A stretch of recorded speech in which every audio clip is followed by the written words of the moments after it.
Snap a photo on your camera. This one's for the memory books. Welcome back to the Fixed Ops Roundtable Summer Palooza event. Is AI the key to marketing? Learn the newest marketing strategies unlocked with AI with the Affinitiv panel.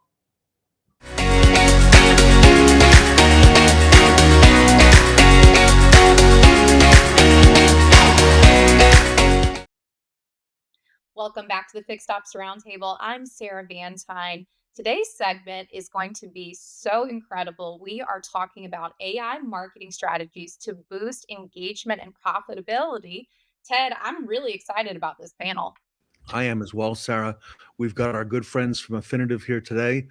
Jeff Giere and Joey Wheeler are here on behalf of Affinitiv, and also want to welcome the retail group to the panel. Don Andres, the author of the new book, Why Service Departments Fail to Grow, is here.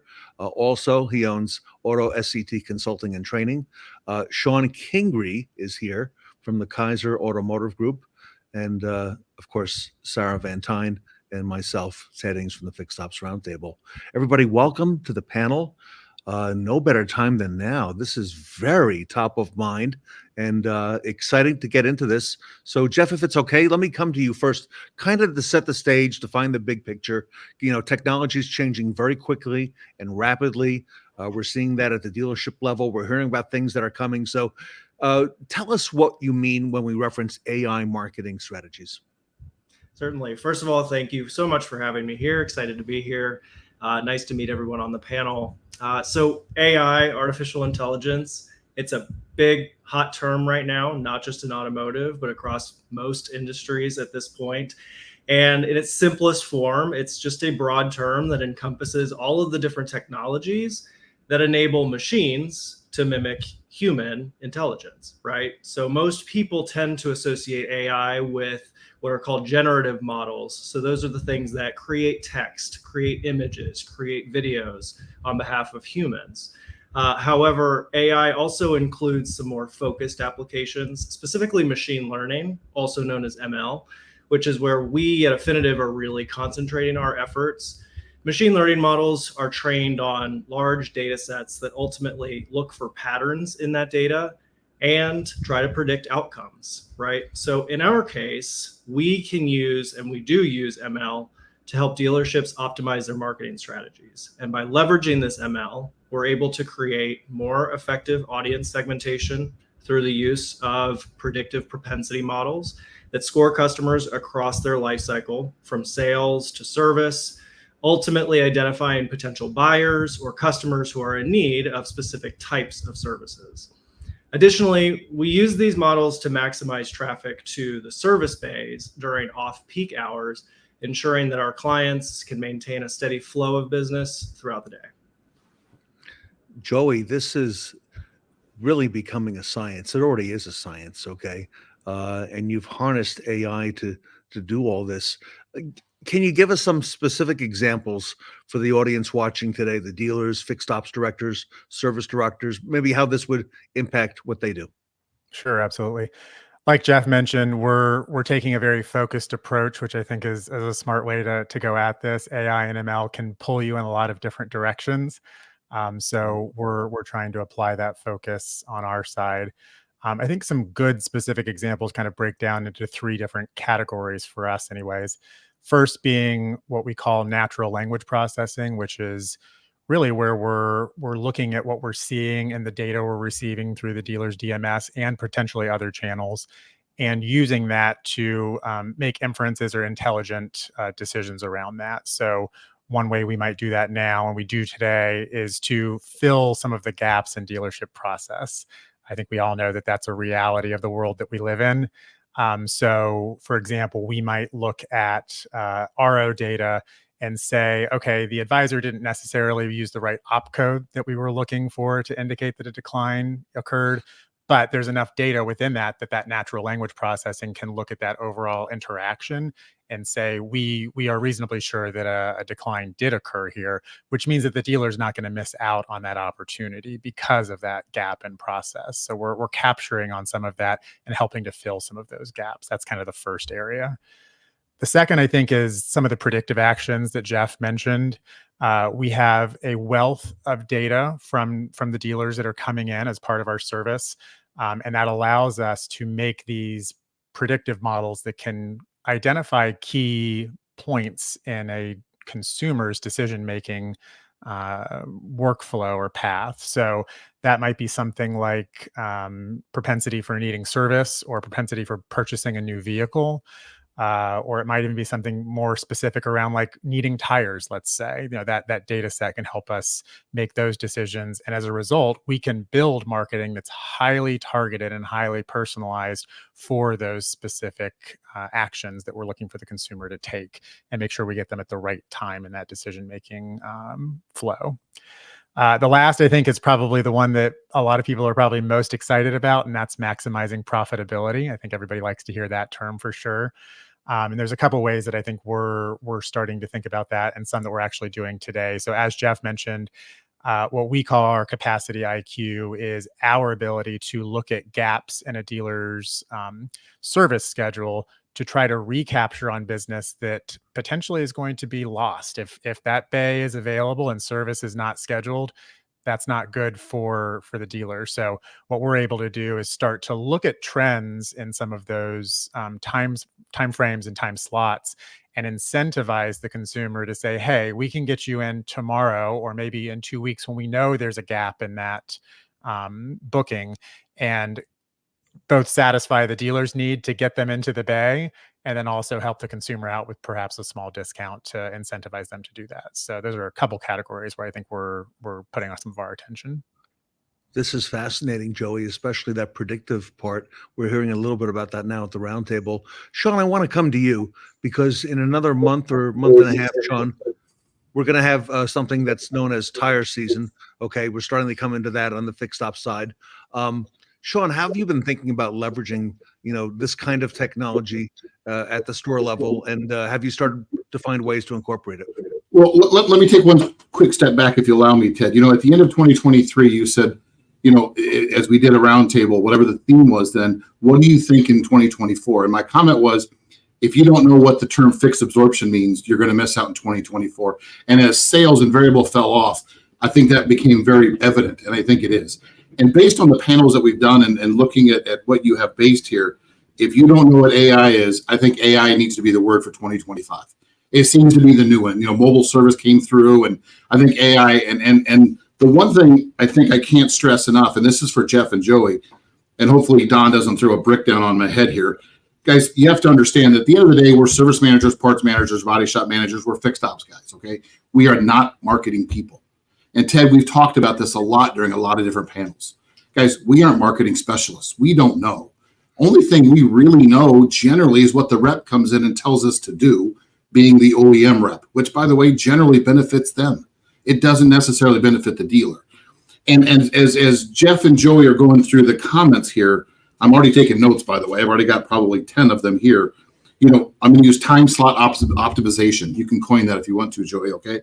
Guys, we as dealers have tried for years to figure out how to get people in the afternoons, okay? I literally was in a 20-group meeting a month and a half ago in Minneapolis, and we talked 2.5 hours about scheduling in the afternoons and how do we optimize a BDC, because I'm the biggest I love BDCs. Sarah and I are definitely on the same page on BDCs. Even in-house BDCs, outsourcing BDCs, we fail at optimizing afternoons. We always have, we always do. You walk through at 2:30, you can throw a racquetball through the shop and not hit anybody. If you guys can figure out that, you got this whole thing figured out, okay? And if AI is the solution, and listen, I openly admitted to Ted and I talk a lot on the weekends, I'm behind on AI. I admit I'm behind on AI. I got burned on AI in a previous life here a little while ago on something that I went too deep in, and I admit that I did it. But, Ted, you asked, how do I see this? And if you can't tell my passion about it, if there's a solution to AI to figure out how to get a client in to optimize bay utilization, time slot optimization, whatever you want to call it, guys, it's a no-brainer. That you could sell that to a dead guy, as I love to say, because we struggle with it. And guys, we aren't the solution in the service department. We know how to manage people usually. We know how to manage hours. We know how to manage profit, I think, better now than ever. 2024 proved that. But as far as marketing, we aren't the ticket. Sarah, this sounds like a perfect segue over to you with some of the things that Shon was mentioning.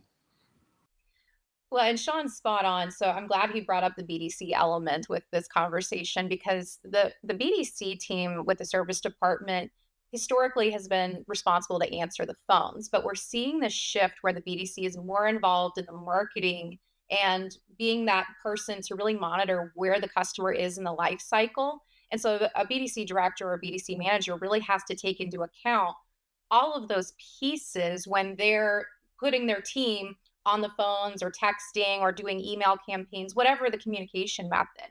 But the biggest piece that I think is most interesting about this conversation is the consumer or the customer on the other end of this marketing, because I'm definitely that consumer that knows and expects that I'm going to get some kind of discount if I just wait. And I know I can add to cart, or I can get on the website and I'll linger there and then I'll bounce off and I'll just wait and I'll see what comes into my inbox or what messages come across. Because I mean, that's the reality of today's business. We all are engaging with Amazon, all kinds of different virtual shopping mechanisms, and customers are doing that now with scheduling their service appointments and interacting with the dealership. And so if you can leverage those behaviors that are already happening, that's what the customer expects today. That's good customer service, is using AI to give them the right message when they want to receive it. Now they're not having to do the heavy lifting and contact you. They can sit back and wait for the right time for them, and they expect it. Wow.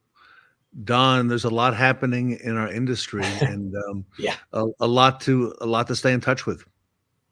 Well, it's exciting because from an AI standpoint, former general manager, we talked about finding that time when the customer's in the market on the variable side, but not necessarily seeing any value on the service side. And yet it's true, there's more customer engagement happening on the service side, where customers are declining additional needed services on a particular service visit. And so with two things happening, one, our marketing, and Shon, you brought up a great point. I will tell you that we have retention companies that we signed up at the beginning of the year and let them do their thing. And then we invariably would do some coupons that we'd throw out quarterly and try to entice some people in. We never hit them at a time when they needed tires, at a time when they were thinking about it. And so to leverage AI, this ability to understand what's happening in social media with a particular client and know that optimal time to send them a message about the fact that we're priced right and we have the availability and the convenience, which is really the secret. You know, you bring up a point about the afternoons. There are so many people that might start early and get to work at 6 in the morning, and they're done at 2:30 in the afternoon. It might be an ideal time to drop the vehicle off on the way home from work, leave it for the next day, and here you've got the time to be able to engage with them, which again puts vehicles in bay. So I love the fact that AI is finally here and finally involved, and we can allow it to do what it does really, really well, and that's all that predictive chemistry, right? As far as decline services, Joe, you could not have hit a better subject. It's still in our industry, maybe 30-35% approval ratings. Shon, is that still about that number? And you may be even strong at that number, Don. What's that? You may be even strong at that number, quite frankly. Yeah, Yeah. Good. And so this idea of having this opportunity to reach back out, loop them back in, and you're right, Sarah, if it requires a discount to get that done, it's sold work coming back in. That really great, easy flow of work that comes in, doesn't require additional diagnosis. The customer wins. The advisor, it's an easy deal, but of course, the biggest part is the technician. The technician being able to get some work that is already sold, doesn't delay anything, that can come in, they can get it done. It's the non-diagnostic work that just needs to actually get done. You really hit, I think, the gold standard for understanding where that boost in net profits for a service department is. It's all of those initiatives and taking full advantage of AI. Don, thank you. And if I could follow up with Shon Kingrey. Shon, there was a panel not long ago that we did with Affinitiv that talked about marketing, different forms of marketing for different generations. Okay. Going back long ago to the direct mail and then, moving it up to where we are today. Shon, this is really not just this is really now, okay, what's happening and into the future. And, for a retailer, such as yourself or any retailer, they need to be aware of this. They do. And again, we have to step out of the snail mail. And yes, snail mail still works, but at a 2% hit rate or a 2% response rate, guys, you're wasting money. I'm going to use what Don just talked about. You would think with the interaction between the car and the OEMs nowadays, why do we want to send tire mailers to somebody who has 10,000 miles on their car? We know an average car is, we know what tires on the car. We know how many miles are on the car, by the way. We know exactly how many miles that tire is going to last. Just historical data will tell you that tire on that van is going to last 24,000 miles. We should be hitting them up at 22, but we don't. We send blanket mails out to people who aren't in the market, and we know they're not in the market. Or we send mail out to people that, what's the worst thing? You send a coupon to somebody, then they're done that, where they had a huge service work done. And by the way, now you're sending them a 10% off coupon after they just paid their bill for $4,000. And guys, it's a no-win because no matter what you do, you should have known. And by the way, now you're gonna stick at the policy because you're gonna honor that coupon at a later time. So Jeff, I think Shon teed you up real well for the next question. Why do you think it's so important that dealers now look to leverage this intelligence in the service communications, as Shon mentioned? I think I'm going to pass this one to Joey. This is a little bit more in his wheelhouse here. Okay. Yeah, all right. sure. I mean, I think it's important because, as Shon mentioned, the word of the year, perhaps the last 2 years maybe, is AI. And I think that is indicative of the fact that we're at an inflection point with this technology. And any dealers that aren't attempting to start to adopt some of this technology are missing out on a competitive advantage. And I think that's the fact of the matter. If you're not getting into these technologies and kind of branching out into some of this new territory, someone up the street quite possibly is, and they're going to have that competitive advantage that you do not have. So I think the fact of the matter is you have to stay competitive, and this is part of that landscape. Some of those things we've already touched on, the predictive models, like if you're leveraging those, you can get those communications out at exactly that right time, and know based on the data what we're looking at. So I think it's just maintaining your competitive advantage and extending it. I like it. And dealers like that competitive advantage. All right, Jeff, let me come to you on this one. Okay. How about the results? Okay. What has Affinitiv seen? Since developing, you must have put a lot of time into developing and adopting this type of technology. What are you seeing? Yeah, we absolutely have, Ted. The results have been impressive, to say the least. Just in the last 5 years alone, just to give some context, we've grown our machine learning suite to nearly 20 distinct models that span from variable to fixed ops across all different types of services that customers may be in the market for. So it's really allowed dealers the opportunity to be very hyper targeted in their audiences when they send specific types of messages. And all of these are available for our clients to use. One standout example that I can think of is something we've done with an advanced coupon segmentation strategy. So we've helped some of our major clients who were struggling with part and accessory sales by leveraging one of our predictive models. So we all know that a key challenge in marketing is finding that delicate balance between presenting discounts that are enticing enough to motivate a customer to come in and to take action without sacrificing too much of your profits, right? So by employing one of our machine learning models that specifically looks at customers and scores them on their propensity to be in the market for accessories for their vehicle, we implemented this differentiated offer strategy. And in this strategy, we offered less aggressive, in some cases, no discount to the customers who were of the highest propensity to be in the market, since we already know there's a pretty low bar that we have to cross to get them to come in. But then we send that aggressive discount to the customers who may not have as high of a propensity score as some others. And this approach was highly successful for the exposed group. We saw a 25% lift in accessory sales for those customers compared to customers who, or dealers, excuse me, who just leverage kind of like that spray and pray, one size fits all strategy. Additionally, just to add to Joey's commentary on our declined repairs model, he spoke through the issues that we face when the correct opcode may not be used on that RO and it fails to trigger that communication and that follow-up to that customer. So with this new functionality that he mentioned, we're actually identifying about 70% more declined ROs with that ML approach, which in turn allows us to effectively target those customers and send that follow-up communication and keep that conversation going between the customer and the dealership. And we've seen some pretty sizable results with those strategies. Wow, fascinating stuff, everybody. Joey, there's clearly plenty of opportunity here, but it's going to evolve. How do you see it evolving, and what's next for leveraging AI at Affinitiv? Clearly, the leader, with customer lifecycle management. This is my favorite part to talk about, so I'm glad you asked this question. I mean, I think there's a lot of really exciting stuff that's on the horizon.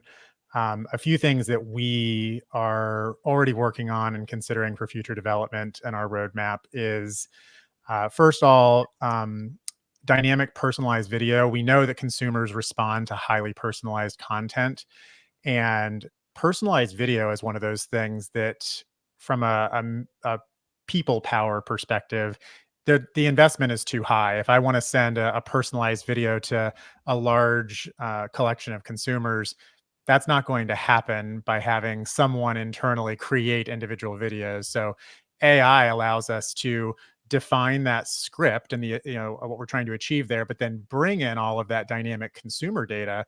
And what we end up with is a video, let's say, that's completely customized to Joey Wheeler.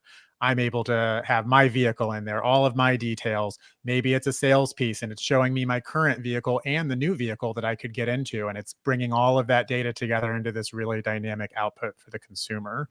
So that's one we're really excited about. Also, offer optimization. Jeff touched on this. I think this is going to be huge.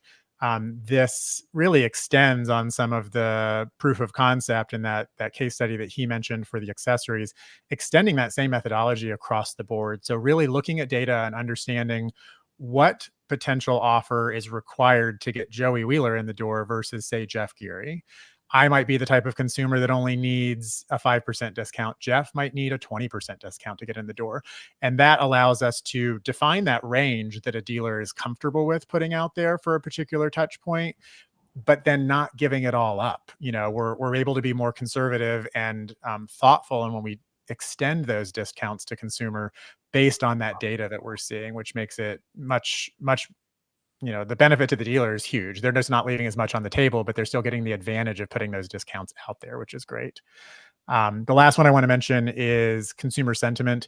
One of our solutions is a two-way texting tool. Obviously, there's a lot of data in terms of the conversations between the service department, let's say, and the consumer. This could also be sales, but we're starting to look at all of that data and starting to extrapolate consumer sentiment so that we can identify historically, based on previous conversations that might have happened, this is starting to go south, let's say. So let's say this is a service interaction and we're seeing this conversation starting to go south. We can tell that the consumer is frustrated.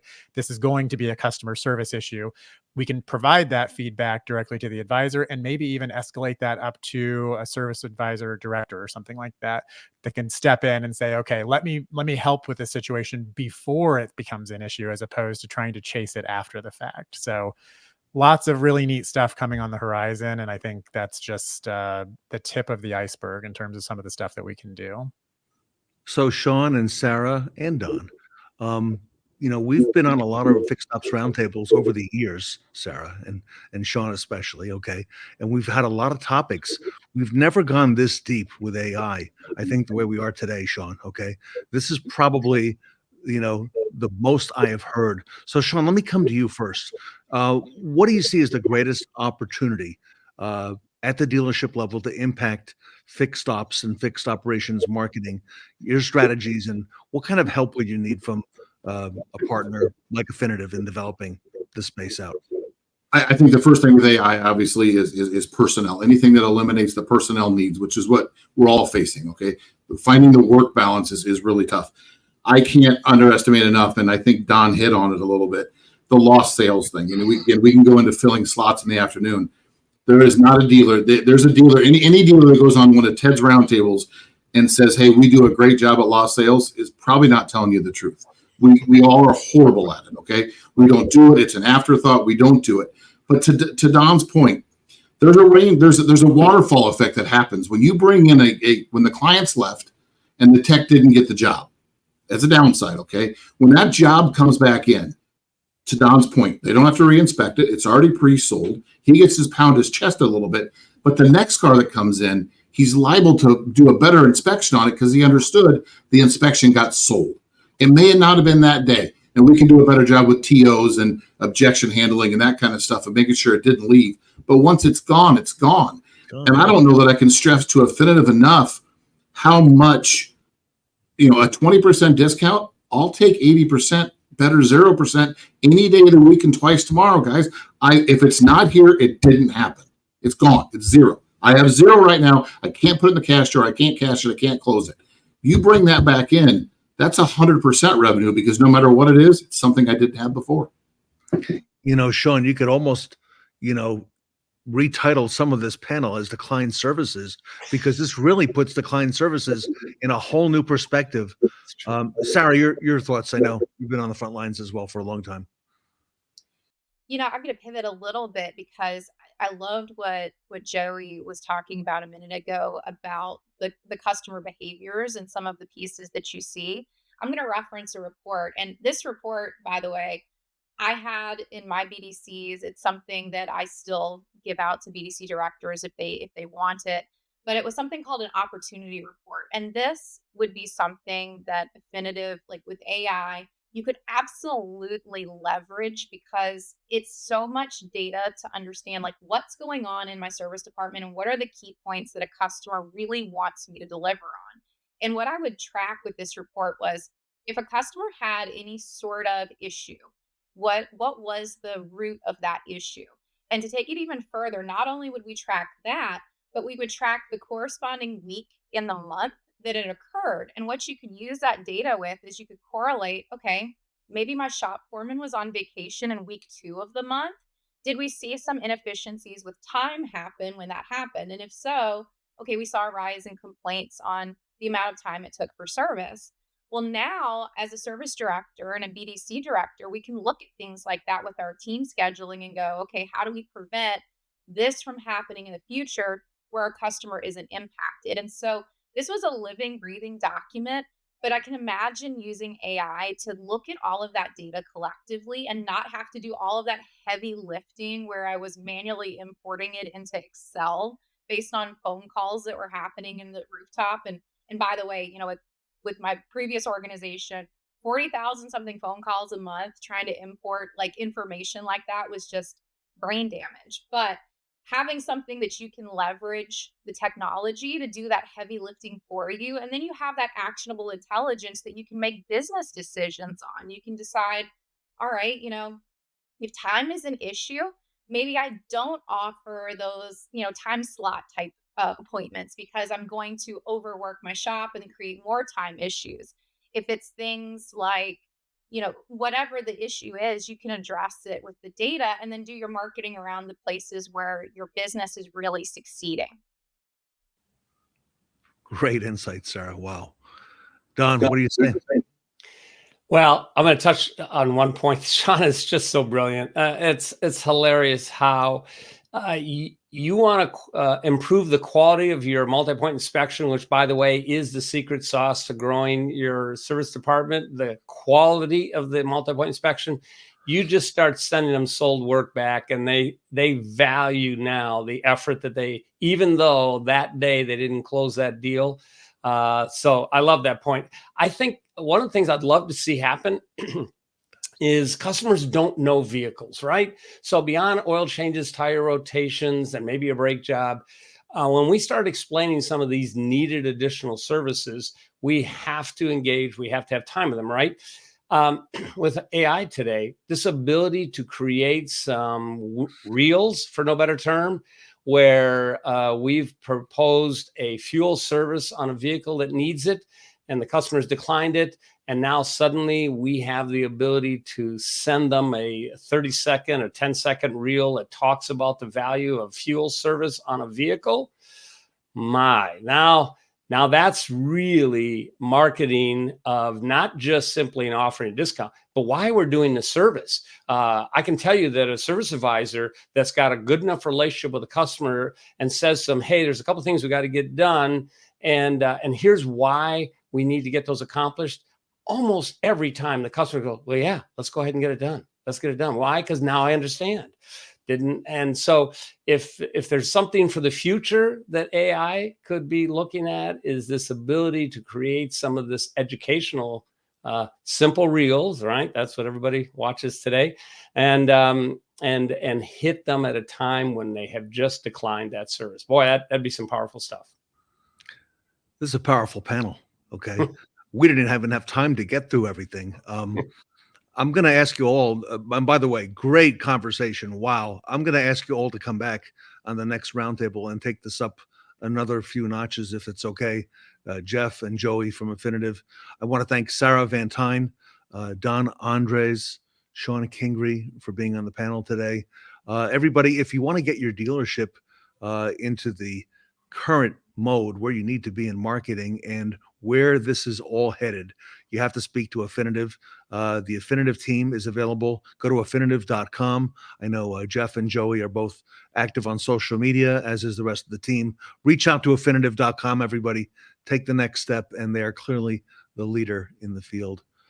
Jeff and Joey, first time on the roundtable for both of you. Thank you for all you do for industry. Very grateful to have you here. Everybody, the Affinitiv panel here today with us at the Fixed Ops Roundtable. I now have the most positive, engaging, and informative service experience right in the palm of my hand, all with Affinitiv's new Tech Video. This great new feature is part of their Service Lane technology suite, and it's available as a standalone benefit or to enhance your MPI service. With Tech Video, I can record and re-record high-definition videos, detailing the entire inspection process, whether it's explaining services performed, additional service recommendations, sending an estimate, or even thanking a customer. Tech Video allows us to personally communicate with our customers directly via SMS or email, so we can show them any of our recommendations in real time. Videos can be up to 7 minutes in length and only stream when the customer selects to view. No buffers or downloading, only instant playback. When a customer responds, it will appear instantly in our message chat. How great is that? So let your service team experience smoother transactions, easier communication, and happier customers with Affinitiv's Tech Video. To learn more, contact Affinitiv today online at affinitiv.com.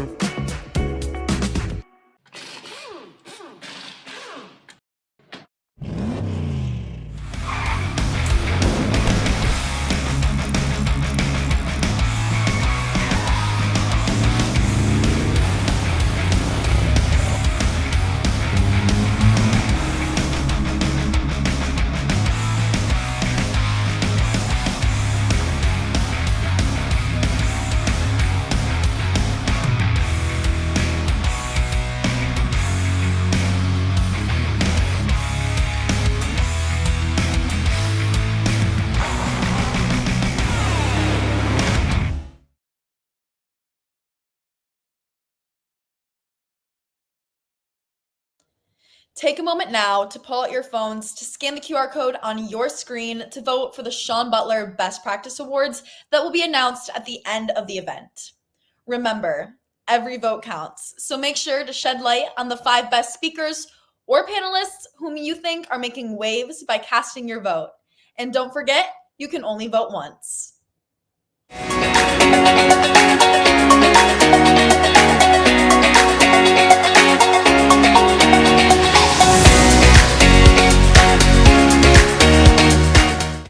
Bridge the gap between sales and service with industry leaders on the Rethinking and Reconditioning panel up next.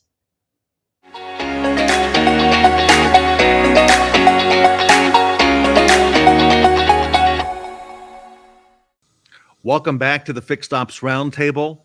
Time to welcome the Rethinking Reconditioning panel, how to foster communication. And it's really all about communication between sales and service. I want to welcome Randy Kobat, who is the president and CEO of Repair on Demand. Randy, welcome to the Fixed Ops Roundtable. Thanks, Ted. I appreciate your time today, and thanks for having me. Randy, you've got a deep history in the automotive industry. Congratulations to you on all you're doing now with Repair on Demand. And I know we've got a couple of folks on the panel. Maybe you want to introduce them. I think our audience may know them as well. Yes, yeah. So I've got Rogert Guttierez, who's the Fixed Ops Director for the Biggers Auto Group in the Chicago area, and somebody that needs no introduction, Tully Williams, who's part of the board for Fixed Ops Roundtable and with the Nilo Auto Group. Yeah, thank you. There we go. Tully in California, Roger in Illinois. And Roger, a good chance to speak with you in the green room getting started. And Randy, this is really a powerhouse panel to talk about reconditioning and all things reconditioning today. Yeah, we're excited to kind of share our thoughts. Okay, so let me come to Roger and then Tully first. Gentlemen, preparing a vehicle for resale requires that communication, the coordination between departments, not always easy to do, okay? Roger, how do we ensure that these teams work together? Because that often is the issue. For sure, absolutely. It's an intricate dance that everybody has to be a part of for it to work. I would say the starting point is a good established process. Everybody knows what the steps are. From there, communication now is the lubricant that's going to make that thing move. That's front and center. And Roger, describe Biggers, because you've got not just Chevrolet there, you've got Mazda as well. Correct. I oversee Mazda, Biggers Mazda, and Biggers Chevy, and we also have a Mitsubishi store that follows the same processes across the board. Tully, I know you and I have talked about this topic maybe once before. Talk to us about that communication. Well, Recon is so important for the fixed ops department and for the variable department, starting with the process, like Roger said. But here's the thing, the communication between the sales manager when they buy the car to the used car manager to the recon person. I didn't say the service manager, get him out of there. The whole goal is we have to make sure that we look at that car the same day or the next day. We want to make sure the speed is done. The relationship you have with your recon or internal advisor to the used car manager or whoever is authorizing the recon has to be crucial. No matter if you're speaking with a string in a can or electronic device, it must be there, because here's the deal. That is the problem in recon. Nobody trusts each other. Break the barrier. Have the KPIs that determine, are you doing the right thing? Are we getting the speed to the RO opening up and the speed through the shop being done? There is a standard that must be done. And guess what you do? You have bonuses tied to that number, not to gross, but tied to the speed of the department. And the next finally is, how do we have the used car manager realize that the fixed ops department is what makes him money, by making sure we ensure we have great cars for our customers. And what we do is that, why don't you spiff him on the what? The recon dollars. So now he is part of the puzzle where we bring people together, where we all are focused on one thing, doing the inspection and doing it right, reconning the car to the proper specifications that your dealership wants to do, and get it on the lot. That is what we have to do every day. Randy, it's probably been about 3 years or so since a lot happened in the used car market, and we saw values start to have some wild fluctuations on there. And all of a sudden, here on the roundtable, there was became a lot of interest on, time to front line, okay, and getting that number down. And Randy, you've lived in this world for a long, long time. Talk to us a little bit about that as well, if you don't mind. It's been a fascinating last few years when we saw the market freeze in March of 2020 to a used car becoming an appreciating asset for the first time in my career. And it was a really interesting time for dealers because they're so entrepreneurial and they're so resilient that they found a way to make it work. And it was by really focusing on used cars. But what I've also heard from many dealers, as I talk to a lot of dealers every week in my business, is that they haven't contracted fast enough, meaning they really were gratified by the huge profits they were making, but they haven't focused in on the metrics soon enough. And they're not becoming operationally excellent because they were really kind of drunk on the profits that they were making because of the supply and demand situation. And those that are really effective right now are the ones that are really dialing in their metrics and focusing in on, as Tully said, time to line, and getting that car ready faster so that it can be retailed when they do find a good quality used car. And Randy, you oversee repair on demand. That's something you work with dealers with. Tell us a little bit about that, if you don't mind. Sure, absolutely. Repair on demand is a portfolio of 4 different companies that we've acquired over the last 3 or 4 years. One of them is a product called Repair 360, which is a reconditioning software platform built from the fixed ops director's perspective. There are a lot of solutions in the market today. A lot of them are focused on the used car manager and their needs.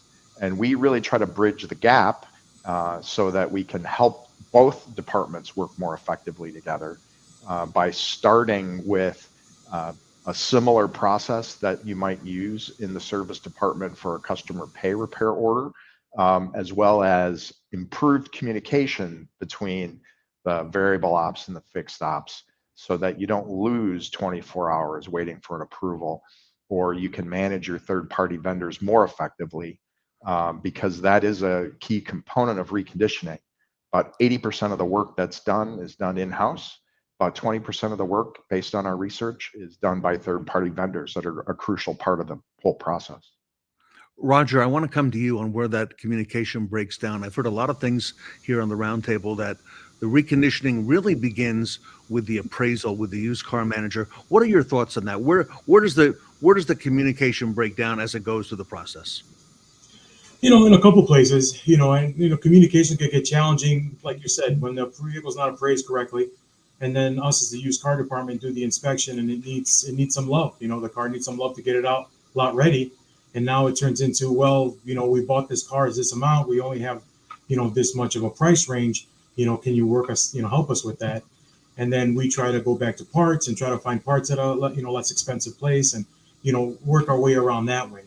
That's really where, from that, in that step, that we really run into a challenging process, because now it extends the time in which the car is in our presence when, the goal is to get it in and out as fast as we can. And I was just going to jump in. I think that's a huge consideration when you're selling used cars and you're getting them ready for retail faster, is the whole parts component.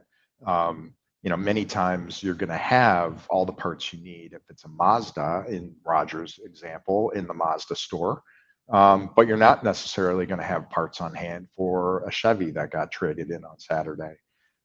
And being integrated with other parts providers and parts wholesalers as part of the reconditioning platform can make that process streamlined. Interesting and fascinating. And the focus on this right now, Randy, there's a lot of attention. This used to be a less than scientific process. So let's just be polite and say that. But now it's very analytic. And again, there's a lot of dollars at stake. The time is money. What are some effective ways that you've seen software to help manage and streamline the communication, if you would? Yeah, I think you're absolutely right, Ted. And I think there's a lot of interesting reasons why used car sales are pretty flat year over year. 20 to 30 million used cars get retailed at dealerships across the country, and it's not really seeing a lot of significant growth. We had the pandemic bubble, but the throughput, the amount of cars that can get through the various shops that are across the country are, quite frankly, a limiting factor. And there's been some interesting things in the news in the last few months about Carvana and them beginning to leverage the assets that they bought when they bought the Odessa auction business to really increase their capacity to bring more cars to the frontline ready status faster. So really having a solution that really brings together the two departments, is comfortable to use because it's similar to other solutions that the fixed ops department is using for customer pay work, streamlines parts ordering, and improves communication both between the used car department and the fixed ops department and those third-party vendors, is really the ultimate holy grail, the way we think about it when we think about reconditioning software. Tully, you're big at the Nilo Group about breaking down those silos, between whether it's service and parts and now having them work together, but sales and service and parts as well. I think that the issue happens is when the general manager of the store realizes how important used cars are. They kind of know, because a general manager is what? A glorified GSM, really. And the goal is how do we get him to think about the store? And the reason why we have to make sure the used car manager and the fixed ops director work together. Next is break those barriers down. It starts at the top. It really starts with your dealer understanding used cars, and they're all in. Now, when we have the GM understands how important it is, and two, every recon dollar does what? Falls to the bottom line when the RO closes, not when the car sells. If you sell the car at a loss and you make $1,000 in recon, you've made $1,000 on that used car. We call it super gross, where we look at the dollars generated per car, and you'll be surprised on how much money you make on used cars and how important it is to the car, to the dealership. One, are we driving traffic in hours? Hours is what we talk about in the service department. And we turn hours. What's the best car? The car on the rack, not the car in the parking lot. We must get an answer within 30 minutes. There is no, I gotta look at the car. The car's red. Those things got to go away. It is a mathematical equation. I bought the car. This car has blank ratings. This car is worth blank dollars. To bring it to the standard of the needle company, we need to do blank. That's the question. Honestly, they should tell us how much they have in the car so we don't have to ask the questions. Two, we take pictures and video of all the cars during the process so the used car manager understands that we're not, fibbing, I guess we could say, right? There is an honesty and integrity in there in getting that car done. So at the average of the needle company, we're about a day to 2 days for recon from the start to the finish. This is something that we work hard to. A lot of people say, oh my God, you can do it in 1 day. It's hard to do it in 1 day because you have to realize you write the car up. But the focus has to be from the general manager. And when the used car manager and the fixed ops director understand how important it is to their departments and then work together, usually the barrier then starts to break down, which is the best. And now when you have contests about recon time and time that we have the used car manager involved, if we sell blank cars and the recon is blank, he gets blank, and the service manager gets blank if he sells more used cars. You bring them together and guess what happens? You'll have better turn. You're going to have better quality, and you're going to have more recon dollars for the store, and that is a massive win because the customer wins. We have better quality cars faster on the front drive. Randy, very well said, Tully, and there's a lot of focus on this reconditioning process. Customers are aware of it now, okay? They're aware of, there's a lot of appraisal tools from vendors and partners out there, and it's very high on the priority list now with dealers. What role or responsibilities do you think that the third-party vendors and partners have when it comes to plugging in to help a dealer like Roger at Biggers Chevrolet Mazda, Tully at the Nilo Group, into creating a great reconditioning experience? Yeah, I think it's very important. And what makes it more complicated is the management of those third-party vendors fall in both of those silos. Sometimes certain parts of the reconditioning is managed by the used car department. Sometimes part of that reconditioning process that the third-party vendors are doing are managed by the fixed ops department. And understanding who does what, or who's in the zoo, as I like to say, is really part of that choreography that makes it more challenging. Well, Roger, let me come to you. what have you seen in your dealership, with getting a vehicle through the reconditioning process? How does that happen? What kind of experiences, have you had? For sure, to touch the Tully's point, we have implemented a video inspection on every used car that gets emailed and text message to our used car director. So no matter what store he's at, if it's his day off, he's getting it so he can look at it. So now he gets to visualize the whole car, because we do a full walk around on every step, under the hood, around the car, and then under the car, right? And my technicians all have been trained to verbally be, explaining things as they see it, right? The oil leak, hey, this one's just seeping. We're going to clean it off and put in a dye. So if in the future there's a problem, we'll be able to find it right away, right? We'll be able to explain, safety concerns, explain maintenance concerns in the same video that the used car director got, and it also creates accountability for A, the mechanic, and B, our department, and C, the used car department also, because now they can also share this video with the customer who's reviewing the vehicle, to purchase. So now all of a sudden it's like, oh, wow, who's doing that? The transparency there has been an exponential point for our department in our revenue increases throughout our stores. Yeah, that transparency and that information is so important, and we're big advocates as well of getting additional information for the service department during the appraisal process. It's really easy to walk around the car and see that it's going to need tires or there's a dent here. What's not so easy to see is what's going on inside the car, the engine. And so we're big proponents of using devices like our Blue Driver, an OBD2 product that allows you to figure out why the check engine light is on and give some additional information to the service department before it shows up for that detailed inspection. And that's part of what you do there at Repair on Demand. I noticed because I took a look through that. And by the way, that's a huge part of the process now, having these tools, Randy, and being able to use them at the dealership level. Yeah, our Blue Driver product, we're really proud of the work that we've done there. We're the #1 solution that's used by the majority of the wholesale auctions today. They include that information on the condition report. And we're also selling directly to dealers. It is integrated with the Repair 360 product that I talked about. So that information that you pull off the car and the diagnostic codes and the recommended parts and potential labor times can all be brought right into the service department to save some time and effort.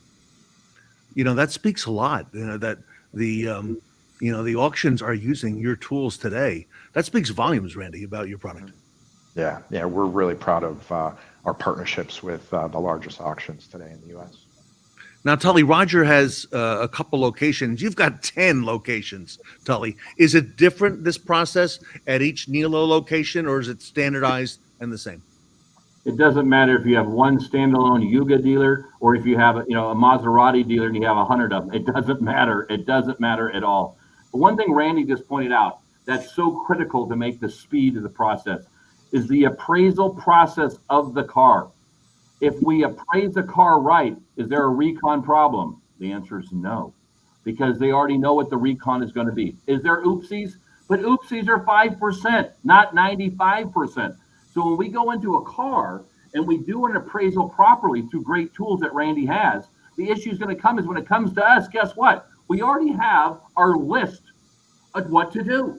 We're going to have a trained world-class technician inspect the car to verify what Randy's tool said it needs. And then if the tool falls into the parameters that they already did, do we need to ask permission? The answer is no. Guess what we get to do? We get to fix the car that day. The problem happens is that he appraises the car for this, and he pretends he doesn't know anything's wrong with the car, and then he calls the service department fibbing. The issue is that we all know. Let's just be transparent about it. Do the estimate right.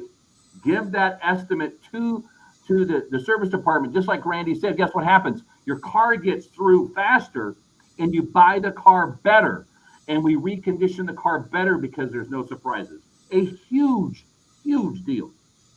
Yeah, I think the other thing, to even take it another step further, Tully, to your point, we have using our software products, about 16,000 technicians that are doing reconditioning every day, whether that's PDR, wheels, upholstery, all kinds of work that happens to get cars frontline ready. And what we're beginning to put together is the outcome. If I do reconditioning package A, my expected outcome from a retail perspective is 3% higher, 1% higher, so that we can make recommendations on the amount of reconditioning necessary to get it to the standard the dealership wants, but not over condition, because you're not going to get that return from a sales perspective. Roger, we're talking about the techs. The techs are a huge part of this equation. Do you agree, and how? Absolutely. Training the technicians to do a good used car inspection is pivotal, right? To protect the dealer, to protect the customer when they're on the road with these cars, and it's up to whoever's in charge, the internal advisor or the service manager, or myself, when they're dispatching these, to get these to the right people, because you don't know what the backstory is on any of these used cars. The used car department, they'll drive in like, okay, it's good, and let's appraise it and give it to us, and then all of a sudden we find that it's two cars welded together, and we have to, be the bearer of bad news, so it's incredibly important. And our technicians all go through, the strict training at all our stores to make sure we get a good inspection done. Tully, you don't have any thoughts on technicians? Roger's spot on. I think when you look at best practices, is that when you have a team dedicated to used cars, you get better quality used cars inspection. The problem is that if you don't have a dedicated used car techs or used car team, what happens is all the techs with their Burger King hats on think that reconditioning the car for the Queen of England. And the goal is that we just need to have standard processes at your store. And when you have a standard team that does it every day in and out, we take pictures and video of all the reds and yellows. We know what we need to do. The process goes faster. The technicians make more money for them and their families, and the used car manager will be happier because the process goes smoother and the quality is better. And then what happens, we build those relationships with the technicians. I want the used car manager or the recondition manager to go back and talk to the technicians. Talk to them. How's that car looking? Oh my God, I thought I got a great deal. Let's go look at that car together. When they build those relationships, what happens? You're breaking down the barrier between fixed and variable, and realize how important it is for us to have clean communication and great relationships for the health of the store. Techs are the crucial role to make that happen. Yeah, and that's where the software can help, is standardizing that inspection process and helping that technician do a great job. Now, Randy, behind Tully, you see those two big television screens. Yep. I've been to the Nilo company. He's got about 60 of those throughout the dealerships, and he's constantly, every day, including today, look, he's talking about the metrics, and he's pointing them out, and they're visual. They're visual so the techs can see them, the advisors can see them. Tully, how about those metrics on the reconditioning process?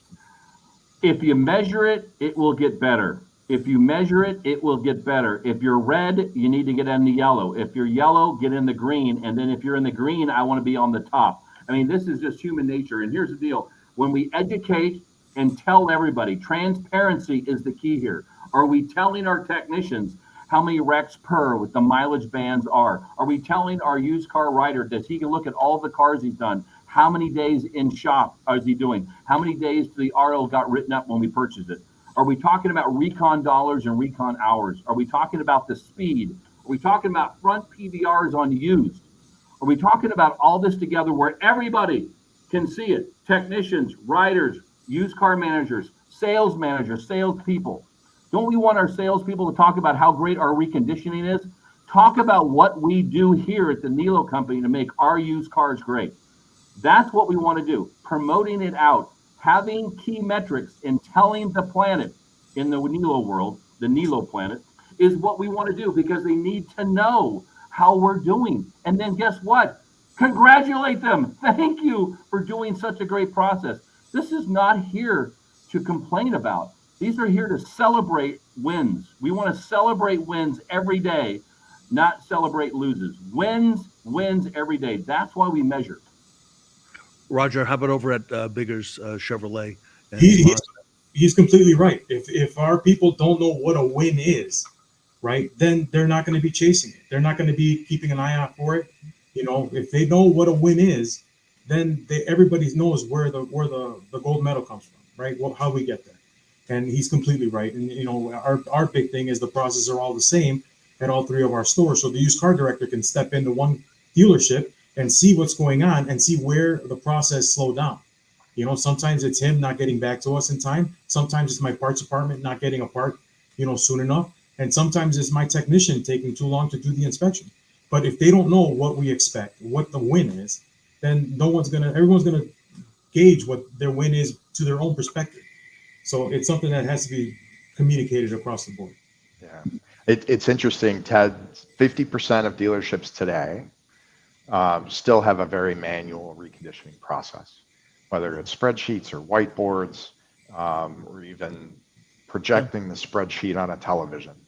But it's really hard to share if we're doing good or doing bad, or or we're failing in a certain area when you aren't transparent and you can't see that on a regular basis right in front of you. And just back to the communication perspective, as I was my last 9 years before I joined Repair on Demand, I was with Cox Automotive and leading vAuto. We used to always say the car is the star. I mean, it's not about me, it's not about you, it's about the car. And so what do we need to do to move faster? Everybody, lightning round for today to wrap it up. A final question. I'll give you each a minute. I'll come to Roger first, then Tully, and then Randy Kobat to bring it home. When both departments, sales and fixed, are in alignment and communicating, what are the benefits of the streamlined process for the entire dealership, with the entire dealership group? Everybody, about a minute. Roger first, then Tully, and then Randy to bring it home. For sure. I mean, the whole dealership wins. The customer wins when we have a well-established, well-communicated process. Everybody wins, right? Because now the salespeople have good product to put out there. My used car techs got hours so that they can make their living. The internal advisor is fulfilling his responsibilities, and the GM can concentrate on every other aspect of their job that they got to deal with, and know that, hey, the used car reconditioning is on point because A, it's measured, B, everybody knows what a win is, C, the people in charge are making sure that everything is moving freely. So the dealership wins, when there's a good process, and communication is paramount. Love it. Tully Williams. Roger, spot on. Here's it talks about, we do what? We produce more hours in the store. That makes the technicians and service writer and the service manager happy. Next is, we get cars faster through the shop. What happens? That our turn goes down, our quality used car goes up. But then what happens? Our salespeople have a better opportunity to make customers happy and putting them in quality used cars, which in turn gives opportunity to our F&I department, which ensures that we have repeat and referral business, which in turn makes sales managers happy, which ultimately makes the general manager happy, and then ultimately your dealer. How do you go wrong with this? Recon is where it's all about. Randy, I'll give you the last word. Yeah, it's a real untapped area for improvement in most dealerships today. And with profit on the decline in dealerships across the board, it's an important area where you could get increased profitability, whether that's from the profit generated from doing the reconditioning, or turning the cars faster and improving your turn rate and generating more profit from that used car department. Randy, if our audience watching today wants to learn more about what you're doing at Repair on Demand for the industry, for dealerships, what's the next step? Randy, how do they find out more information?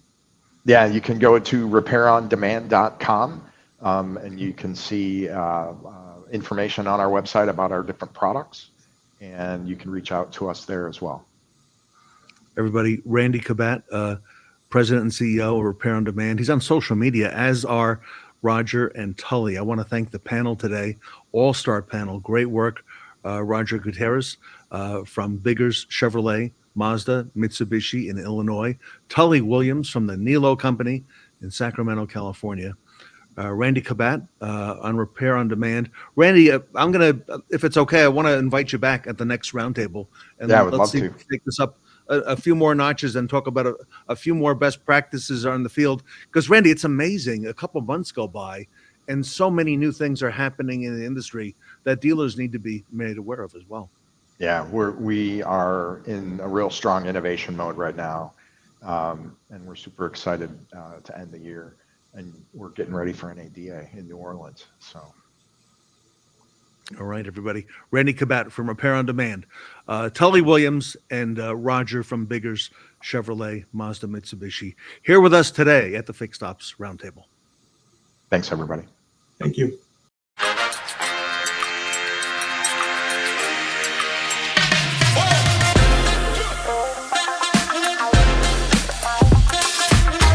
So being a legacy automotive retailer, we've used a number of different companies over the years to help us train our people and educate our people on everything from sales process to customer service to you name it, anything relating to retail automotive.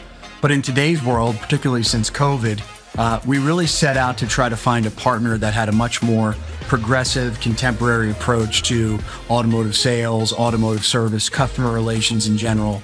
And when we did that, our research led us to the folks at Quantum 5.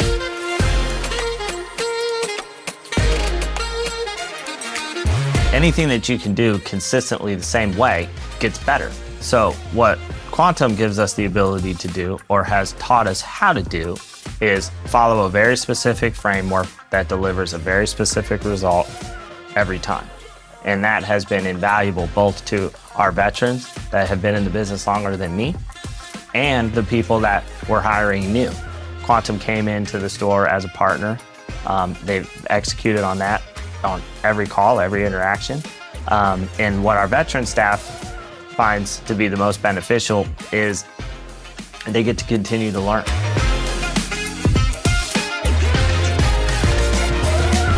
We know that Quantum is more than a vendor, they're a partner. They're actually a part of our business, a core part of our business and our daily processes. When I got into the car business many, many years ago, it was about control this, control the customer, control this. Well, now customers have as much information as dealers. So now it's more about controlling the process, understanding the customer. And that's what Quantum brings to the table. It allows you to have control of a process, understand your customer and your customer's needs, and deliver the relevant information that they need to make that informed decision, ultimately in purchasing a car, but starting with gaining that critical appointment. Quantum puts our client advisors on a pathway to prosperity.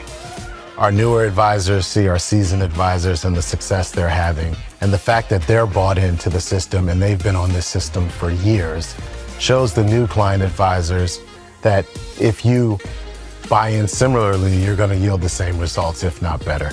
I can't speak enough to what Quantum has meant to our business and to the growth and development of our client advisors.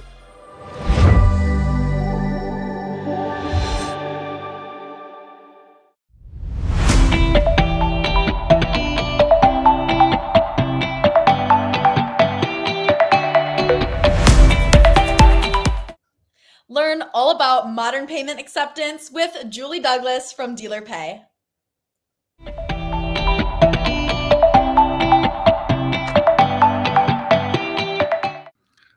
Welcome back to the Fixed Ops Roundtable. It's a great honor to have the sales lady extraordinaire, Julie Douglas, who's the president of Dealer Pay. The company has grown substantially over these last few years. Julie has taken the industry by storm. Julie, congratulations and welcome back to the Fixed Ops Roundtable. Thank you, Ted. So good to be here again. Julie, you help so many dealers and so many rooftops. You got a lot going on in this payment arena. What are you seeing out there right now? I got to ask you, and what do you see as the biggest opportunity in fixed ops? Well, fixed ops, obviously a little bit different from variable or sales and finance. It seems like, the quote that comes to my mind that I saw just recently on LinkedIn was, fixed ops needs more customers, not more technology. And I kind of thought about that a lot because I am a technology company, right? But there's a lot of things going on that are focused on growing fixed ops, but maybe not centric towards the customer themselves, because each customer is going to have different needs and different expectations and different demands. So it really did kind of hit home with me that, you know, the services and solutions we provide really need to take into account that the customer is what needs to come back to the dealership. Your solution is for the entire dealership, yet, you know, there's no secret that most customers pay their service bill with some kind of a card. Okay, I would imagine it's got to be a very high number, right? Sure, absolutely, 90+%. Wow. All right. And you make sure that that transaction is secure. And that's, by the way, probably no more important than any time in history than the last few months. Absolutely. Absolutely. I couldn't agree more. Everybody talks about ease and convenience. Okay. But Julie, in your opinion, how can a dealer really set themselves apart from that way? Well, they need to stay consistent. So, you know, my team is in and out of dealers all the time, whether we're installing or we're supporting or just stopping by to check in. And what I think is important that everybody knows is to stay consistent, you know, offer the same processes and the same conveniences and the same luxuries, you know, across the board with all of your departments as well as your employees. Like, for example, if you're in the dealership or your customer's in the dealership, you know, certain things with respect to payments is make sure they're interfacing with the card device. If they're not in the dealership, then you should definitely be using some kind of convenience method to send a payment link, a mobile device, anything that's going to collect a secure transaction. And if you have two different advisors, for example, Ted, doing it two different ways, it could not, you know, come across as well to the customer, especially if they're coming back for seconds and thirds. I don't know any company who's in this space, Julie, this payment space, who takes the time to understand the nuances of the dealership the way you do. You're specific to dealers. Yes, absolutely. And, you know, honestly, Ted, that's how we started this. You know, we got the feedback of all the various departments, managers, you know, the issues that they face on a daily basis. And we've really kind of built our business on that model is, you know, how can we help the dealer be better? How can we help them be more efficient, more productive? How can we help them get more customers? Wow. Okay. And it's an amazing space to be in right now. You know, talk to us a little bit more. You know, people are on high alert when it comes to security. My daughter actually called me this morning and told me about another data breach. Every day we're hearing about data breaches. And she said, if I was aware of it, I said, no. And she said, well, I ran your name through this database. She goes, she wasn't affected, but she goes, Dad, you might be effective. You might want to check this out. How can a dealership really make a customer, you know, feel that their data is safe in this day and age? Sure. I mean, with payments, obviously more than just identity, there's, you know, sensitive cardholder data, right? So that's in addition to their identity could be very detrimental for any kind of consumer. So dealerships with respect to payments should use a provider that has the most advanced tools when it comes to encrypted data, encrypted terminals, and even, you know, how they train the dealership, not just when, you know, they, you know, first go in and install their solution, but ongoing best practices. Because let's be honest, you know, most employees are just going to say, you know, well, how do I transact this payment? Not what is the best way and the most secure way to transact this payment. And it can be hundreds of $1,000s of difference because, you know, what results from fraud is never good. Reputation, losses, and, you know, even losing your customer base. So, I mean, it's not, I always say it's not a sexy topic. It really isn't. But at the same time, it's really got to be addressed on all levels in all departments. But it's a big volume topic, Julie, because all those transactions going through, you know, making sure they're secure, that they're compliant. Julie, there's a lot of regulations out now, a lot of new regulations that have come out in the last, you know, few months and years, and right. Making sure the dealer is compliant. So, Julie, you're up to date on all those things with your team as well. Yeah, I mean, it used to be, PCI compliance. Everybody's heard of that. It's been around for a long time. Don't store your card data.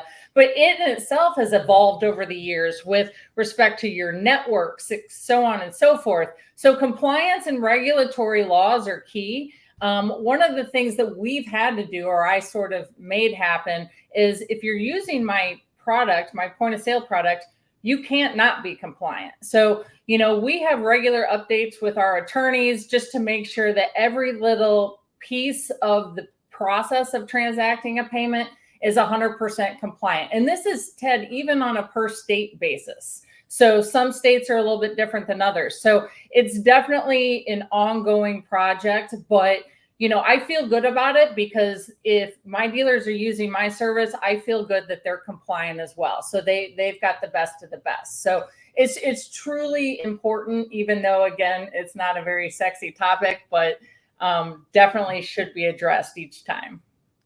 I was surprised when I first met you that we had not talked about that up until a few years ago when you came on board the Fixed Ops Roundtable. Julie, I see you now speaking to NADA groups.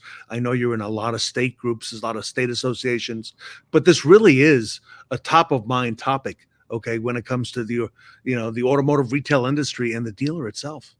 Yeah. And, as much as I love to sell my product, really what we want to do is educate dealers, educate them on, I mentioned best practices, compliance, regulatory laws, things like that. But just even the end user, hey, don't write that credit card number down. Here's a system that'll allow you to do it securely, just little things that can really make a difference.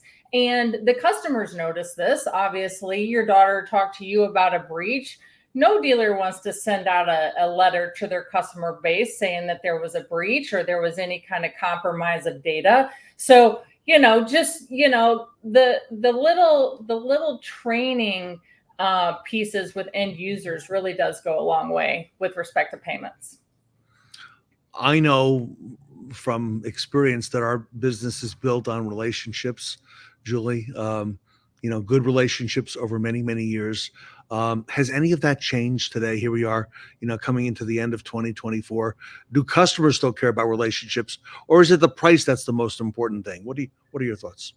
So, obviously, as times have changed over the last couple years specifically, I think price was really, important. But I think just as human nature is concerned, people want to see a friendly face. They want to know that they can rely on their dealership.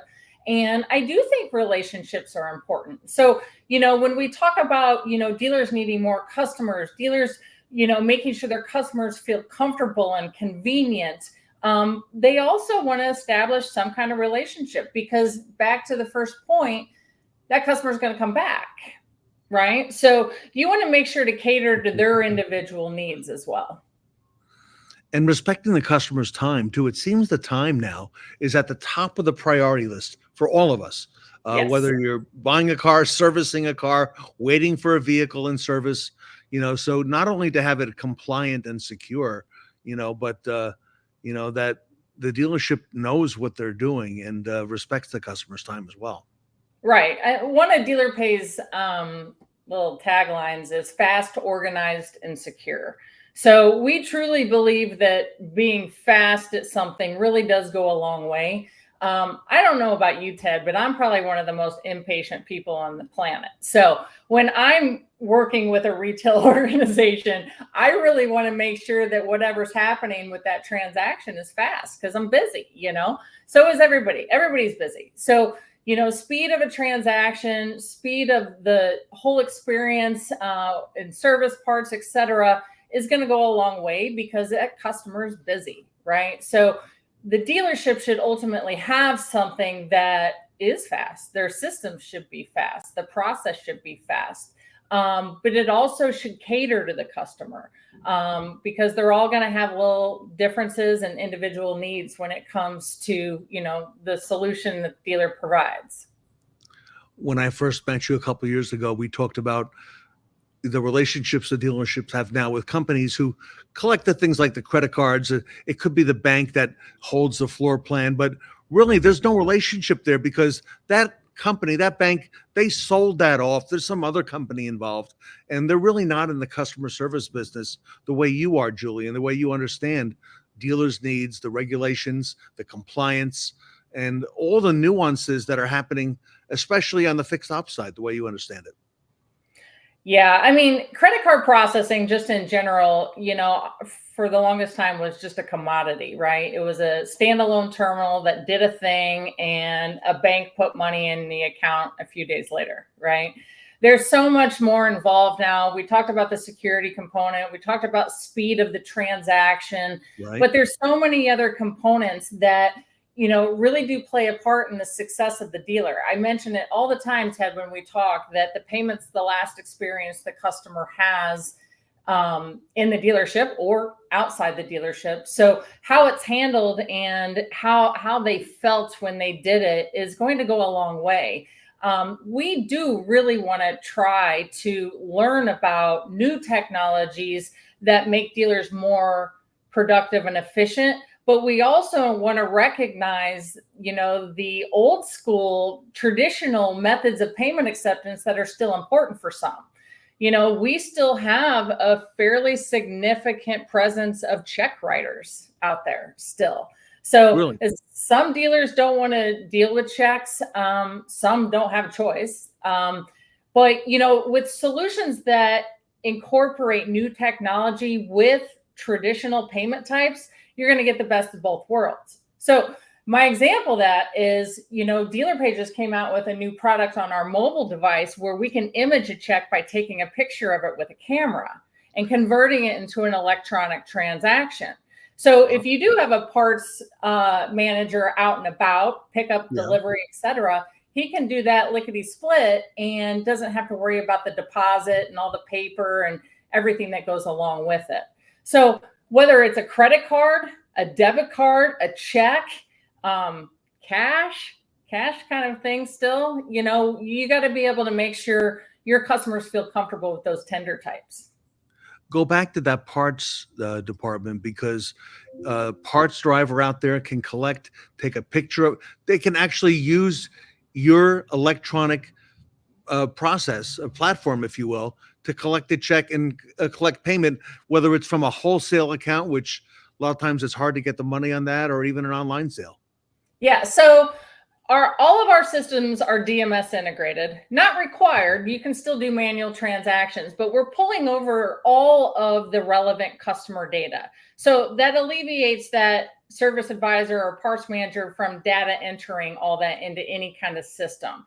So when you pull over the data and then you go collect the payment, whether it's in-house or out on the road, we're going to give you the options to collect it in whatever way they want to pay. I had mentioned with Kaylee on Parts Girl, the safe feature that we have. Some dealers don't want to do mobile devices. Well, there should be a process to bill that customer before you even deliver it. So all those things are, again, tools or technologies to solve certain problems to collect that receivable. Okay, so to wrap it up, Julie Douglas, everybody, DealerPay. What makes DealerPay a platform worth choosing over others? I'll start that I know you, as I mentioned earlier, you're dealership specific, and you mentioned that you're integrated in the DMS as well. What else? Yes, so we're dealer specific. We have DMS integrations. We've got certain behind the scenes processes embedded in our software that lowers costs. So it automatically chooses in the credit card world the lowest interchange rates. We've got systems that automatically do risk scoring, for real fraud transactions. So we can notify dealers real time if there's risk. And then finally, the whole process of reporting. We don't talk about it much because it all happens upstairs in the office. I say upstairs because that's where I always see my office staff. But, at the end of the day, they have to match every transaction to the DMS. So, making sure everything is detailed and organized and in a fashion where they can quickly reconcile, that's huge. One of our dealers in Arizona, a very large Toyota dealer, had mentioned it's saving them like 20 hours a month reconciling their transactions, because dealers can do several thousand transactions a week, so there's a lot of activity there. So yeah, wrap that up, Ted. I mean, we do have the technologies. We're continuing to add new features, as we call in the industry, bells and whistles, as we move into payables and some other technologies, really just to offer the full solution. Everybody, dealerpay.com is brilliant. It's the brainchild of Julie Douglas. She has put this together over she seems to be an overnight success, but I know it took a long time to get here. This dealer-specific payment solution, if you're not on board yet, her customer service is second to none. She's the owner of the company. She's very involved, not unusual for me to speak or text with her on a weekend. And I know our clients as well. A lot of folks here at the Fixed Ops Roundtable, a lot of people, a lot of dealerships use Dealer Pay, and that number is growing and growing and growing. You see her on social media. You can reach everybody, her email down below, julie@dealer-pay.com. I know that 314 number, Julie, that's probably a cell phone, I'm going to guess. Yes, it is. All right. Mine. That goes to Julie Douglas. Everybody, if you want to be on board with the best payment solution, if you want to resolve any friction between fixed operations and the office, get everybody on board. Julie is your solution, and she does it better than anybody else. So, Julie, thank you. Ted. It's true. It's true. And you do a great job for our industry. Thank you so much. So glad to be here. I appreciate it. At one time, the best kept secret, no more. Dealer Pay, everybody. Julie Douglas here with us today. Reach out to her at the Fixed Ops Roundtable. Thank you. Hello, my name is Julie Douglas, President of Dealer Pay. For more than 20 years, we've been working exclusively with dealers to process electronic transactions. We've developed a dealer-specific payments and point-of-sale solution designed to help dealers be more profitable, productive, and successful. The reason our solutions have been proven effective is that we understand the dynamics of accepting payments in each department and can offer customized solutions that guarantees to exceed your expectations. Our point-of-sale solutions provide customers with multiple ways to pay. With a strong emphasis on both security and modern technology, we cover all aspects of the purchase and the last experience your customer has in the dealership. It's important to us that your customers are satisfied and your dealership is properly funded for every sales transaction. We are advocates for dealers and recommended in the industry.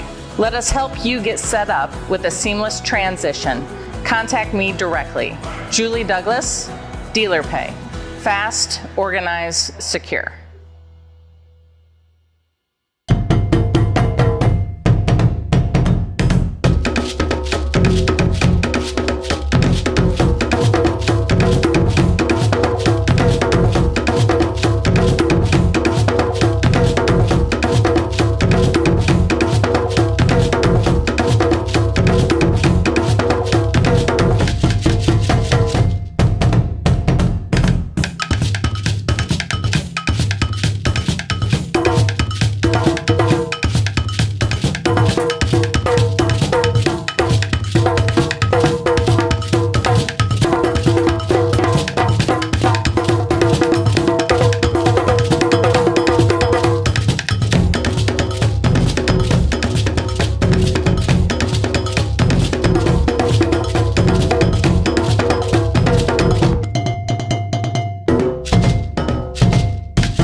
Meet the next generation of service menus in our next segment with Rob Leary of BG Products.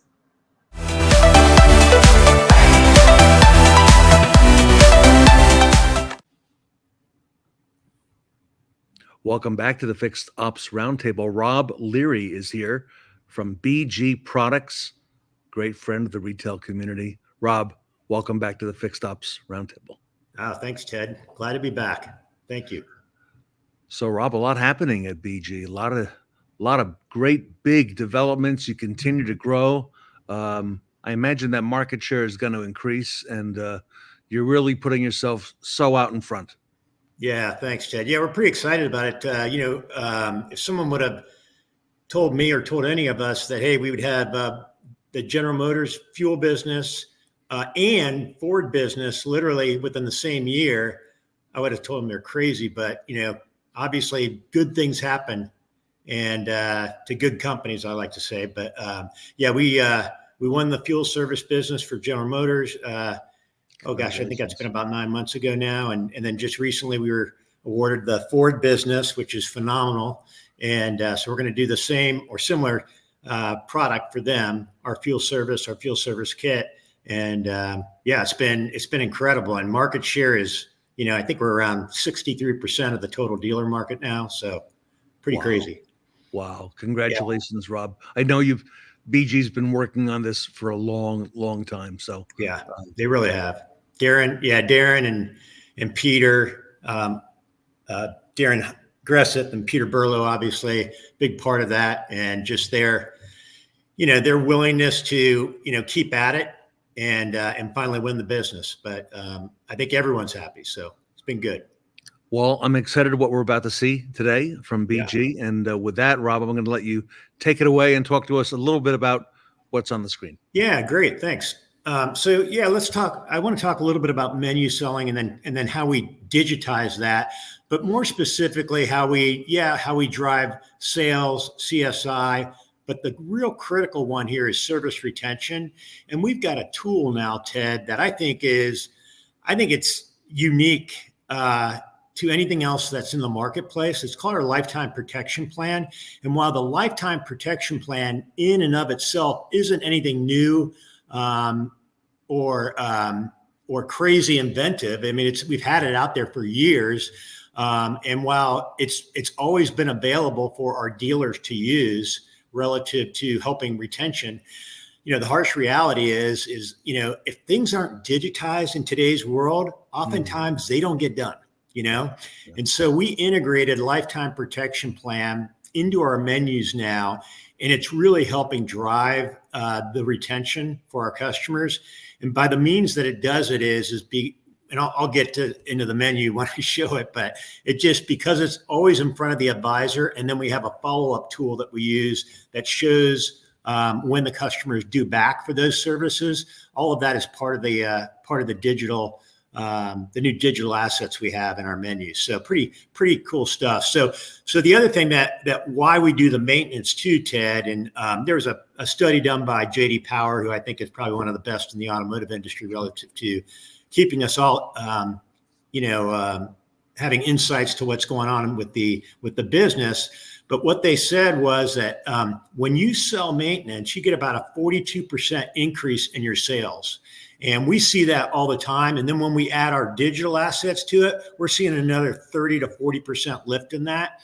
And oftentimes our goal is to get to a one-to-one relationship with every CPRO has at least one BG product on it. And I'll get into that in a second too. But the other thing that they said was there was about a 50 point increase in your CSI scores, which, everyone today obviously is interested in higher CSI scores. So that's a critical point. And then obviously the 83% return rate talks about the sales rate, meaning that when a customer goes to buy a next car, because they've been servicing with you and they've been doing the maintenance, obviously they're a lot happier. Their vehicle performs better. They know what to expect next time they come in, and they're maintaining one of their most prized possessions. And so that's 83% turn rate to sales I think is critical, and dealers love that one. Nice. So our menus are just that. They're digital menus, so it's VIN specific, meaning that when we decode that VIN number, it literally goes in and it looks at every function of that vehicle. So it understands how many cabin air filters it's going to need, whether it's got power steering or electric steering, whether it's got what kind of spark plugs it's going to use. All that information is built in there. So it leaves the data and everything that customer needs to do on their vehicle from both OEM and dealer recommended services, the advisor doesn't have to worry about it because it's going to tell them everything they need to know. And then, of course, we included that lifetime protection plan in there. That is the critical piece to obviously the retention side of it. So, and then the DMS integration, obviously we do customer vehicle appointments and RO data pulls over. And then we added a financing tool, either Sunbit or Dignify. And that's important because obviously, you know, the average customer today, I think it's over 50% of the customers can't afford a $600 repair bill. So financing and offering that, just like we do in finance on the sales side, just makes a ton of sense. And we integrated all that in. So, and I'll kind of show that here in the next couple of slides. But when we look at our menu selling, we kind of drive it from a KPI standard. And our standard across the board for all of our dealers has really been a 75% presentation rate with a 40% penetration rate, meaning a close rate, which is right along the lines of what not JD Power, but NADA states. And then what we really want to get to is that 1-to-1 ratio of BG products per CPRO. And clearly not all of our dealers do it, but they can certainly get there if they present. You know, that's what it's all about. You know, it's like that, I call it that 300% rule, 100% of the products, 100% of the time, to 100% of the customers, and you'll get to that 1-to-1 relationship. And then the other thing that we always look for too is when I look at a dealer's overall revenue, I look at what percent of our revenue is their revenue. Wow. Is made up of their revenue. And our goal there is to get to 30%. And those are some big numbers, mind you. But if you don't have a KPI to go after, then you're never going to get where you want to go, right? So anyway, those are kind of our KPIs. And then these are our menus. Let me see if I can do this. Oh boy. I have to try this. You're great with these digital menus. Yeah. Okay. Here we go. Yeah. So when I do the digital menus, it's not going to, I don't know if it's going to show the same way through this, but you'll see the digital menus. They come in a good, better, best format when we do that. And when I do it on this screen, you'll see, obviously, the lifetime protection plan is built in. So it automatically, and this is what's so cool about this, is that when an advisor brings that menu up, just like you're seeing here, it's going to put in there what protection plan values are in each of the menus. So you got 3 menus, right? A good, a better, and a best, right? So in this good, you can see there's $4,000 of protection plan. And in the better, you're seeing $8,000, and then in the 16 or in the best, you're seeing $16,000 of protection. And the cool thing about that is when I make any change in that menu, whether I take something off that has protection tied to it, it's going to subtract those dollars from the menu, right? And the customer is going to see that, and they're going to say, "Well, wait a minute, what happened to my protection?" Well, you didn't want to do that service, so. Yeah, the protection is going to go down. So it's completely digital, and again, it's dynamic. So meaning it changes whenever you make a change, it changes with you, both pricing in the menu and obviously the protection plan. So again, that's the way those tools work. And then you have your a la carte section over here that allows you to obviously add any additional services you want. And again, anything that had protection plan tied to it would show that in the would show that in the menu, and then would start driving additional value to the customer. And then as we do that, you think about 70% of the customers coming in are oil change customers, right? We know that. Right. It's prevalent in our industry, and it's a little bit of our own doing, in some ways. But when we talk about a digital menu, we also talk about how do we move an oil change customer to a value add customer, meaning that we're adding value to them that's going to provide them both retention and a better performing vehicle, performance, gas mileage, et cetera. And that's what this tool does. It allows us to break up the oil change, and rather than say, hey, yeah, your oil change is going to be $79.95 today, or $53, or whatever your pricing schedule is. And rather than doing that, what we say is, hey, here's your oil change menu options, right? They are obviously the one with the MOA, it's going to give you 53, 50, 15. And then you got the other one with MOA and the CF5 or 44K. And then I've got MOA, CF5 and EPR in the other one. And each of those is going to provide a protection value, right? So you got 4,000 in the minimum, you got another 8,000 in the value. And then in the preferred, you have up to, I think it's going to be, $12,000 value there. So that's kind of how all those menus digitally work in the process. And again, it's there in purpose to, yes, help drive sales, but clearly help drive retention. And when we look at this in terms, Ted, of what that means for a group, just as an example, we had a rather large automotive group, one of the largest in the world, quite frankly. And, they were doing business with somebody else, to be obvious. But when we started with them in 2016, they didn't have a digital menu. They had basically paper menus. And when you looked at their paper menus, my gosh, it was so complex. No one was using them because it was too complex. Sure. So they tried to do everything generically, which is not the best way to do it, because then you can't be bin specific and you can't give the customer exactly what they need. So when we implemented those digital menus and all the BG products, we took them from $14 million, what they were doing across, over a couple hundred stores. And now they're this past year did 120 million. I think they're on target to do about 125, 128 this year. Wow. So hopefully you can see those numbers, Ted. What a big difference that made. Wow. Yeah.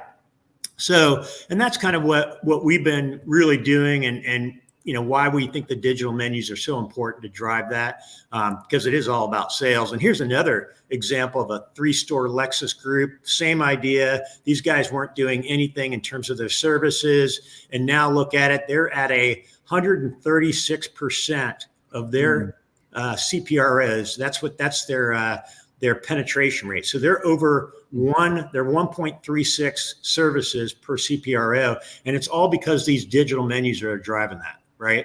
And again, there's their revenue. And I think they're about 23% of their overall revenue is BG. So some pretty cool stuff there. And then we have a dashboard view that you can look at as well, that just gives a higher level overview. You can play some what if scenarios. Those are pretty fun to work with. And then we have a new Smart Ops app that allows us to conveniently provide an app in the manager's dealer's hand, obviously as well. And now it can literally show them, hey, how am I doing on my presentations? What's my closing ratio? What's it look like for the day, the week, the year, et cetera? All that's built in there. They can see their penetration rates. They can see which advisor is selling, which advisor isn't selling. So all of that is built in there as part of our new menu tool. So some pretty cool stuff. Very nice. Yeah. Any questions on that? Very strong. You're the leader in this, and the growth chart that you just showed us of that large dealer, by having gone with a VIN specific solution, that just shows you the opportunity. By not trying to be generic anymore. We can't do that anymore. Yeah. And the other thing about that is, I was just talking to a dealer the other day about this. It's a pretty cool conversation. Well. And I said, there's a reason we ask people to present to every customer every time. And he's like, yeah, of course, you're going to drive more sales with that. I said, yeah, but you're also going to find out that you can't sell everything, right? Mm-hmm. Somebody's not going to want something. Right. And that's part of our business. Right. The great service advisors sell a lot, but they can't sell it all. And when you look at the opportunity, and we have a program that we do for our dealers. And what we do is we look at the total BG opportunity that they have and show them exactly how much fruit they're leaving on that tree, so to speak. And when we show that to a dealer principal, he's like, what the heck? I mean, it's millions of dollars being missed each month. Even the best of the dealers still are missing out on millions and millions of dollars every month because of, people not doing what they're asked to do, right? Which is present and sell. So anyway, just kind of a side point there. Very nice. No, very powerful information, Rob. Thank you. Yeah. Yeah, and that's really it. What I wanted to talk about today is just how we are driving sales, how we drive CSI, and how we drive retention through our menus. And we think it's the only way to go, obviously. But we've got a couple of thousand customers now using it. Still a lot more to go, obviously, especially as we have a 63% penetration of the market. But we're adding about probably 30 customers a month onto the new digital tools. So fun stuff. And these digital tools are really needed in our industry. And BG has got it all, everybody.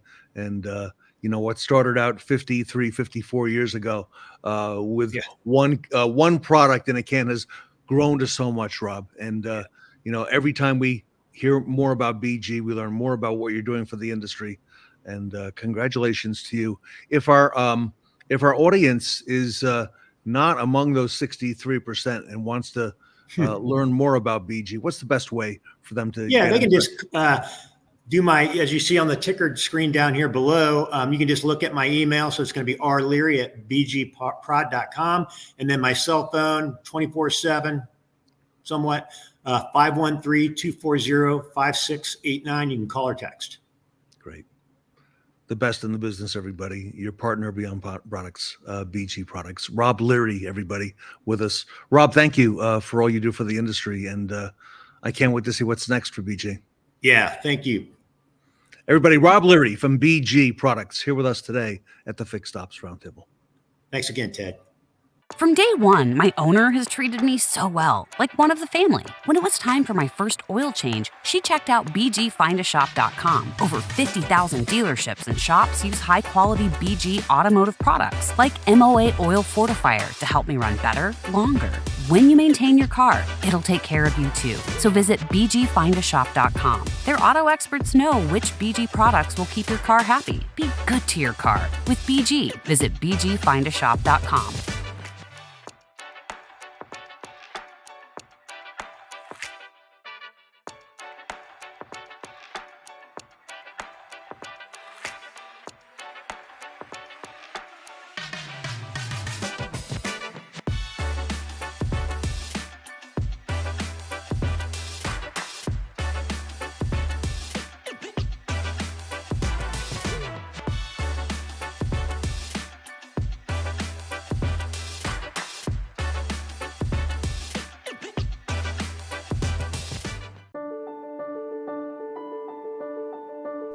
BG Experience provides a window into today's vehicle systems, including the engine, brake, driveline, and cooling system. You will learn about how each system functions, the challenges they face, and BG Products' preventative maintenance solutions to these challenges. BG Experience is used by automotive trade schools and service centers to educate students, technicians, and service advisors. The ability to see how individual components of complex vehicle systems interact in motion provides a more visceral understanding than older training methods. We partner with over 50,000 shops and service centers around the globe. BG Experience is an essential tool to engage and educate automotive professionals worldwide.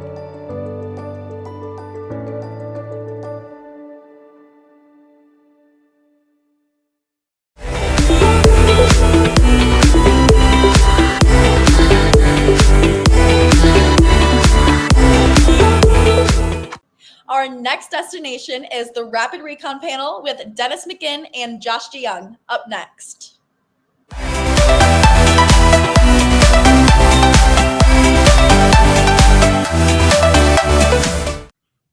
Welcome back to the Fixed Ops Roundtable. It's a great honor to welcome our friends from Rapid Recon. Dennis and Josh are here, Dennis McGinn and Josh DeYoung, to help us unlock turns and reduce hidden recon cost by VIN and improve customer CSI with one solution. A lot happening in our industry on this topic. Dennis and Josh, welcome back to the Fixed Ops Roundtable. Thank you, Ted. Love being able to spend a little bit of time with you, and especially on this topic. Well, you gentlemen are the leader, okay? And you are the subject matter experts, clearly, in this arena. So, Dennis, let me start with you, if I can. Here we are. on the cusp of fall, coming into fall, nearing the end of 2024. Help us understand the current challenges as you see them right now in reconditioning for dealers. Too many people, in my view, think they're managing their reconditioning, but they're just kind of doing what they've been doing for a long time. So getting by and working around obstacles, because that's what people do in the fixed top side of things. And I've spent a lot of time the last couple of years with groups, particularly, who have tried to figure out a way to get economies of scale across their organizations. And they've tried everything. They're still trying everything. I mean, even Carvana, like trying to consolidate or buy auction operations and do all that. And so they're all trying to figure out how to make this thing scale for them. And they're all betting there's a big piece of business out there for them that they're not getting, which I really question that that's going to be the answer. But there's so many opportunities in this industry. There's so many inefficiencies, and reconditioning is still probably one of the primary areas that is under their control, but they don't know how to do it by themselves. And so I think there's an enormous opportunity for those that want to listen and want a little bit of help. In other words, they don't think they have all the answers. Okay, and I think there are a couple terms that are in every group that has a dealership that's doing 100 cars a month. They're all doing about that, maybe 80 to 200, that kind of range. They've all got several terms that they're not seeing, and they're not going to see them until they get some help, or they get somebody up the line saying, okay, guys, you all work for me, and I'm going to help you guys to make your businesses work more efficiently. And by the way, you're all going to use Rapid Recon. And they also have people that really know this space, and they're gonna watch this for us and tell us where we're doing it right, which is what I mean. Not wrong. I mean, you want to go the other direction here. I think with this, everybody wants to do better. Okay, they all want to be optimistic. So, Josh, what do you think? What are you seeing out there? What's in your I think a lot of dealers, especially now, we're way past COVID, and I think we have really started to dig in on the basics. And at the end of the day, I think a lot of dealers knew that there were challenges, with reconditioning, and now it's that fire that's the hottest one in front of us. And at the end of the day, I think all of us in this business has some type of ego. It's just the way we're wired. And I think when you have to admit that there is a weakness and there's a problem, it's tough. And, the reality is we have a solution that can help. And, there's a lot of software out there in every facet of the business, in automotive, to help manage time. And, I was told a long time ago that time is the most important thing that you can lose that you never pay for. And trying to get that back is tough.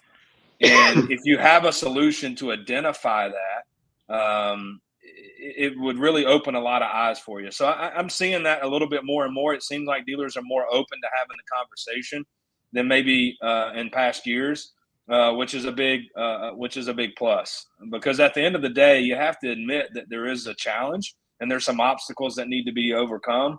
And before you move into the realm of technology, that's kind of the first step. So, I'm seeing a little bit more openness from maybe some dealers that weren't so open in the past. I agree. I think Rapid Recon has helped bring us into the modern era. And Dennis, let me go back to something that you mentioned just a few minutes ago. You mentioned the word unlocking turns.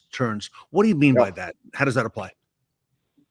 What it applies is that the people get in kind of used to doing things one way and not very open to revisiting the processes.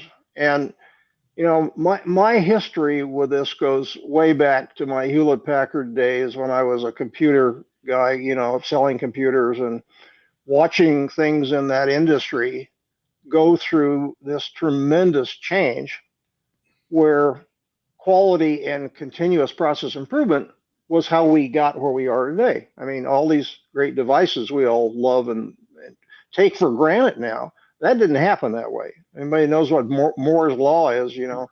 Now there's going to be McGinn's law, I think, but it really is what you get when you really know what economies of scale are. This industry is a little hard because it's so dispersed, and people have tried to concentrate things and get, you know, economies of scale, but it's not easy to do. It's hard. You got to have communication. You got to have people on the same metrics, okay? That believe they're all being measured the same way, whether it's average days in recon or time to line, which is, you know, my favorite thing, is that. And so of all the groups I work with, a couple hundred at least, and some very well-known ones and some very well-known leaders and CEOs of these operations, public, you know, is that we found that if depending on the general manager and the people above them, if they take a close look at what they're doing, they've got about $1 million, almost average across the deal. And the rule kind of in my mind is that everybody thinks that they're doing a couple of days, okay? They don't want to talk about it usually, except the ones that really say, you know, everybody's got to believe in the metrics here, because that's how we all get paid. This thing works.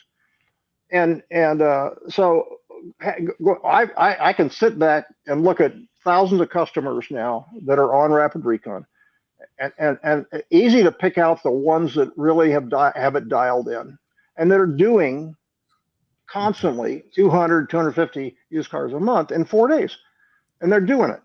And then there's a whole bunch of them that are they're kind of pretending they're doing it, and that doesn't work. I mean, so every group I've looked at realistically that has 10 or 15 stores, they're all at 16 days. I mean, you may have a couple that are really hitting the ball, but the average is always the same at the starting point. Really? And it needs to be under 7 days.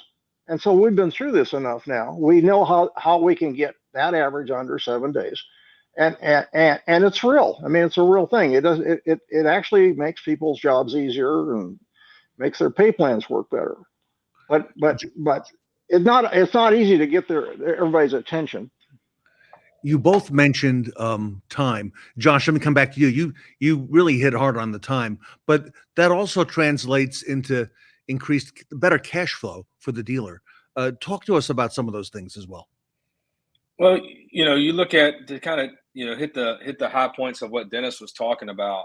You know, I think that, you know, we're so narrow focused on making sure that our customer experience is really, really good from a consumer standpoint, which we'll talk about that later with CSI. But, you know, I think a lot of times we forget about our employees. And I think when you look at Rapid Recon as an accountability tool, because it is, you know, at its core, it's also to make, you know, your employees' jobs easier and being measured. You know, people want to be told they're doing a good job, but what's a good job?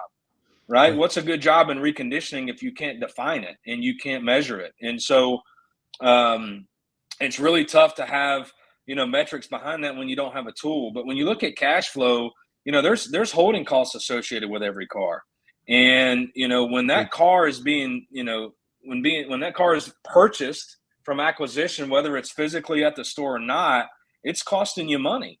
And when you can't quantify what that looks like, the cash flow could start to get tight because all your money's tied up in a vehicle that either may not even be at your store or you might not even know where it is, right? It might be off-site because you forgot you sent it to a body shop, right? It's a story I hear over and over and over again where we lost one car and that one car cost me thousands of dollars in gross because we missed our mark.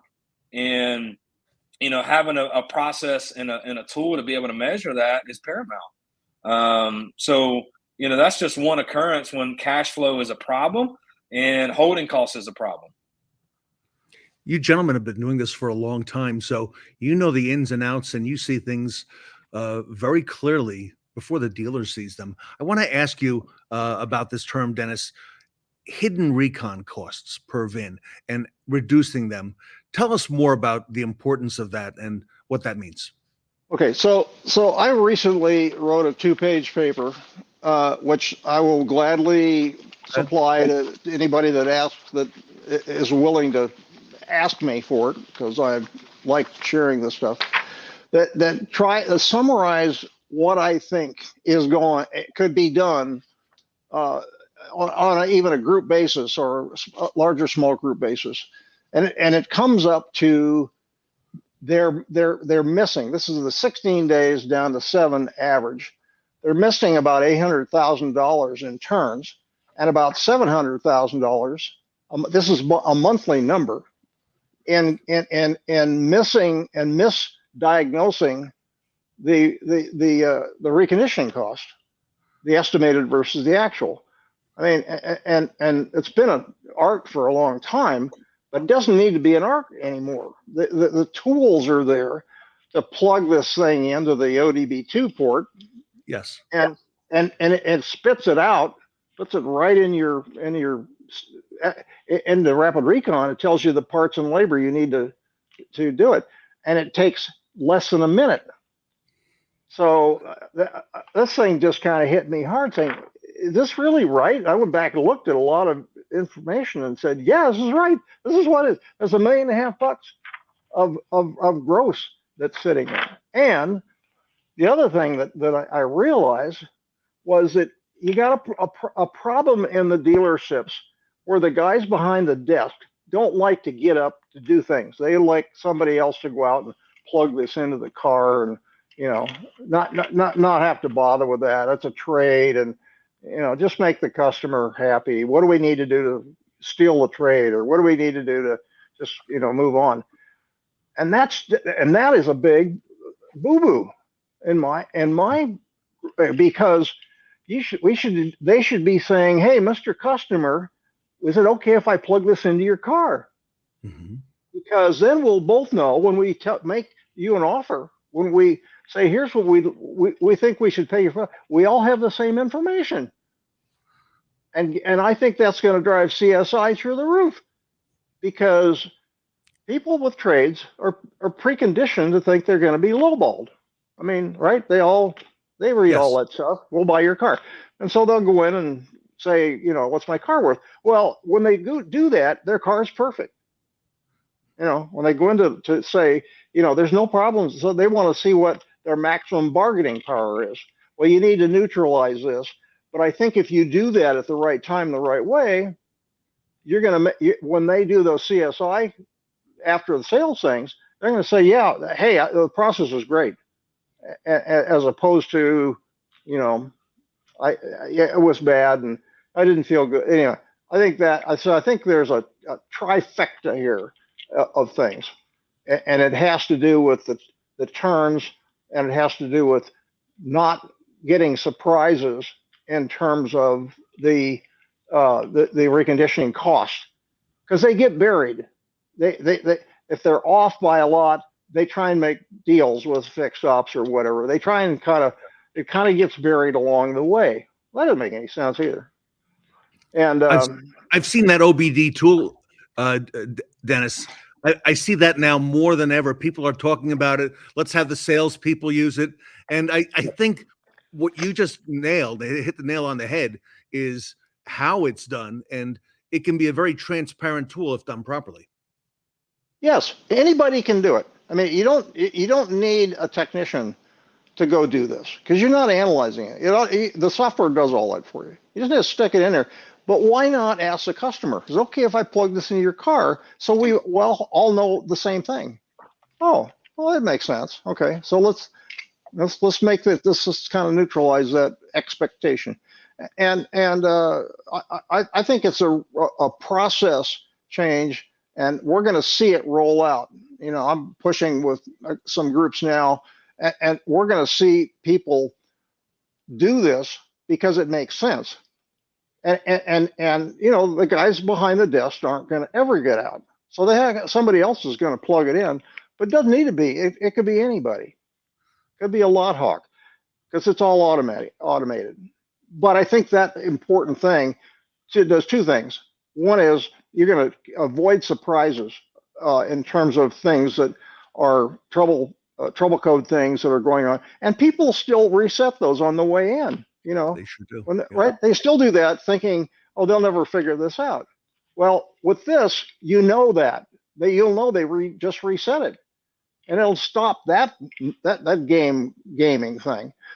And it's not fair to the dealers either. Not fair to the dealers to kind of try and game that thing. But it's not going to happen. We're not going to get the guys out behind the desk to do it. I mean, so it's got to be a little different. Josh, speak to us a little bit, if you would, about reducing these hidden recon costs. I've taken that thing around Dennis's neck, and I've been all over the country here in the last 7 months, just really trying to test if the theory is real. And when you go to a dealership and you grab 12 keys and you plug that device in 12 cars, and you find concerns, and there's real dollars that show up, you can't argue with it. And the reality is the only way that doesn't work is if you don't plug it in, right? If you leave it around your neck or you leave it at the tower at the dealership is the only way you're not going to be able to eliminate those hidden recon costs. There's just no other way that it won't work based on, my study and my test and the data that we have in front of us. The challenge is it's a change of process, right? There is something that you're doing now that you didn't have the ability to do just a couple of years ago. It's not because you didn't really want to, it's just because it wasn't available. And, I use this scenario all the time. I could go to Amazon and buy, paper towels and never leave my house. And I probably would pay a little bit more for it because my time is so important to me. It's the same way with this, money and time kind of correlate, and understanding that I want to be fully transparent with a consumer from the appraisal process is very different than maybe we did business in the past, right? They came in, they sat down, they got their Coke and popcorn, and their car went into a black hole, and it was being appraised, and it was the tennis ball match, where they're bouncing back and forth between the customer and the tower, and nobody knew what information was being shared. A lot of that's changing.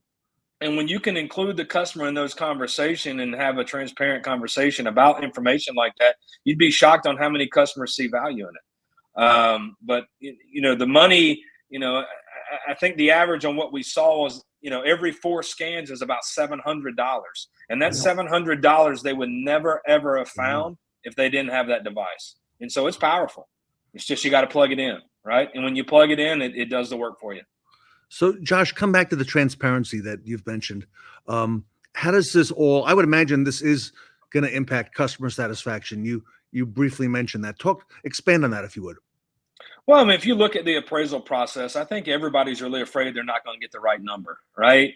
And they do everything they can to make sure they do get the right number, like going to, different stores and, clearing their check engine lights and, cleaning up as much as they can. And, I remember trading in a car myself in college, and I got it started, and I said, I'm not going to shut it off because I don't know if it'll start again, right? I'm going to take it straight to the dealership right now, right? So, I think we all, in some way, shape, or form had some of that going on. And so, being fully transparent with a consumer up front and understanding that we're all looking at the same data to make the most accurate decision and give them the most money for their trade because we want a long life customer is powerful. And again, not having that communication, I think a lot of times isn't good. And so when you have that data in front of them and you can have a real candid conversation about what you found and kind of what that equates to in layman terms for a consumer as well as the dealership, there's no way that the CSI won't improve. And Josh, on the last Fixed Ops Roundtable, you and Dennis both spoke about how all this begins, and you're speaking about it now with the appraisal process. The appraisal, An efficient appraisal process increases customer satisfaction, makes us more efficient, makes things flow a lot better. And you're right, consumers are aware of how these things work, and they're tech savvy. Okay, and so us having the tools is really important and knowing how to use them. Absolutely.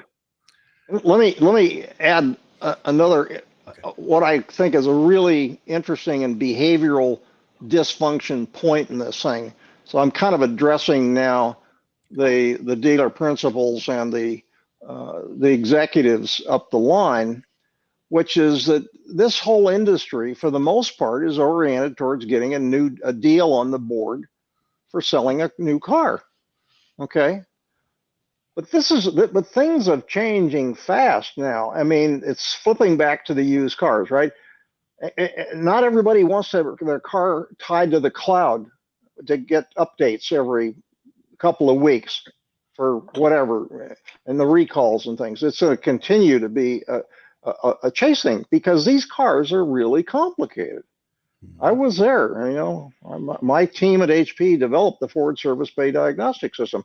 This was before it was digital. So I know all of the background there. But this getting a deal on the board misses the point because there's more profit in what I've seen is more profit opportunity in used cars than there is in new cars. Right? I mean, you can, you know, for instance, you don't sell, I mean, you're going to get the F&I part, you got to sell new and used, you get it from both sides. Okay. And so I think the old thing, hey, everything is about ringing the bell to get a deal on the board for a new car, and we'll just do what we have to do to take care of the used car. I think it's missing the point. Yeah, that's the old way of doing it. Dennis, let me come to you first, and then Josh to bring it home. Rapid Recon is not only a recon tool, it's the one solution. It's very comprehensive. It helps us on the reconditioning side, the appraisal side, the customer satisfaction side. Give us some of the key features, if you would, on having this effective recon tool and how it applies to the entire dealership. Yeah, so, and in fact, it does. It plays all the way across because, you know, if you got your reconditioning process in line, it makes your business predictable, right? And if you're getting a large part of your gross, and I'm talking about the dial of being able to up and down your gross on this thing, what can you impact the most? Well, it's your used car business, because I think that's it. But the industry, I think, isn't going nuts over new cars with lots of technology and lots of complex stuff. I think they're getting concerned. There's a privacy issue. So I think that the fact that there's still the used car market has been very healthy. It's going to get healthier, but I think people are going to want know more about that car than they have ever done, because the average age of the cars has gone up to 12 and a half years now again, I think. And so they're going to keep that car for a long time. And you know, also a lot of these insurance, hey, we cover everything. That blew up last week too. Okay, well, I don't know who was taken to task on that one, but you probably remember that. And so, you know, they're going to want to know a lot more. Okay, and there's a lot more life in these used cars than we've all thought about. So I think there's a big opportunity here for across the dealership to get more turns out of their used car business by doing process improvement and getting some help, and you know, measure and manage, that kind of thing, time to line, and then managing your exposure on the trouble problems, right? And we have a ton of data on that too. And Josh is exactly right. Every fourth car, you're going to get $700. And what are you going to do with it? You're going to bury it somewhere. Okay. Nobody wants to say, oh, well, I missed that.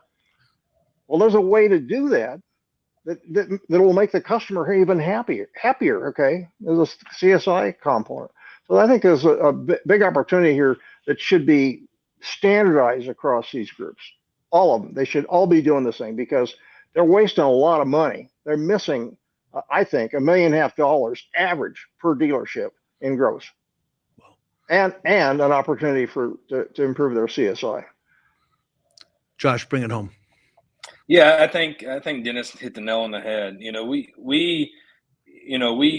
We have a software that can help, and at the end of the day, I don't want to speak for every GM or used car manager or owner operator out there. I think that the biggest concern they have is they have software in every facet of their business, right? You have a DMS, you have a CRM, you have a service lane suite of products, you have an MPI tool, right? There's all these technologies that kind of exist in the dealership today. And I think the biggest concern is, are we going to use it and are we going to utilize it? And that's what's made us really, really, really good is we have found a way, and we have a team of people that can say, hey, listen, the software is not going to make you detail the car faster, and it's probably not going to make the tech turn the wrench quicker. But the reality is we can measure something that you haven't measured in the past and help you put in processes all in every facet of the reconditioning process that can help you. And I believe that most operators and GMs and used car managers are concerned if their people are going to use it. And we know that, right? We've come across that thousands of times with the thousands of dealerships that we have. So, software is only as good as the people that are going to use it. And, we figured out a way to do it. And I think if you sit back and say, you know what, I think I want to have an opportunity to have a conversation, we'd love to have a conversation. Because again, it's not a fit for everyone, but we'd love to have a conversation to see if it is a good fit for you. Everybody, Rapid Recon has the people and the tools. They are car people. They're in the car business. They are coaches. They do this in thousands of franchised automotive dealers throughout the United States. They're the best at it. They know what to look for. They can help you. They can help your people and coach them. And it's not a matter of whether you need this product. It's just whether you're large, medium, or small, okay, to what extent. And they keep getting better and better. And the feedback here in the Fixed Ops Roundtable on Rapid Recon is really quite extraordinary. So I'm going to suggest to our audience that you reach out to the best in the business. Dennis McGinn, founder of Rapid Recon, Josh DeYoung, their emails are scrolling at the bottom of the screen. You can go to rapidrecon.com, rapidrecon.com. Dennis, I'm going to ask Shelly if we can get that document you showed us, maybe even a condensed version, and send it out to the roundtable while we're on the air. And use that as a follow-up for the show because you put together some very profound things. So on behalf of the roundtable, I want to thank both of you. I mean, I love this business, and I guess one of the reasons that I love it so much is because you'll never solve all the problems. I just want to solve a good portion of them. There'll still be plenty to be knocking at for a long time. Thank you, Josh Ted. DeYoung, thank you. And Josh, very valuable. Thank you for all the research you've been doing around the country, by the way. Thank you. Everybody, Josh DeYoung and Dennis McGinn from Rapid Recon, rapidrecon.com, here with us today at the Fixed Ops Roundtable. Everybody wants to be part of a bigger story. And to see something like this in such a big industry is a big accomplishment. When I heard about Rapid Recon, I was like, man, that's ahead of its time. Rapid Recon is the one software that unifies all the departments. You're going to go from chaos to organization. The whole idea is to take 15 days average to get these cars ready to sell and take it down to 3 to 5. It's live. You can log into Rapid Recon and see exactly where you are. We're processing 2,500 cars a month. You need technology to make it more profitable. And we know the pains that dealers are going through because we've lived it. We get so much praise for our customer service, and it's because we genuinely care. If you want to be as efficient as you possibly can, you absolutely should have Rapid Recon as your system. We're changing this industry in a way that it's needed to change for a long time. Get your dealership mobile service ready at the next Fixed Ops Roundtable pop-up event happening live at Beaux-Arts Ford Lincoln in St. Augustine, Florida. Please join us on Thursday, October 17th. Follow us on LinkedIn, Facebook, and TikTok. We'll see you soon.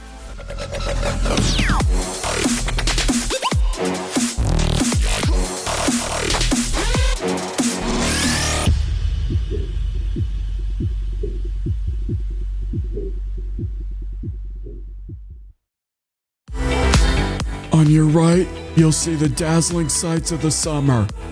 And on your left, you'll see that we're back at the Fixed Ops Roundtable Summer Palooza event. We're breaking out the biggest names in retail on the Radical Change panel up next.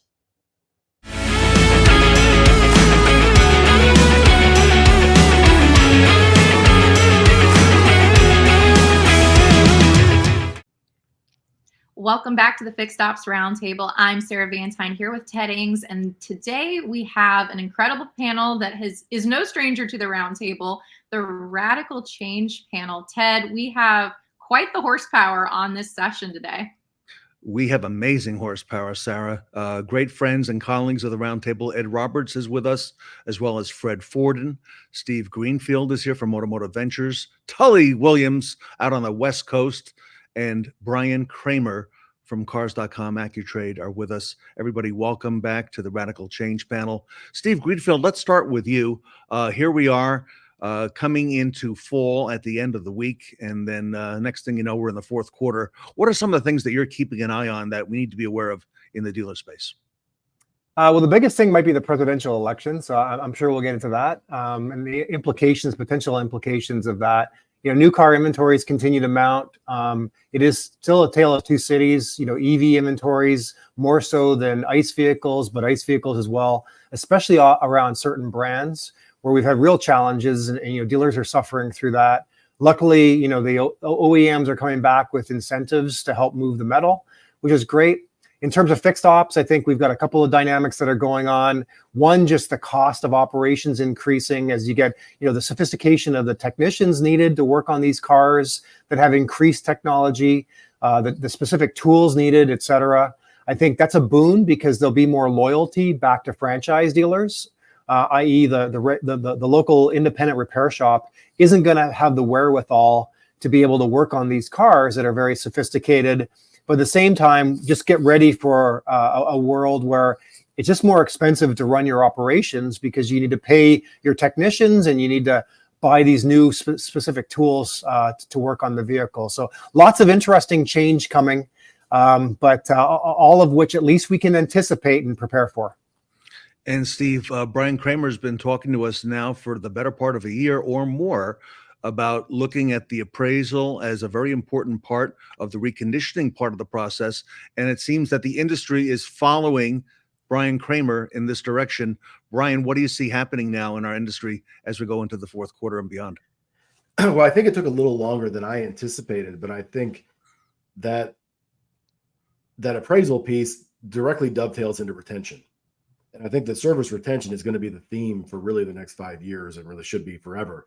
But I think that there's been so much profit on the front end on these new car transactions that operationally the average dealer hasn't had to get as disciplined as really I felt that they needed to. And now it's happening, especially with certain franchises.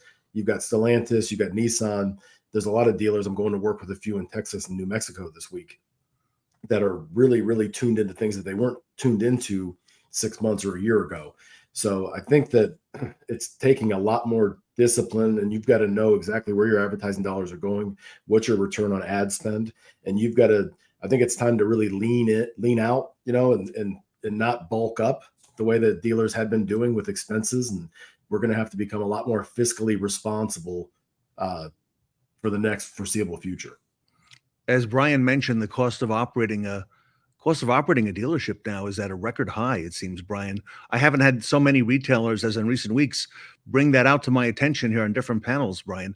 And that's definitely a concern to them, whether it's employee costs, technicians, tools, but there's a whole lot involved in the cost structure.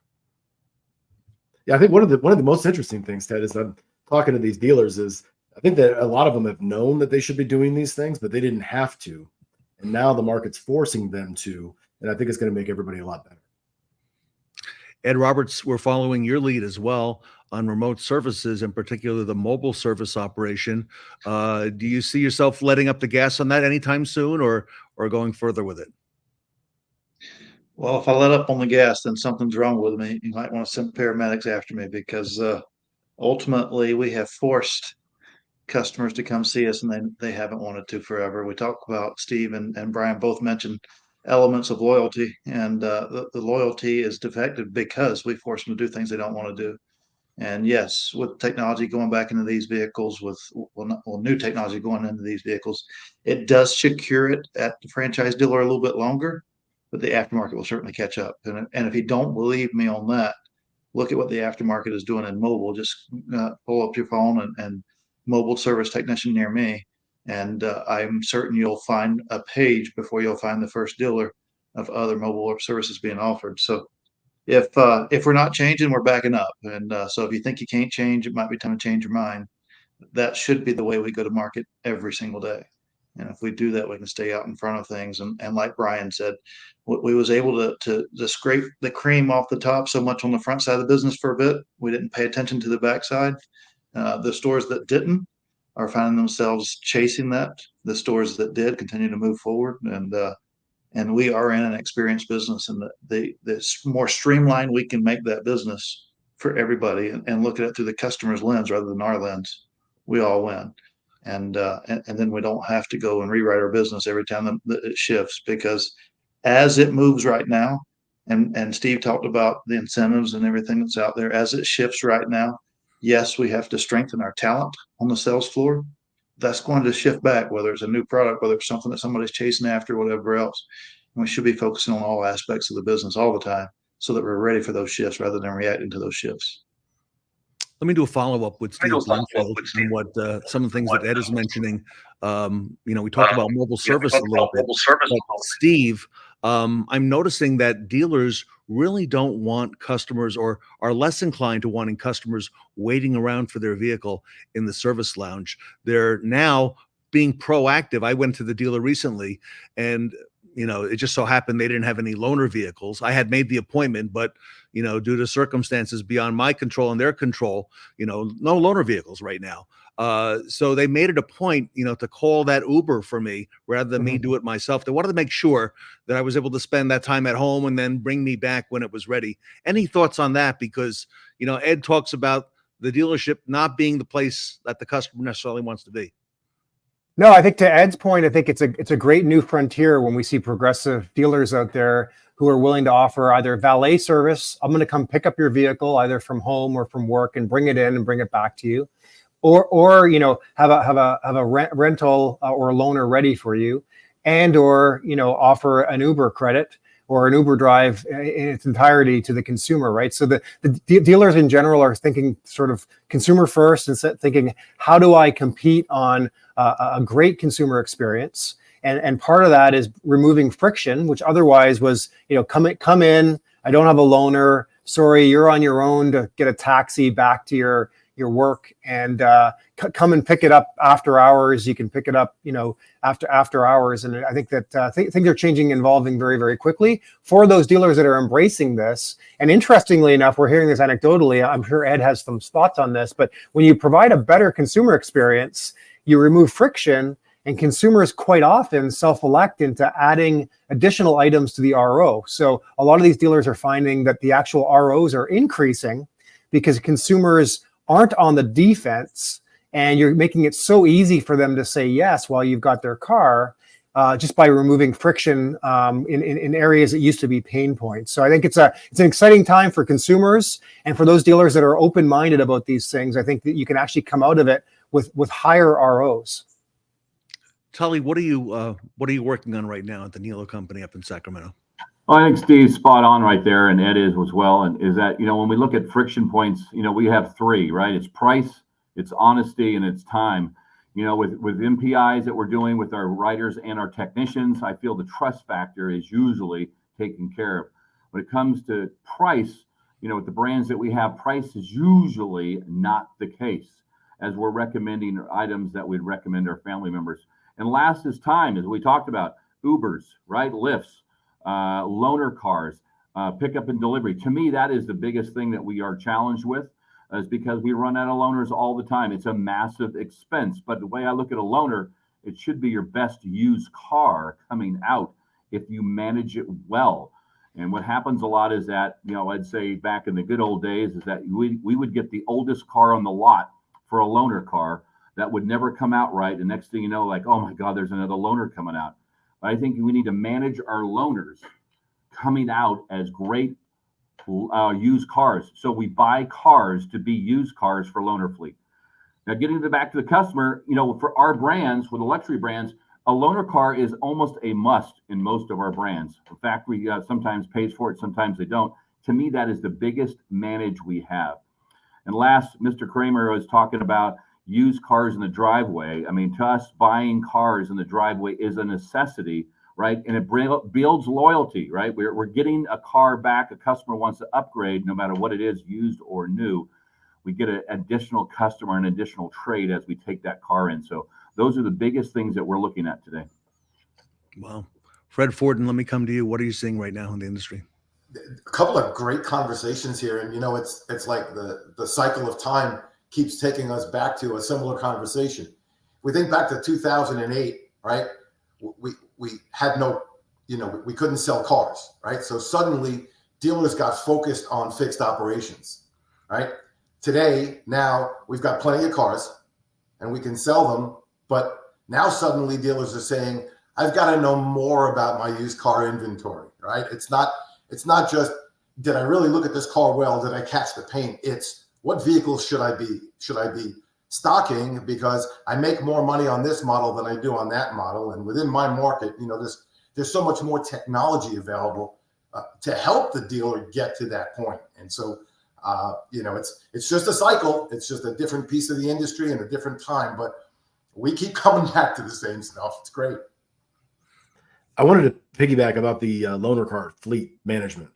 And I think that that's a very understated part of the business. And Tully's 100% right that there's so many different dealers that'll say, you know what, loaner cars don't work, especially when you get into the luxury brands. I know Niello does a great job of appraising cars on the service drive, acquiring cars off the service drive. I've experienced it firsthand. But from a asset management, as these cars start depreciating a lot more, one of the things that we're building out is an IMS, inventory management system, to compete with some of the other products that are out there currently that dominate the market. But one of the 4 pillars, so we're going to have new car inventory management, used car inventory management, wholesale inventory management, and loaner car inventory management is one of our buckets in terms of aging, looking at forecasting and using AI to predict when the drop points are. So what are you ordering well ahead of time? So looking at it with expiration dates. For instance, right now, if you're putting in Toyota, Tacomas into Toyota Tacoma or a Toyota loaner car fleet, a 2025 Tacoma that's put in right now is going to be worth the same as one that's put in August of next year. So there's virtually almost no depreciation in terms of those. When you look at daily depreciation, we know, depending on the brand, that you can turn a profit done correctly out of your loaner car fleet instead of looking at it at an expense, if you're planning and forecasting the right products at the right time to stock your used car inventory levels a year or 2 years from now.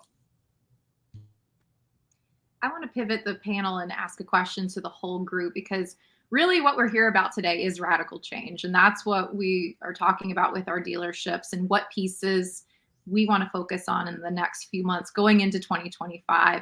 So Ed, I'll start with you. We've had a lot of conversations on this panel today. Steve brought up, the new car inventory mounting, how dealerships are looking at the costs associated with running their businesses. If you had a piece of advice for a dealer listening today, what would you suggest that they look at to reduce their costs or have better efficiencies? So I want to first add one thing to what Tully said. We got 3 friction points. He said price, time, and honesty. And I'll add the 4th one, and then we'll tie that to what you just asked about, Sarah, and that's location. Our customers have to drive by multiple stores before they can get to ours, whether it's different brands, whether it's the aftermarket, wherever else. And then shifting into that with inventories, where we have to get better is truly looking at it through a customer's lens. When someone is submitting a lead to us for whether it's a used car or a new car or whatever else, sometimes they're narrowed down to that specific stock number, but usually they're narrowed down to that specific stock number at your store and 2 others somewhere else. They'll get it down to the 3, and then depending on that connection that they make with the store or whatever else. Well, once they make that connection, once you have that connection, rather than they want to know how much you know about the vehicle, what kind of shape it's in. And most people don't know that particular vehicle, so they just respond with an answer. But if I was to say, Ted, you're 23 minutes from me, let me hop in it. I'm going to drive it over to you. We'll check it out in your driveway. What do you think about that? Now, I'm not misleading. I'm not sending him down anything. I'm not sending him past the competition to look at anything else. So if we truly look at it through the customer's lens, we're going to spend less time, and we just took that guy out of the market. He's no longer chasing those other two that would have turned into leads. And now I'm in total control of that situation in his driveway. And in his driveway, now I have the captive audience of his trade, and sales promotes sales. Got neighbors looking at things. I got him talking to his neighbors. Did you see what they did for me from Bozar? They brought it to me, blah, blah, blah. Those are the elements that creates the radical change that dominates our market. Then we can control our inventory. We control every aspect of it. And the only shift is looking at it through the customer's lens. Boom, Ed. That was incredible. And Tully, I know you have some thoughts on this as well. So what pieces would you suggest dealers be looking at as they're weighing costs and looking at efficiencies? Well, the way I like to look at it is I love inventories, but I look at the hours inventory. I think that's one inventory that we always fail to look at closely. As we're talking about dollars and cents, honestly, fixed ops is not selling dollars and cents. That's a byproduct. It's all about the inventory that you have. And are you maximizing your inventory in fixed every day, and then grow your inventory every day? Growing your inventory is a hard thing to do. Do you have a plan? Is there a succession plan? Are you growing technicians? Is there a pathway in writing to show technicians coming up? How do you grow your inventory? Like Steve said, the technology today is ginormous. Is your shop planning for that, or are you already in it? Are you an early adopter? And if you're an early adopter, you'll have heads up on it. I recommend that you look at your inventory every day, and how are you growing your inventory monthly? To me, that is the biggest thing to look at. Steve, we've talked a lot about automation and efficiencies. From your perspective, there's so many technologies that dealers like Tully and Ed can leverage in their service drives and in their new car and used car departments. What would you say is most important for dealers to be paying attention to right now with efficiency? Well, I really like where Tully was here, with inventory, hours of inventory. I would say it slightly differently. I think of it as throughput, right? You want to get as much yield on each of your employees as possible, as much revenue from each of your employees by loading them up with the right work that makes sense in terms of their skill set, so they can do their best work and be happier as employees, but also, increase the amount of revenue. I think, Sarah, to your point, there's a lot of new technologies that are coming out that are really going to help with throughput or getting the most amount of yield per employee as possible, whether it's through warranty process automation, to Brian's point, more tools around inventory management, and on the trade side of things, we're seeing more focus on fixed operations, thankfully, with new technologies around recalls and making sure certain parts are in order or in stock. And I think we're starting to see this wave of new technologies that are coming out. A lot of it's powered by AI, but really focusing on augmenting current employees and making sure that they're doing their best work, but they can actually increase the amount of throughput. So at the end of any given month, you'll find that the amount of revenue being generated per employee is going to continue to increase. Fred, there's a lot that's been discussed. And so from your perspective, what would you suggest dealers be paying attention to right now as they're looking at all of this and looking at costs and efficiencies? Well, part of it, I think, is going to be education going forward as well, right?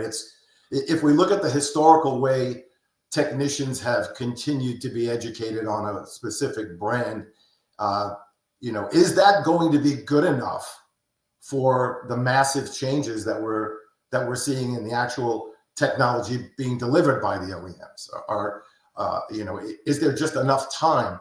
The next thing is, and I always love Tully. He's always focused on time. It's every minute, every day, and that's that's how I made my bones in this business is taking care of those minutes.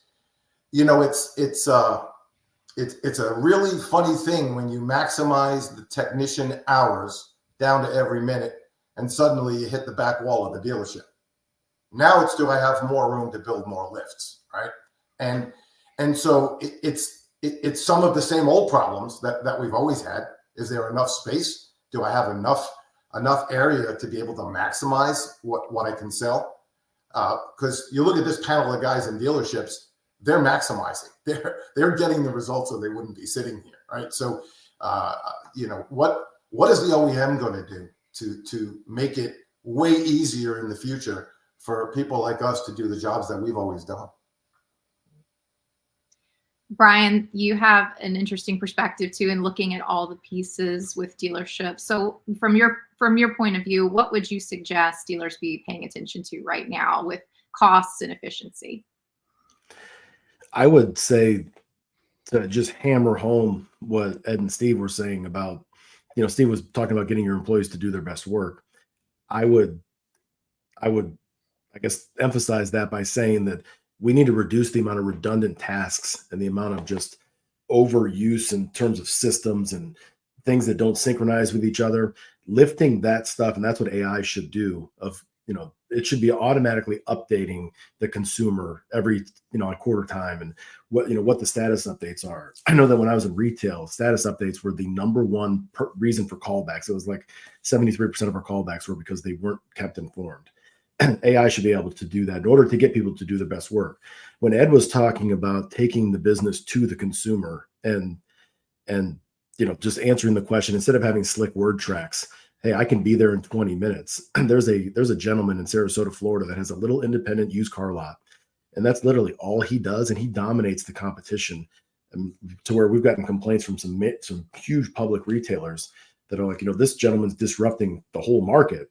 And all he's doing is he's doing exactly what the consumers want, and he's giving it to them. And I think that if there's one thing that I'm taking away from listening to this panel, and being as I travel around the country, I don't understand why when Ed says something so simple like that so many dealers will nod their head and say, yep, that's the way we should do it. But then nobody does. And I think that whoever can unlock that and make it easier for dealers to be able to do what Ed's describing, or find leaders that are willing to charge into and lean into that breach, I think that's the answer moving forward. And then you don't have to have facility costs. You reduce your fixed overhead, your semi-fixed, and all of those expenses go down. And you don't need to be a behemoth like Bozard Ford. You can be a little independent used car lot like Ho Ho buys cars in Sarasota, Florida, that's buying 30 to 50 cars a month from consumers. Well, everyone, I want to ask a lightning round question to the whole group. And I know this is going to put you on the spot, and it's a pretty fast answer, but the biggest conversation that all of this seems to be centering on is really what dealers can be doing to make connections and do business in the way that the customer wants. And so just to get back into that, I'm going to ask a real quick question, which is, what should dealerships be doing to improve their customer experience? What is like one actionable thing that they can be taking away into the tail end of 2024 and into 2025? Ed, I'll start with you. What are your thoughts on what dealers should be doing to make better customer experiences? Well, every dealer, and it's really not just dealers, it's every industry, every business, they do things, they create processes that makes things flow for the internal use of that process. And they don't put themselves in position to go through what the customer experiences is. And we talk about shopping the competition or whatever else. Shop yourself, go through the experience, set yourself an appointment, submit a lead, do all of those things, and ask yourself, is that the way that I want to send my customers through that? Because on the dealer side of it, we think, okay, we got this in place, we got that in place, got AI for this, we got all those things. But if it doesn't flow, if it's clunky on the other side, then we haven't done anything for experience. So don't just market the competition, market yourself. And if you have to go buy some kind of track phone, or if you have to do whatever, if you have to go through your friend's computer, do something to where you can go do that in every aspect of the business that touches customers. And I assure you, you will change more than 50% of your processes. Tully, what should dealers be focusing on with customer experience? Answer the phone. Use the phone. Pick up the phone. Steve, your thoughts? I was going to echo the two masters. How can I follow that? But no, I think whether working in big corporations or small little companies, too often you lose sight of like mystery shopping yourself. Just go through the process yourself and you'll be shocked. To Ed's point, I mean, it's shocking sometimes where you think things are happening that aren't happening. So I say mystery shop yourself. Fred, biggest piece customer experience a dealer should be focusing on? Shop the guy down the block that's kicking your butt. Go see what they're doing that you're not. Brian, your perspective. Well, to piggyback on that, I think you also have to remove your own personal biases while you're doing all of that. And instead of, you have to seek to understand the competition or understand why your process is working instead of trying to defend why yours is not broken. And I think that's one of the biggest things that I see. Ted, we've had so much conversation. I mean, there's been so much information on this panel today. I have taken a ton of notes from everyone that participated. It's just incredible the amount of information that we cover on the Radical Change panel. And I think you brought out the best in everybody, Sarah. So thank you for doing that. Very grateful to the panel for being here today. Ed Roberts from Bozard Ford Lincoln, Fred Fordin from Dealer Pro. Thank you so much for being here, Fred. Steve Greenfield from Automotive Ventures with his great perspective. Tully Williams from the Nilo Company. All right, great advice. Brian Kramer from Cars.com and AccuTrade, and Sarah Van Tine from the Fixed Ops Roundtable. Everybody, the Radical Change panel here with us today at the Fixed Ops Roundtable. I'm out here today appraising and buying cars from total strangers using just two things, our AccuTrade mobile app and our Bluetooth OBD2 scanner. That's all we need in order to give them a 100% instant offer guaranteed by AccuTrade. So let's tell Maeve what her vehicle is worth and what we're willing to write you a check for. Let's do it. No way! Right? No! I might want my check. Oh, we can. That's all it takes. Hello. My name is Nikhil Kalani, Chief Information Security Officer at Proton Dealership IT and Cybersecurity. We recently opened a brand new Security Operations Center here in our Dayton, Ohio headquarters. This center is a substantial upgrade for constant monitoring of suspicious activity on our customer systems. On-site professionals analyze the cyber landscape, the techniques criminals are using, and monitor the signals received by our tools. Our new Security Operations Center will elevate monitoring and response to a whole new level, keeping you safer than ever before. If you'd like to learn more about what Proton can do for you, let's talk.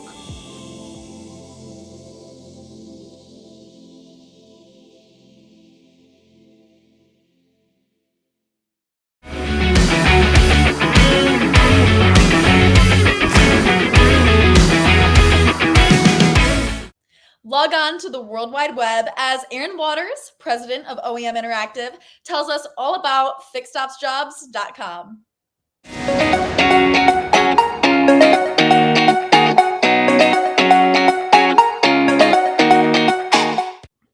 Welcome back to the Fixed Ops Roundtable. Our great friend, Aaron Waters, he's the president at OEM Interactive, is back with us today. Also talking about Fixed Ops Jobs, which is a new channel for OEM Interactive. But first, Aaron, welcome back to the Fixed Ops Roundtable. Hey, Ted. Thank you for having us. Always a pleasure to be here and chatting with you. You know, it's 90s themed. I would like to say, back in the 90s, I wish I had my hairline when it was back in the 90s, but we've gotten progressively, we've lost it and gotten a little gray on the sides. So, but nevertheless, we're here and we love being here and chatting with our friends at the round table. I've got a closet full of 90s clothes. I'm sure you may too as well, Aaron. And I've got to get a picture. I've got to get a photo of you from the 90s. I think we'd have some fun with that. But here we are in the modern day. And so, Aaron, I see OEM Interactive all over right now. You're in all different forms of media. Congratulations to you earlier this year at the NADA. And something I see that seems to be a consistent message I want to ask you about before we get into the meat of the conversation is the phrase a purpose-driven fixed ops digital marketing agency. That phrase purpose-driven, Aaron, take us through that, what that means and why. Yeah, our philosophy, our motto, our credo is our people, our partners is our purpose, right? And when I started OEM, I wanted to create an environment in a company that really focused on its people, and the purpose was its people, both internally and externally, and our partners, right? And we call our clients, and we don't like to use the term client.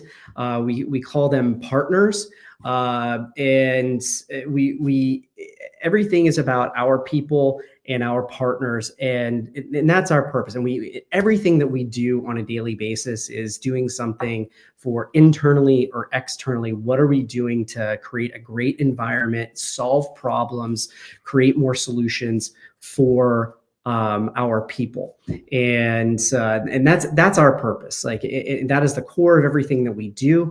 That is the core of everything. When I wake up in the morning, everything is just very purpose driven.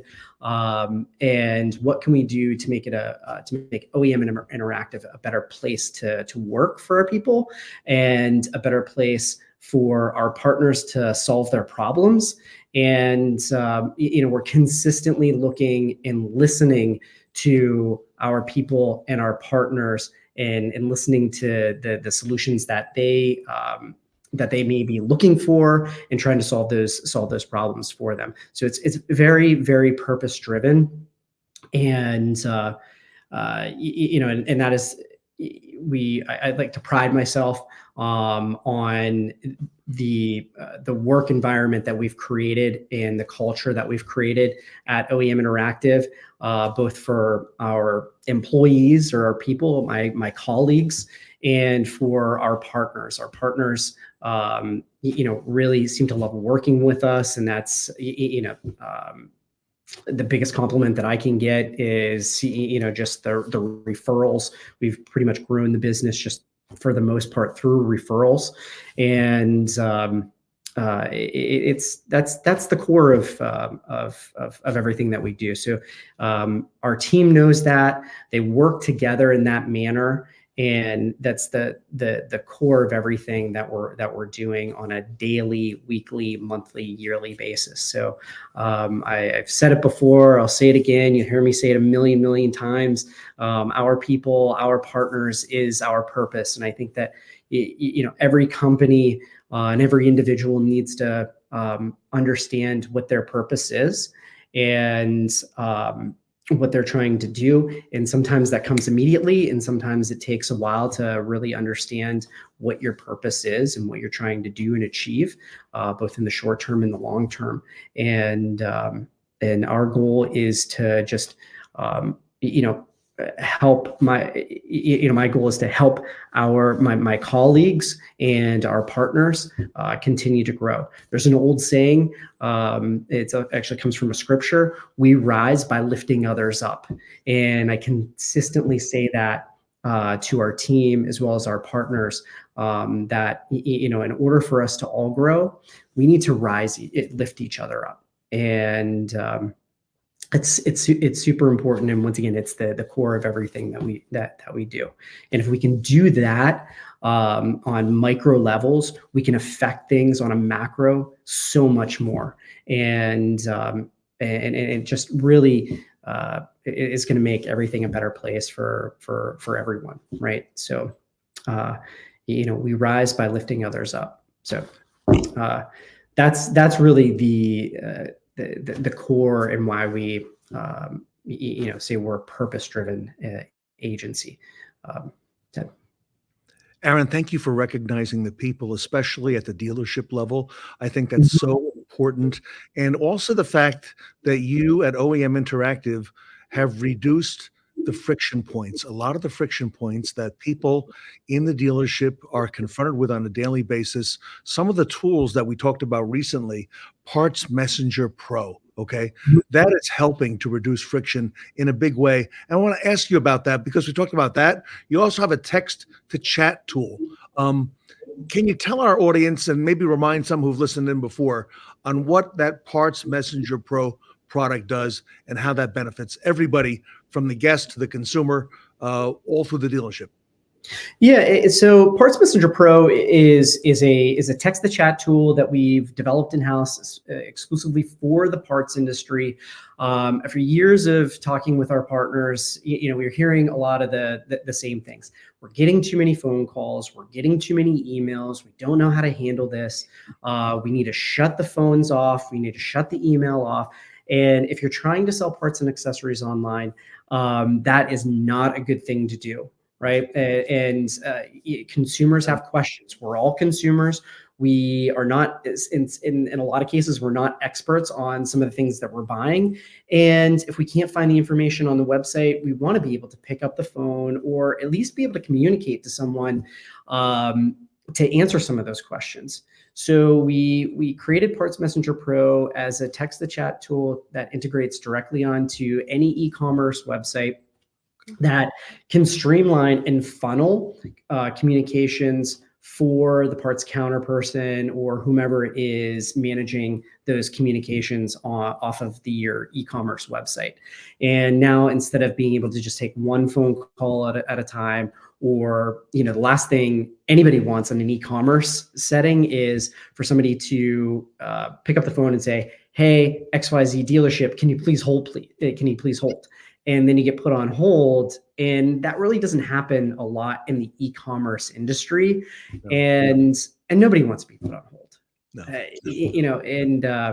So instead of being able to take one phone call or answer one question at a time, now they can answer numerous questions or take numerous text messages from different customers and be able to answer their questions in a very efficient manner. And it has really helped streamline communications.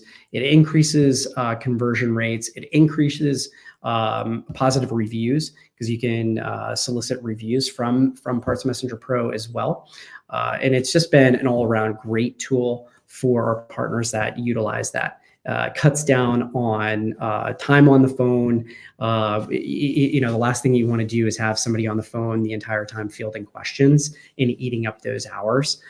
So it brings money and time back down to your bottom line and makes your people more efficient. And then you're increasing your sales, which is great. So speaking on this focus on people in fixed ops, Aaron, you've at OEM Interactive have not been sitting around. You are busy, and you are busy making things happen. I see now the scroll down below, as you and I are speaking here, not just OEMinteractive.com, but fixedopsjobs.com. I see that you are now hyper-focused on helping dealerships find the right candidates for the right job, which for a long time, there's not been really one place to go. You and I were talking in the green room. There's been several resources, but talk to us now because you've put this new tool in place, fixedopsjobs.com. You're benefiting both dealerships, people in the industry, opportunities that are out there, creating a lot of awareness. Tell us what you're doing, Aaron, for the community. Yeah, Ted, and once again, it really gets back to that original question, a purpose-driven agency, right? And I said the biggest tool that we have as leaders is our ears, right? In my opinion, it's listening. We listen to our people, we listen to our partners, and we're hearing what they have to say and listening to their concerns. And a common denominator that I've heard year in and year out with dealer principals, fixed ops directors, service managers, parts managers is we're looking for people. We need more people. How do we find people? The cost to find people is super expensive. Going on Indeed, going on LinkedIn, ZipRecruiter, Career Builder, all these different sites and their models are so, it adds up really quick if you're trying to fill one position. I mean, I know as a business owner, trying to fill one position can cost potentially thousands of dollars in just marketing that and placing those ads across all those numerous different job boards. So we listened, we heard what our partners were saying, understand their concerns. We felt that there wasn't anything like this out there. And so we created Fixed Ops Jobs as kind of the niche job board for the fixed ops industry. It's free to sign up, both from a candidate perspective as well as the employer perspective. No fees there. There's no fees for candidates whatsoever. And if a company wants to post the job, we're doing it a little bit differently than an Indeed or a ZipRecruiter, where you have to kind of promote what's your daily budget to promote this job. That can, that's a platform first model and not an employer first model. And everything that we do is for our people and our partners, right? We want to make that the focal point.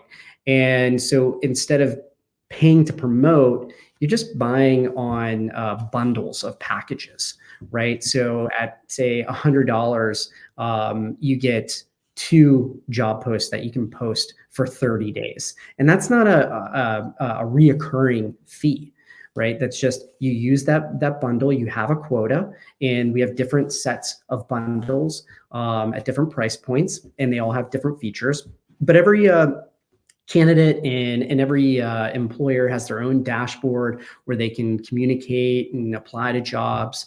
They can download resumes and manage everything just directly through the backend. It's an extremely user-friendly interface, and we're really happy with the product. We're going to continue to make adjustments and make tweaks based upon what our partners are saying and what they like about it, what they don't like about it, and continue to evolve and build that into the leading fixed operations job board in the space. So in a short amount of time, we've got a lot of companies that have signed up for it, and we have a lot of candidates that are signing up for it.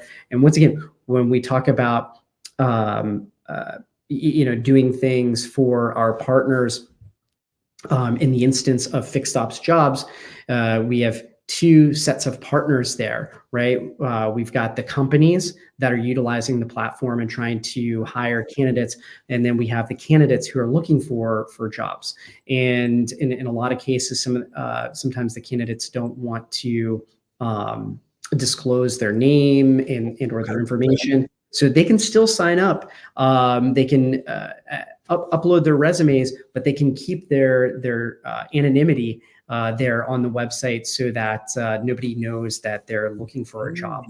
So it keeps them safe, and so they're able to utilize the platform and search and look for potential opportunities that might be right for them. And then at the same token, the employers can post as many jobs as they like to. So we're really happy about it. It's picking up steam, and we're just, once again, we are a purpose-driven agency. We're listening to our partners and trying to solve the problems that they have.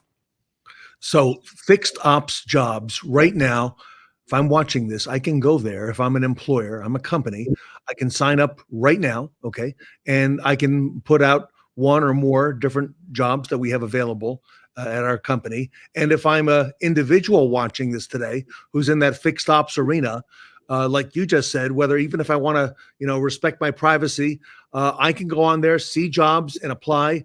And no charge for the individual to do that, to go out there and see the opportunities, Aaron. No charge whatsoever for anyone to sign up, right? And whether you're an employer or a candidate looking for a job, no charge to sign up. Wow. It is free. Wow. Go on there today. It's easy to sign up. With anything, we try to make the platform give both the candidate and the company or the employer opportunities to build out their profiles and make them so that their profiles can stand out. So almost like a social network in a way. You can put your own picture in there, your own profile picture, your logo, or cover photos. If you have company. Like a company benefit video on the benefits of working with XYZ dealership, you can embed that in there, and so that your profile, your company profile, stands out. And those are things that candidates are looking for, and they may not might be not be ready to apply for that job yet, and they want to find a little bit more information before they put themselves out there. And if they they see those types of things, those little teaser videos, they're like, you know what, yeah, that company sounds great, and I will apply for that. Or maybe on the flip side, they see something in there that maybe it's not what they expected, and they can go, you know what, I'm not gonna bother doing that and applying for that job. I'll apply someplace else. But the more you put into anything, right, the more you get out of it. And so we've kind of left it up to individuals. If they want to build out their profiles, they can, and it'll look nice, sharp, robust, cover photo, video, profile picture, and so on. So it's really, once again, we're really happy with it, and we're trying to solve problems here for the industry. Aaron, and in terms of the companies on there, is it just dealerships, or can it be companies who are not dealerships, who are involved in fixed ops? As you know, I mean, I've learned so much about this industry. I thought I knew it all, but every 3 months I come back and I realize I really know nothing at all. There's so much that's changing. There are a lot of companies out there who are great employers and looking for great people. Yeah, that's a good question, Ted. So it's not just for dealerships, right? Like we've got auto dealerships, we have power sports, we have bus repair shops, RV companies, little service centers. If you're looking for people that are in that fixed operation space, and you're not a dealership, you don't have to be a dealership to sign up for it.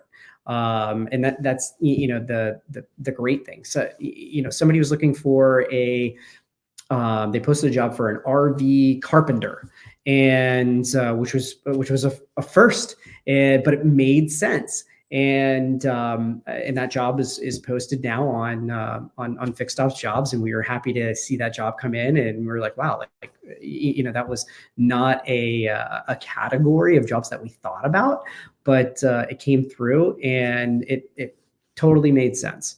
So we encourage people to utilize the platform. All jobs and candidates and employers all have to go through an approval process. So you can't just throw anything up there. And if there's something that's malicious or doesn't fit our standards, we'll reach out to the employer or the candidate, work with them to adjust those settings or adjust that job post to just make it fall within our parameters. Aaron Waters, everybody, constantly helping us rethink the fixed ops space. He is the president of OEM Interactive and FixedOpsJobs.com. OEM Interactive is a purpose-driven fixed ops digital marketing agency. Aaron, congratulations on all the success you're having. As I mentioned, we see you everywhere. The website, OEMinteractive.com, and of course, FixedOpsJobs.com. Aaron, if our audience wants to reach out for more information, I see your email scrolling there. I know you're active on social media, but Aaron, you've also got a great team that you've built with all these people at OEM. Yeah, and that's the thing, right? Like it's about putting a great team together. It's our people. We're very selective on who we bring on board. We want to make sure that they're helping every single one of us, and we're able to learn from all of them, and they're helping our partners out. And we wouldn't be where we're at if it wasn't for our people. I say this every day. I'm super grateful for the opportunity that I have to work with my colleagues. and everybody knows this, like, I don't say my, employees, they're my colleagues. I work with them and I work for them, and they don't work for me. They work, I work for them, and we all work together. So that's, once again, it's just the core philosophy here at OEM Interactive. Our people, our partners is our purpose.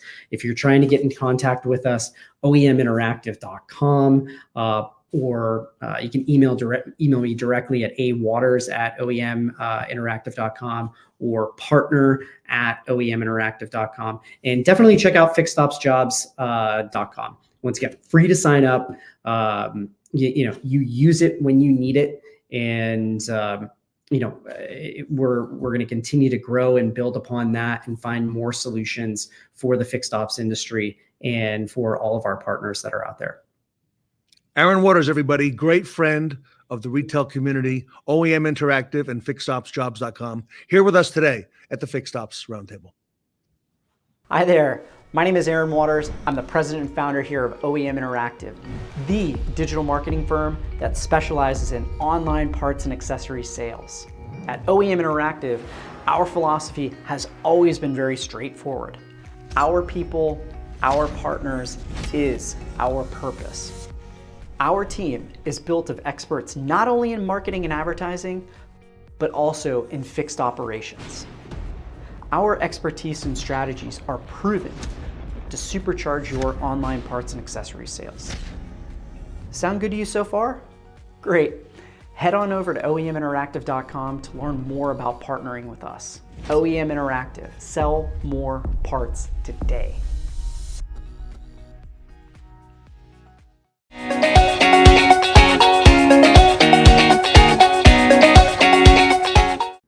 Surf's up. Ride the wave to our next segment as we learn more from vAuto and Cox Automotive.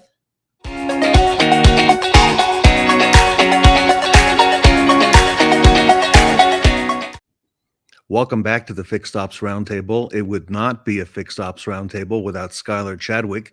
He is joined today by Bethany Johnson. They are here on behalf of vAuto. Skyler and Bethany, welcome to the Fixed Ops Roundtable. Hey, thanks for having us, Ted. Great to see you both. And, here we are on the cusp of fall. A lot of exciting things happening in our industry. And Bethany, congratulations to you and vAuto and of course, the folks at Cox Automotive. You got a lot of great things happening right now in the industry. Thank you. All right. So, and we have a lot of things ahead, okay, with vAuto and Cox. And so I kind of want to frame the session, Skyler, if it's okay, looking at the dealership through the lens of the biggest pain point right now for fixed ops today. What are you seeing and what are you hearing from your dealers? I know you're both very much in touch with that. And is it different than is the pain point different than the overall dealership top pain points today? I think it actually, the pain point encompasses a lot of the dealership in general, with the way inventory is today and also the battle for both sides, right? And I think that's where I see in the industry and talking to dealership, it's really, truly the struggle is, the pain point is acquiring and retaining their customers today. It's so important to continue to grow that business, but also retaining that customer. I think that's the biggest focal point for dealerships today. Is there's a lot of competition out there today, and a lot of dealerships are going to battle to win those customers. We got a lot of competition in the industry, both on the front end of the business and also the back end of the business. And I think the biggest struggle that I hear from dealerships that I talk to in large dealer groups is that continuing of acquiring new customers. And also the biggest thing, what I always will talk about, is retaining that customer through its customer journey, through buying a new car, getting them into service, and then retaining that service customer through their next buying purchase through that vehicle through you as a dealership. So that is a big pain point that we see in the industry today, for sure. Bethany? Yeah, it's absolutely that wheel of fortune, right? It's capturing the customer at the beginning of their life cycle. It could even be like a new car. Even with new cars, you've got the beautiful trade-ins that help supply the used car inventory and plug those holes in your dealership, and making sure you're getting them at the door and so forth. But with that whole cycle, whether it's starts with the sales and moves into service, is that synergy and from the front of the house with sales to the back of the house with fixed ops. That's huge, just to make sure everyone is working together. If I can come back to you on this first question, Skyler, fixed operations is finally getting recognized for its due, okay? Especially with all that's happened. I mean, there's been a whirlwind the last 3, 4, 5 years in our industry of change. I think it's the most exciting time in our industry. But Skyler, it's taken all this to really, we talk about the front of the house, the back of the house, but, fixed ops, continues to be so important with its share of profitability for what it does for the dealership.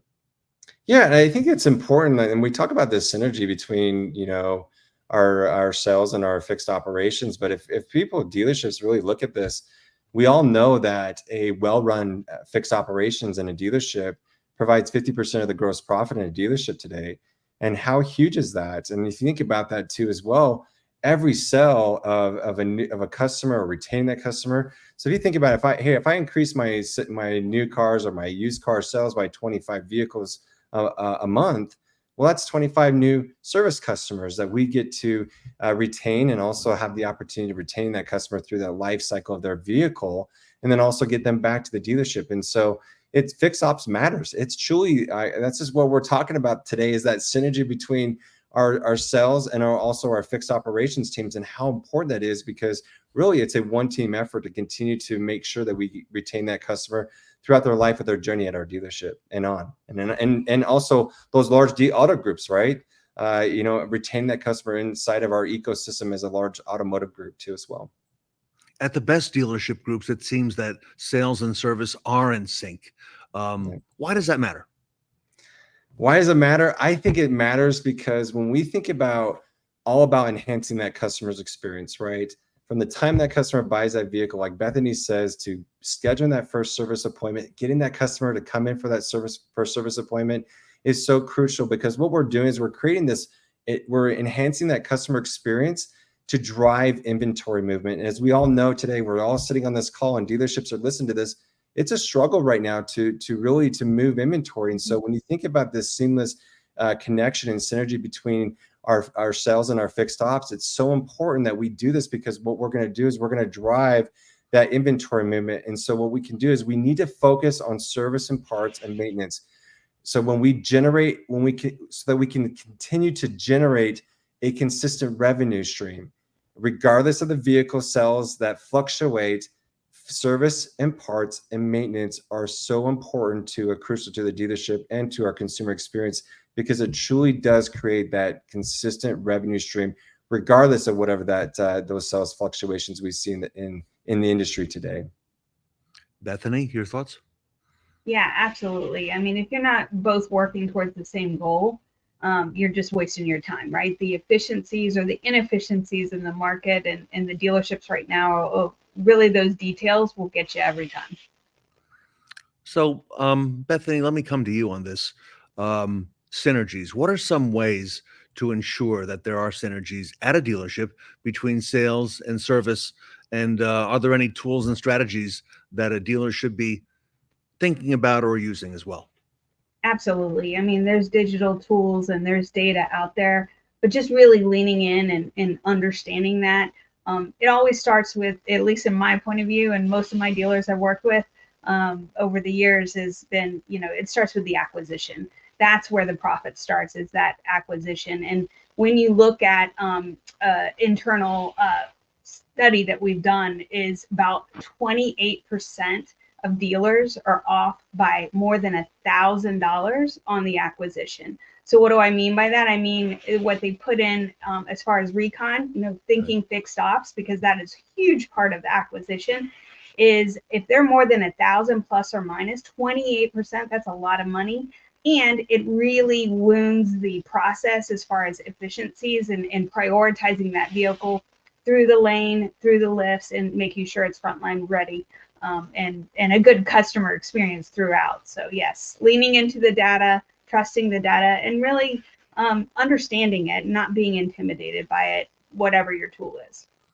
Skyler, imagine that data, being used at the dealership, in order to become more efficient.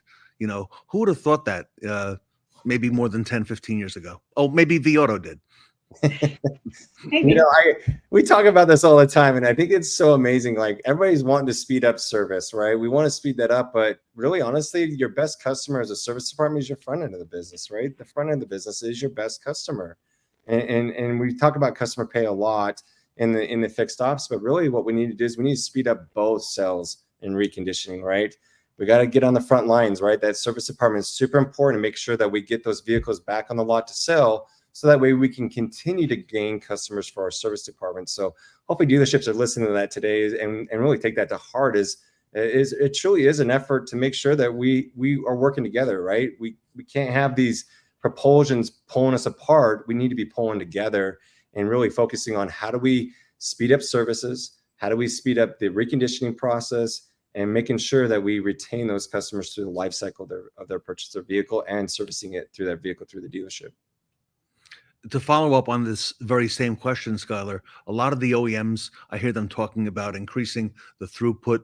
We're hearing now about that word efficiencies, finding them at the dealership so that we can serve more customers better, more often. Okay. And it all comes back to, process and, again, a lot of new tools, Skyler, so that, this is a more scientific thing now than it was, not too long ago in the past. Yeah, I think Bethany hit it on the nose. Data. We're not in an industry anymore of following your gut feelings anymore. We truly live in a world of driven insights, and what I mean by driven insights is, as dealerships, you got to be using tools that really provide you real-time information, market trends, right, vehicle values, and really customer preferences. And I talk about customer preferences a lot because it really can help you as a dealership tailor not only your sales department, but also your service recommendations to truly identify potential trade-ins and strategically manage your inventory. And so these tools with real-time data, right? I think that is super important to dealerships. And I think Bethany hit a really good point here is we got to get dealerships to start trusting the data. Start trusting the data, which starts with a great partner. And obviously I represent Cox Automotive. And so these tools that really truly provide real-time data and information to help you make a better decision, not off of gut feeling anymore. It's off of true identity of what that data is saying. And I think that's also too, to make point is we need to use this data to help educate our customers and our service customers, right? Is this the right time to trade in your vehicle? Are you in the buying process, right? And how do we educate this customer to really make sure to make sure that we continue to retain that customer? And I think that's a lot of times we've seen a lot of bridges burn in the industry between dealerships and customers. And I think that as we build this synergy back together between our fixed ops and also our sales department, those bridges will become even stronger. And we're going to be able to retain those customers for the life of those customers, and also make sure that we're also using this technology to make sure that we educate our customers. I think that's a big thing we need to start doing. There's a lot of ups and downs in this industry right now, right? The data can change weekly, daily. And so if we're not using the right tools that provide us real-time marketing data, then guess what? We're actually doing ourselves a dissatisfaction. So we really need to be looking at our partners and making sure that we have the right partners for us as a dealership group, making sure that we are using the right tools to make sure that we're using this data to follow the path. What is our customers saying about us, right? It's like video. If a service manager came to me and says, hey, video's not working, well, let's go look at the data. What is the data saying to us? Well, your technicians may be taking too long videos and you're losing the traction of your customers, right? That's right. It's the same thing, right? It's all about trusting the data and making sure you make those little adjustments in your processes to make sure that we really benefit the customer at the end of the day.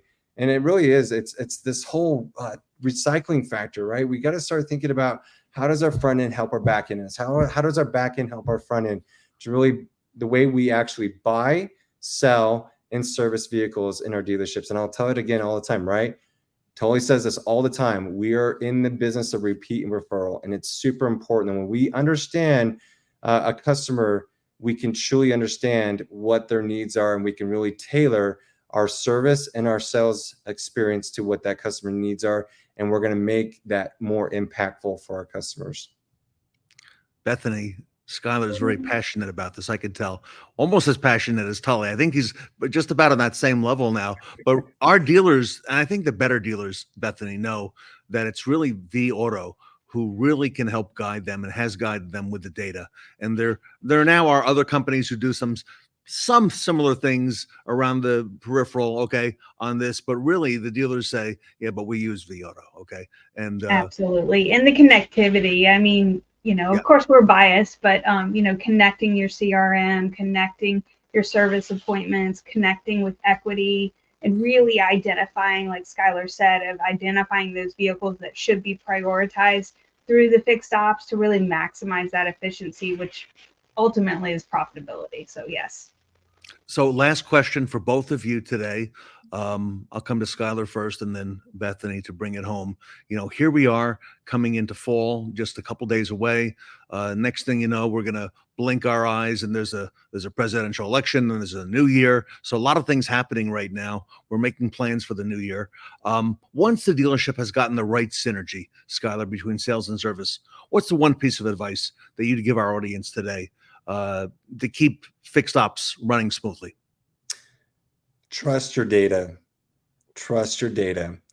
Listen and look at what your data is saying to you. If you don't know how to read that, or you don't understand where to start and how to read that data, come talk to me or Bethany or one of us experts here at Cox Automotive. We would love to show you how to connect connect the dots between your sales and your service, right? I think Bethany hit it on the point. Is we truly need to look at that data, right? Look at your service customers that are coming in. Does that meet your strategy plan, right? Your inventory strategy plan. And it's so important that we follow the actual dots to make sure it is. So my biggest thing is trust your data, right? Because the reason I say that is because you just said it right now, Ted. We got an election coming up. We're going into fall. We're going into the end of the year. There's a lot that can change. And if you don't have real-time data, it's going to be really hard to be able to make the right decisions for you and your dealerships, and most importantly, make the right decisions for your customers to make it more effective. So trust your data, follow your data, and listen to what your customers are saying. Bethany, bring it home. Oh, absolutely. I mean, the math doesn't lie, right? If you're not, it can be a little intimidating because there's just so much to look at with digital, with digital outfits and coming at you, and maybe it's even listening to podcasts like this and interacting with conferences and all that. But really, we have a very deep bench here at Cox Automotive, and we're happy to help. But the math doesn't lie. You got to get really, really comfortable with it. So, all right, great advice, Bethany Johnson and Skyler Chadwick. Here with us today. vAuto is the leader in the industry, everybody. Reach out to them online. You can also visit coxautoinc.com, and they're a big part of what's happening in fixed ops and with the Roundtable, and of course a certified gold partner and advisory board member at the Fixed Ops Roundtable. And Skyler, thank you for participating in those advisory meetings. We appreciate your guidance and that of your, the industry as well. Always. Thank you, Ted. Appreciate it. Everybody, Bethany Johnson and Skyler Chadwick here with us today at the Fixed Ops Roundtable.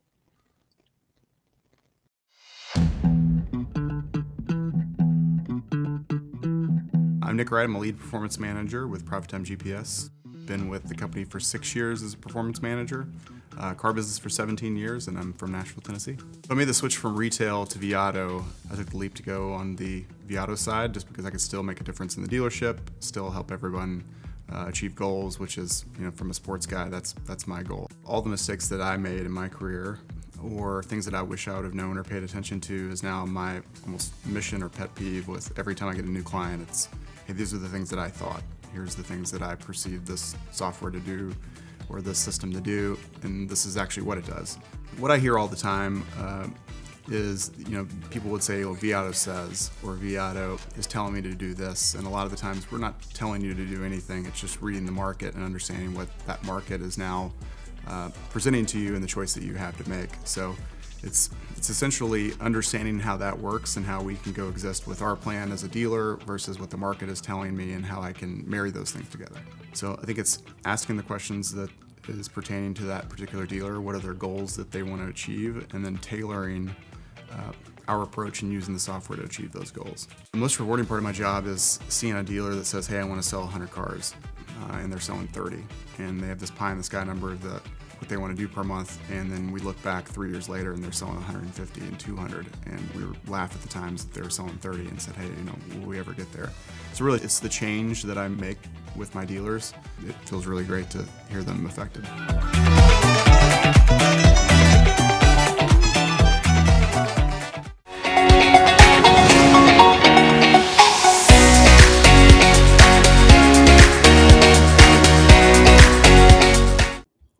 Take a moment now to pull out your phone and scan the QR code on your screen to vote for the Shon Butler Best Practice Awards that will be announced at the end of the event. Remember, every vote counts, so make sure to shed light on the 5 best speakers or panelists whom you think are making waves by casting your vote. And don't forget, you can only vote once.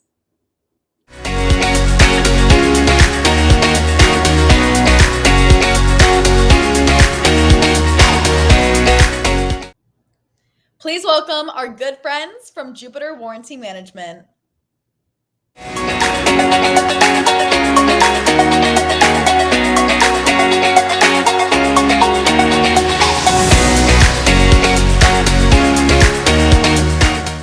Welcome back to the Fixed Ops Roundtable. One of the great names in our industry comes from the Victory Automotive Group, an ever-growing list of dealers throughout the nation, a lot of territory they cover. Larry Daugherty is with us here today. He's no stranger to the Fixed Ops Roundtable. I want to welcome Larry and our good friend Tyler Nathan from Jupiter Warranty Management. Larry and Tyler, welcome back to the Fixed Ops Roundtable. Thank you, Ted. Appreciate it. Good morning. Thanks, Ted.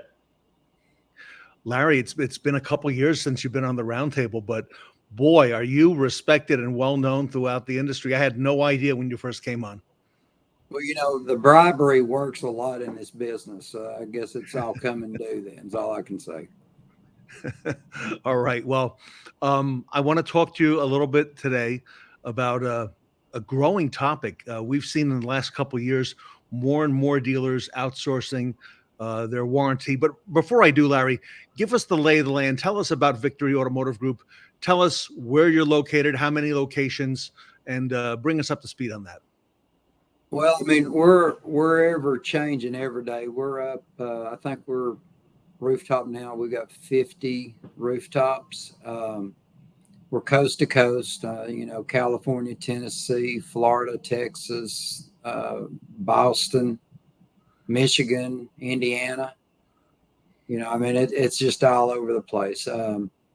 We got West Virginia. We got some new stores there. We're in Ohio. Cleveland market up there. So we're doing good. Working with Toyota, Honda, the big 3, Subaru. We acquired a BMW store here recently. So that's something new for me. I'm learning something there. So it's a very good thing. We're doing very well. And you got a lot of folks who work for you, Larry. Approximately ballpark, how many people work under you in fixed operations between all these rooftops? It's kind of changing, from, quarter to quarter, but it's somewhere around the 2,000. There's, including technicians, service advisors, porters, and all that, I oversee about 2,000 people. Larry, this is one of the bigger dealer groups across the country, and you're not confined to any one region. Like you said, you're coast to coast. And I imagine you do your fair share of traveling, I would imagine. Oh yeah. Yeah. When I walk into the airport, the people know me by first name normally. So that's good and bad. So but yeah, I do a lot of traveling. I spend a lot of nights in the hotels. I'm probably on the road 250 plus days a year. So. All right. Well, let's go back in time a little ways. When you first brought in Jupiter Warranty. In fact, tell us how long ago that was and what was your process before you had Jupiter? How did you handle it way back then? Well, I went to work for Victory in 2009, and before the end of the year 2009, Scott Brown and I, Scott owns, TBF, Jupiter, whatever you want to call it, we just by chance we met, and got to talking about, he made a cold call to me about, doing warranty processing. And I had came from, a single owner store, and then we went to 2 different locations. We had a Dodge and a Chevy location, and we had always had on-site warranty administrators. And I didn't think there was any other way of doing it but that way. And then one of the things that, piqued my interest with Scott was his background with the OEM, and he's got a lot of background with Honda, and we just got to talking, and I told him, I said, my goal being at this level is I want to streamline stuff. And, even when I try to do business with anybody, I want to have one contact, and that's the one person that I go to, and then they follow up with me with their regional people, and then we have, our policies and procedures set up, and then I don't have to worry about, one region not following what I want done. If there's something that goes sideways, I call Scott, or his number one person is Kristin Toon. Kristin and we actually do more talking than anybody, because she oversees, all the offices and makes sure everybody does their submissions and stuff like that. So, but that's how it began. It was just, him calling me up out of the blue one day, and we've been doing business for 15 years since then. 15 years. And Larry, is it some of the rooftops, part of the rooftops? No, it's all of them. As soon as we buy a store, one of the things that I do is find out how their warranty situation is. And then one of the things that I do in the first week of business is we go in there and we set TBF up, with part of the buy sale. Tyler, this has got to be a real big feather in your cap to be working with Victory and with a client like Larry. Yes, sir. We're very grateful for Larry and Victory Automotive. They've been great clients. So it's been a very mutual beneficial relationship. Larry, let me come back to something you said. You mentioned you wanted to streamline as much as possible. Warranty has got to be the biggest receivable that a dealership has, and that's growing with the complexity of these vehicles, with all the things that are happening, especially in the last 8 to 10 years. And warranty is forecast to continue to grow. Were there any other factors in place that made you decide to outsource this rather than do it all in-house? Yeah, so my background, I've done every position there is in fixed stops, and I know how critical, especially, and not taken away from one manufacturer or the other, but the big 3 have always been very, restrictive on their warranty processes. And you better dot every I and cross every T, or they don't pay the claims. And as I noticed, coming into new stores, one store may have a good process, another store may have no process. And when when I started with Victory, we had 12 stores. So I could, manage those 12 fairly easily. But as we, started growing, you can't manage it. And I have a policy and procedure, processes in place that I don't break the rules. I make sure everybody follow those rules. And I don't tolerate anybody trying to change those rules. And, I don't want to jinx myself, but in the 15 years that I've been with Victory, we've not had an audit.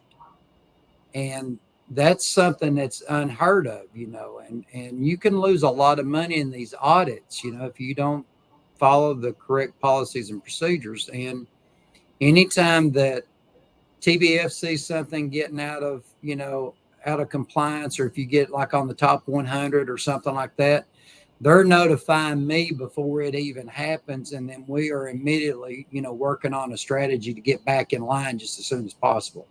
So that's what I mean by streamlining. And if you don't have that outside person doing that, I'm not going to call you up and say, hey, boss, I screwed up, so we're getting ready to have an audit. The stores ain't going to do that. So I've got to rely on somebody else to, let me know what's happening there. So, and that works very well. Larry, a dealer told me week before last that they're also doing outsourced warranty. And years ago, going back maybe 10 years, because they have a number of nameplates, number of OEMs they do business with, he said some of the OEMs, weren't too particularly enchanted about a dealer outsourcing the warranty. He says that's changed. He says a lot of the OEMs now favor the fact that they're outsourcing the warranty because they know, speaking to your point about the zero audits, about knowing it's going to get done correctly every time by a professional who handles that particular OEM. Yeah.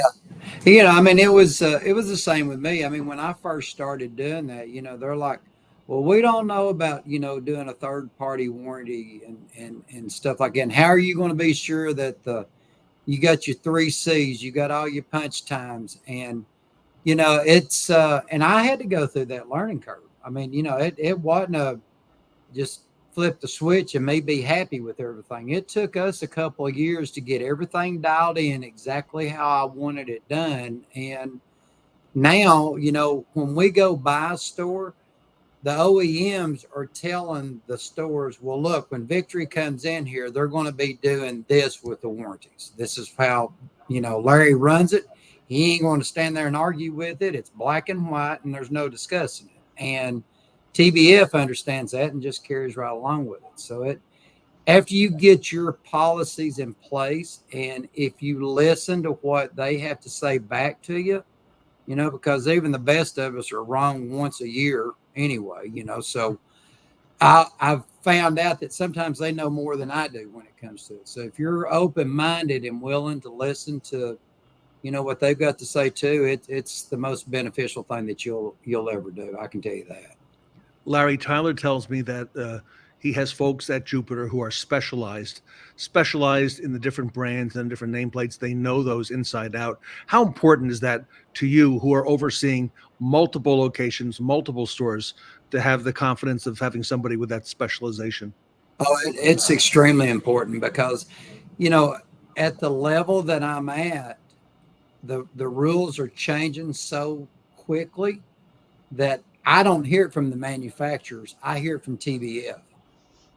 I'm in constant communication with the service and parts managers. Don't get me wrong, but as far as like reading every single document that comes from Honda or GM and stuff like that, I don't have time to do that.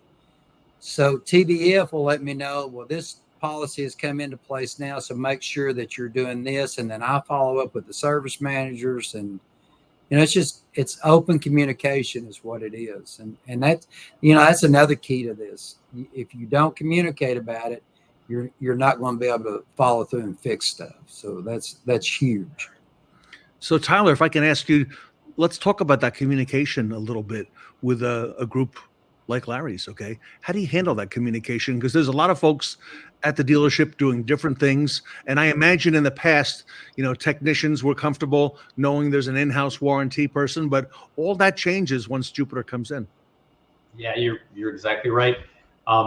Larry's been with us for so long that he developed his own system, which is what we help dealers do now. So what most dealerships, Larry's got it down to such a process that when he brings on a new store, it's like flipping a switch.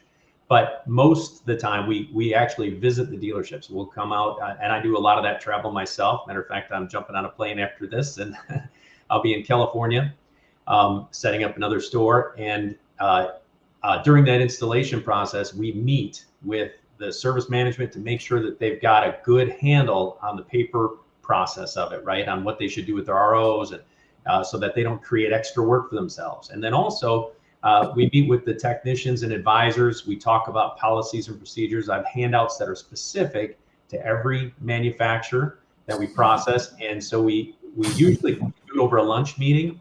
So the dealer will normally get pizza for the technicians and advisors, and then I'll talk to half the advisors first, and talk to the remaining after. So, but it's there's a lot to it to make sure that it's smooth and processed properly, and that cuts down on a lot of things that can come up during the process. Because with warranty, I used to work with a service consultant years back, and he used to say, warranty administration is kind of the caboose on the train.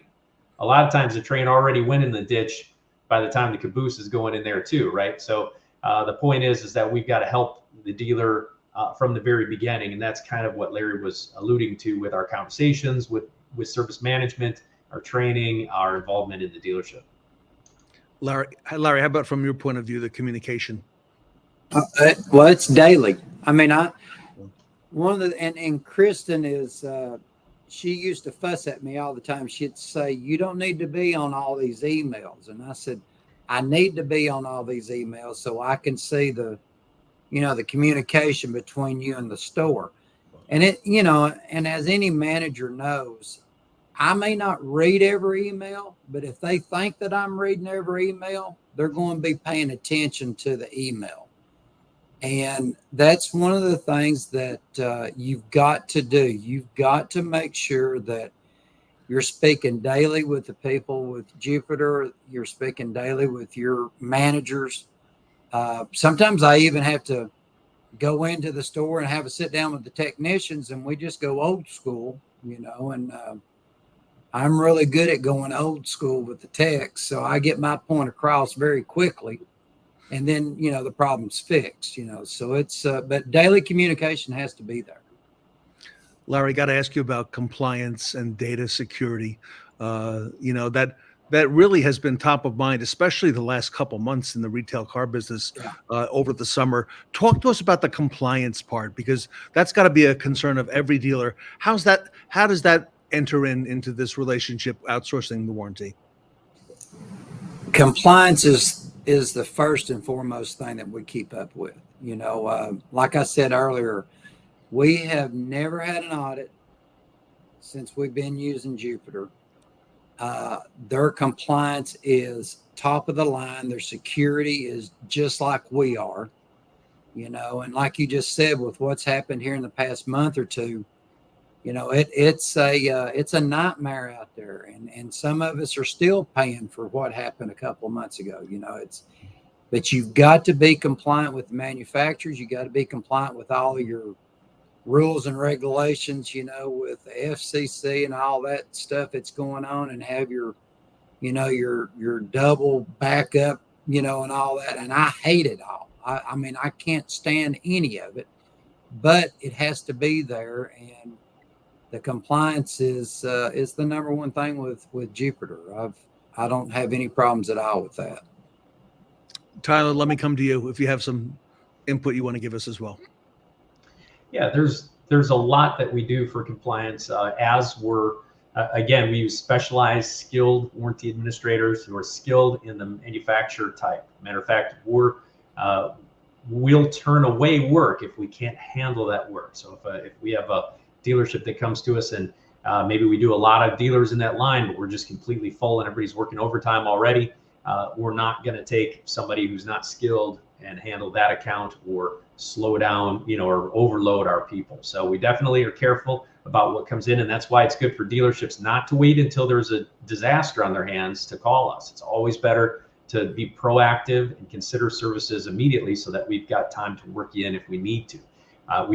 Most of the time we're able to bring dealers in because we do hire and plan for growth. And so that's normally not a problem, but it can be. So the other thing is that as we're reviewing those tickets, we're looking for compliance items. We're looking to make sure that the ROs are complete. Now that's electronically in most cases. And so we do a lot of training on site, and we make sure that the dealership has somebody who's actually looking at the paperwork for signatures and initials and that sort of thing. So we kind of cover that in the training and in the process of getting it set up.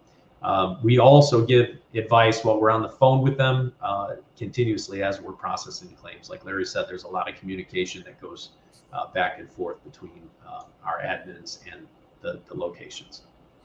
Larry, what differences should a dealer like yourself, whether it's one dealership or multiple or many, many rooftops, what differences should a dealer expect in warranty versus doing it in-house with their own people versus going with an administrator who's remote, such as Jupiter?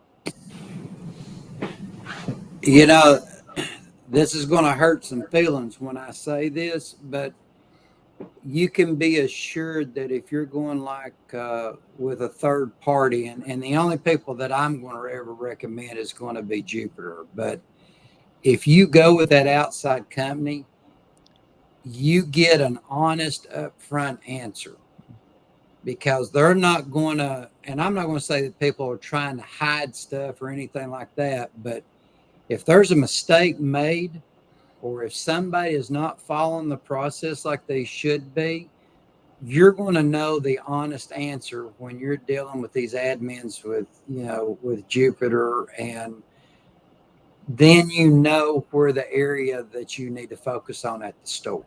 Because I mean, that's very important. I mean, I used to do my own warranties, right? And I would go out to a tech and I would tell them, I say, look, don't write this up like this. You need to do it like this so that I can get you the extra 2/10. Or, there's more than one way to skin a cat. We say that a lot where I come from. And it's the only way that you're going to know how to do it is the correct way through Jupiter. And then if there is any issues, you know about it first, and then you're able to go back and get it fixed. So it's a big deal, having that outside.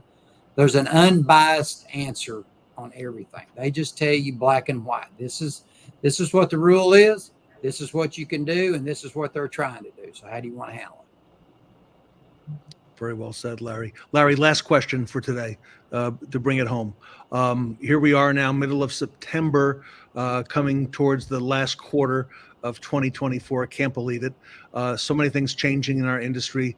For your peers who are watching today, your fellow dealers, general managers, fixed operations, vice presidents and directors, service managers, what advice would you have for your peers who are watching today in these last closing seconds when it comes to our industry, retail, in particular, warranty, which continues to grow and grow and grow?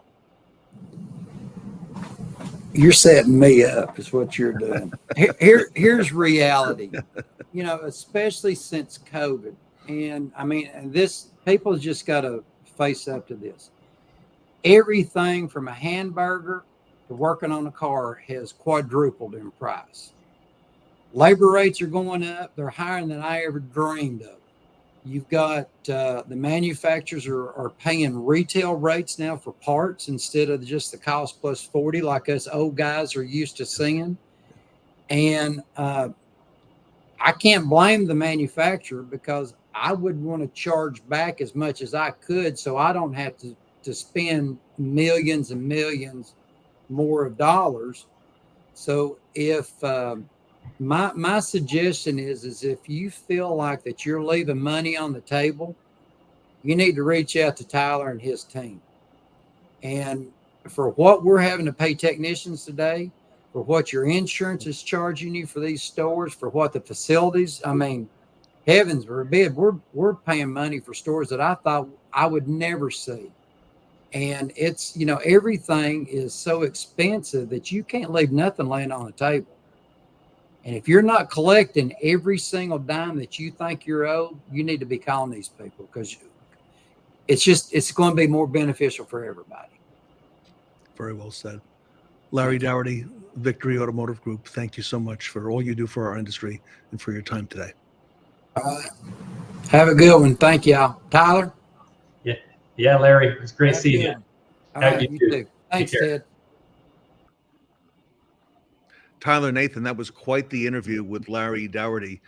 He's got a great perspective in our industry, and you must be honored to have him as a client as well. We sure are. Yeah, Larry's, it's been great. It's been a very long and beneficial relationship for both of us. He made the comment during our interview about audits, about not having any. And I'm wondering if there's anything that you do at Jupiter Warranty Management that kind of helps set the stage to ensure that something like that would be kept to a minimum. Yeah, so one of the things that we do is our warranty administrators work directly with the service director on the warranty trend report. So as you probably know, almost all the OEMs share a report, a trend report, a summary report. They call it different things in many cases, but they rate that dealership against its peers, And that's one of the key factors to deciding whether or not a dealership is going to be audited. And our team works directly with the local service manager to keep that number in line. There's a lot of things you can do on the administration side. And in some cases, it's giving direction and advice to that local service manager so that they can deal and address with root causes that can drive their numbers up. I didn't realize there's so much that you do, so much more, Tyler, than an in-house warranty administrator, because you're looking at this from all angles, and you know the terrain really well. That's so true. We, our folks, like I said, this is our career, and we are specialized, and we spend just an immense amount of time helping the dealers. And that's one of the reasons that we refer to it, instead of just warranty administration, we refer to us as Jupiter Warranty Management, because we actually help manage the schedule. We help manage your warranty trend, the whole 9 yards. Everybody, if you have questions about outsourcing your warranty management and bringing a professional company like Tyler's in, certainly fantastic work they do with dealers here at the Roundtable, and highly recommended. Tyler, what's the best way for our audience to take the next step, and what can they expect from there? Yeah, probably the easiest thing is to go to our website. There's a contact us page, and you can just put your information in there, and we'll reach out and be in contact and walk you right through the steps of it. It's very easy, and we can do a online presentation with your entire management team and make sure everybody's buying into it and understands how we'll improve not only the trend and the quality of the claims, but even provide tools to help you manage your dealership better when it comes to warranty. Everybody, Jupiter Warranty Management does so much for the dealers in our industry, and reach out to Tyler and his team. You just heard the URL. It's online. You can go right now to warrantymanage.com. There's a phone number scrolling at the bottom of the screen as well, Tyler. Can they call also? Oh, sure can. Anytime. All right. Everybody, Tyler Nathan here with us today from Jupiter Warranty Management at the Fixed Ops Roundtable. Appreciate it, Ted. Thank you. For most dealerships, warranty administration is one of the least satisfying segments of their business. It is difficult to staff, claims expire quickly, losses are common, and there is an even greater risk of audit liability than with the IRS. Luckily, TBF Jupiter Warranty Management is here to help you improve claim quality, accelerate cash flow, increase revenue, reduce audit liability, and simplify operations with seamless integration. Much like the IRS, each manufacturer has created its own complex system for warranty administration. TBF Jupiter Management starts by requesting volume information from the dealer. This is so we can ensure that you will receive an OEM-specific warranty administration expert. Next, a consultant will visit your dealership to conduct on-site documentation training with your entire service team. Once administration begins, our assigned admins log directly into your DMS system to work on open but completed warranty repair orders. When the RO pays on the next statement, our posting team posts the revenue directly into the dealer's accounting, leaving differences on the schedule for review. And you will never have to ask us about an age discrepancy, because our statements team reviews your warranty schedule each month and creates a status report of all aged balances. These overlapping teams make our service the best in the industry. Our dealers have a personal relationship with their assigned admins, and those admins get support from our entire team. That support allows our admins to process more claims than other systems and improve their efficiency. Since we collect more, improve claim quality, and cost less, the real question is, why would you do anything else?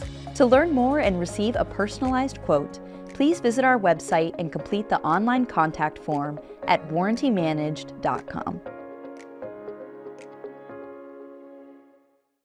Learn, network, and grow at the next Fixed Ops Roundtable pop-up event, happening live on October 3rd and 4th on the campus of Northwood University in Midland, Michigan. Please join us for this special event. Stay up to date with where we are headed next by following the Fixed Ops Roundtable on social media.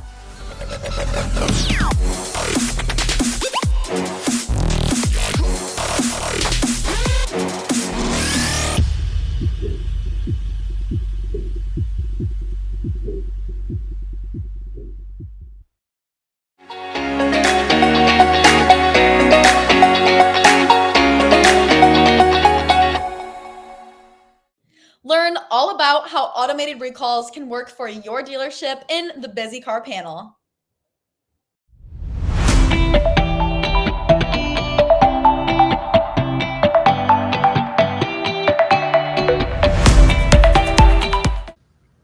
Welcome back to the Fixed Ops Roundtable. It's time to talk today about service retention and winning back lost customers. We have the team from BizzyCar with us. Hunter Swift and Michael Murray are back at the roundtable, and introducing today somebody brand new, Mike Mavar. Mike is the parts and service director. He's in Florida. He's a Ford dealer, and he's with Palm Coast Ford. Hunter, Michael, and Mike, welcome to the Fixed Ops Roundtable. Good morning. Thanks for having us. Yeah, appreciate it. Good to see you again, Ted. Great to see you, Michael, and everybody. Congratulations to the BizzyCar team, Michael and Hunter. I see it continues to grow exponentially.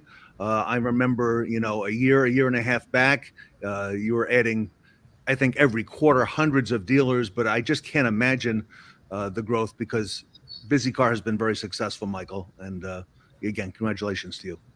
Yeah, thank you. I mean, at Ted, we've been really fortunate. They have really good customers and a really good service that people need right now. So the growth continues. We're excited about that. We're excited about the new things that we're doing to enhance guest experience, to bring those customers back in and take care of the safety recalls. And, great customers like Mike, we're lucky to have them and participate in this. So thanks for having us again today. We're super excited about where we're going. And great time to talk about this with what's happening in the industry. So Mike Mavar, give us a little color, a little background on yourself. Who are you? How long in the industry? And tell us what's happening there at your dealership. Sure. So most of my experience is with Ford, and originally when I started Lincoln and Mercury, right? So I started off as a porter, made my way up to service advisor, then a manager. For a brief period of time, I was on the quick lane team as a contract employee, going out, calling on stores, helping them with their operations, and then back into the dealership world. And here I am. Beautiful. So you've called on a lot of dealers. You know what's out there. Yeah. You make a lot of friends, you learn a lot of good stuff, and get to, witness it firsthand and see how stores can, really rise to, great heights and do really awesome things. And you get to see some not so great things sometimes too, but you only want to take away the good stuff. Yep, and you get to know the difference. Tell us a little bit about Palm Coast. We talked in the green room a little bit with Hunter and Michael. You're doing some mobile work there, I understand, and that you plan to grow that as well. Yeah. So we like most people start off with just one van, one guy, and we're like a big believer in slow growth and making sure that we plan things out and we hold true to what we want to do with our customers. And we've been really blessed, and we've placed an order this year for 2 additional vans. So we'll have probably within the next couple of weeks a total of 6 vans and 1 escape on the ground. Keeping our technicians growing. So we've been mostly growing our own. So we graduated guys out of the express bays, taught them how to do the recall work and some mechanical work. And for the most part, these are young men that, otherwise might have gotten forgotten if we didn't have these kind of opportunities. And then it's really been kind of awesome to see how it's transformed to where we have a dedicated coordinator.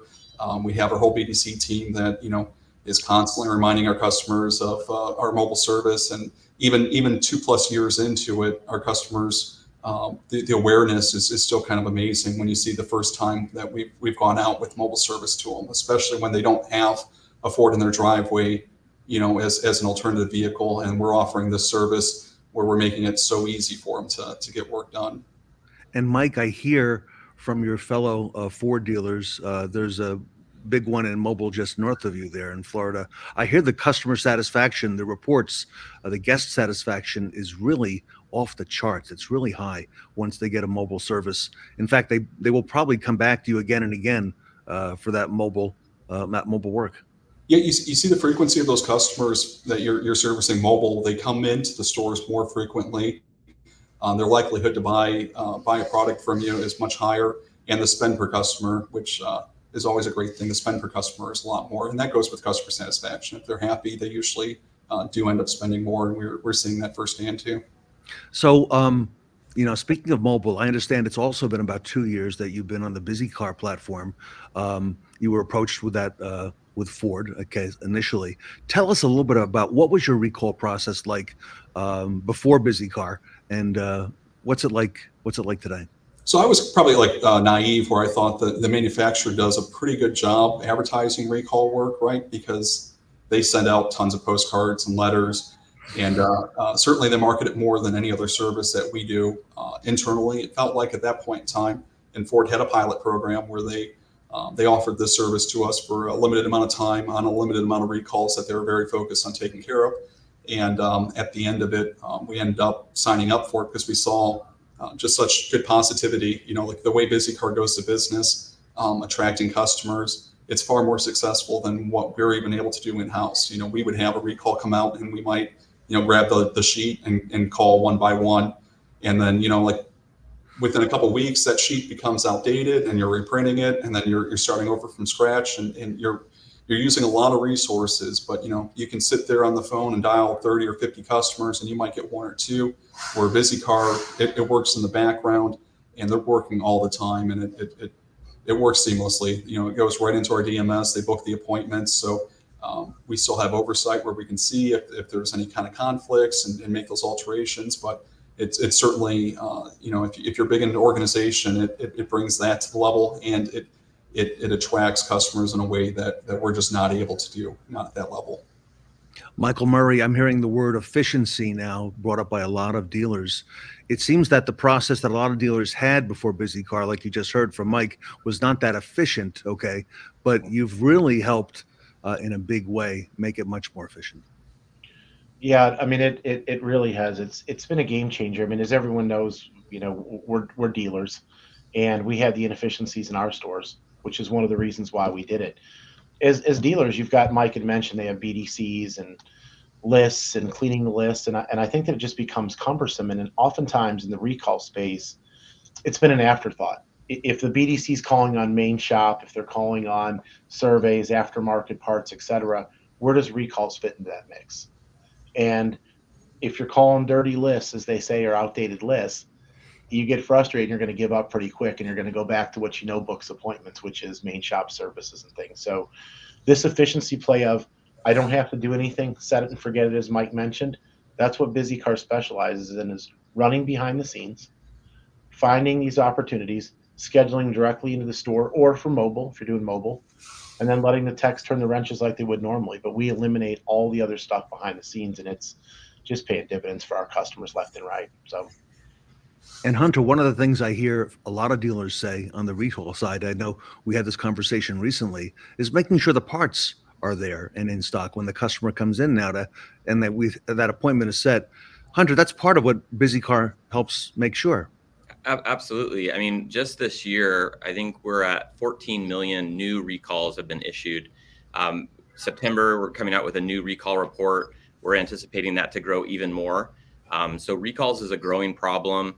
And one of the biggest issues is, as Mike was mentioning, these the dealerships and the OEMs are sending out notifications saying, hey, your vehicle, has an issue.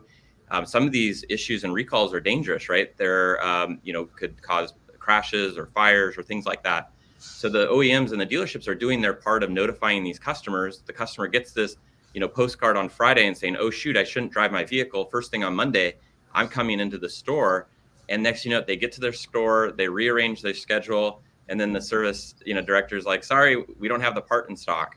And so, why are we reaching out to people and trying to bring them in the store when we don't have the parts? And so a big part of what we do, apart from revenue and retention, is CSI. And we want to provide a really good customer experience. And we think that we're doing a good job by notifying these customers of the recall, and then they have a bad experience. And so that's top priority for us. And so all of the outreach that we do, we check parts availability, either in stock or that we can order it. And it just helps streamline the process and making sure that people have a great experience. Mike, coming to you on that, have you seen the quality of service visits improve since you got on board with BizzyCar platform? For sure. They allow for you to manage the recalls that you're trying to attract and to set them into the right lanes. Like mobile service is a preferred method to reach out to these customers. and it's a no risk, right? There, Ford's footing the bill. The customer, we just have to make sure the experience is good and goes well. But a lot of times before, you would have these kind of like mishaps, like the letter wasn't read completely. Maybe they get someone new on the phone, or it gets miscommunicated. Customer thinks that we're going to take care of a recall. They come in and we don't have the parts or the ability to take care of it. Where now, in the tool, you can go in, you can pause a recall. So if there's supply chain issues, or if the parts just aren't available yet, BizzyCar knows if it's an advance notice. So like the customer's been communicated to, because that's the day and age we're in. We want to communicate these things out. But sometimes we're not always the best people to read them, right? Like customers, may have forgotten that it says like there's going to be a follow up, a month or 2 months down the road. So it really allows us to organize it and keep it organized, so that we're only really kind of pursuing the work that can be performed at the time it can be performed. And like if you're a store like ours, we like to train the guys to do more of the recalls on the road than not. So it also gives us the flexibility of flagging more of them, saying, yeah, we recognize that maybe Ford doesn't think this one can be done on the road, but we've trained our guys, we have the equipment, and we're ready to go, and we want to make it easy for the customer and get them taken care of. Michael Murray, we spoke in the green room about service retention. I know if there are general managers who are watching today, the environment in our industry has changed considerably in the last 18 months or just a little bit longer. And retention is now a huge focus. And really, recalls can be a key factor, okay, in the dealership strategy to win back customers. Yeah, I mean, I had an opportunity to be on the road a lot, talking to 15, 20 plus dealers a week, and it seems to come up, Ted, just as you said. Retention seems to be top of mind, and I wouldn't have said that a year and a half ago. It was always there, right? It's always been an important thing for dealers, but it's really bubbled to the forefront. And some of the challenges that dealers have had is the customers now, the cars that are made, they don't have to come in for that first oil change in 90 days, that service visit, so it's skipped, which means the customer's kind of out of sight, out of mind. The other part is the prevalence of e-vehicles, right? They just don't have the same service concerns that a traditional cars had. And then you throw into the fact that the government has put in a lot of protections for the consumer to opt out of email, phone, text communication, and it becomes very difficult for that dealer to reach out to that customer.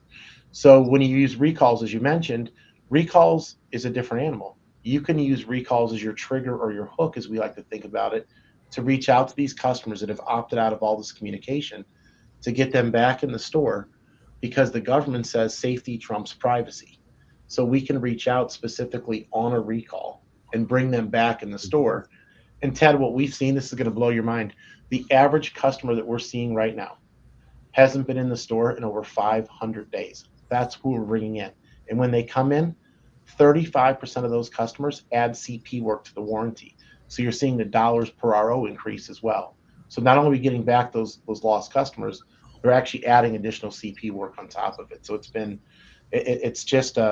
a silver bullet, right? Everyone's looking for a silver bullet, and it's one of them. I'm taking a lot of notes there. I didn't know a lot of what you just said about the safety part. Hunter, going back to the millions of recalls that you mentioned. So this really almost fully automates the recall process for a dealer like Mike.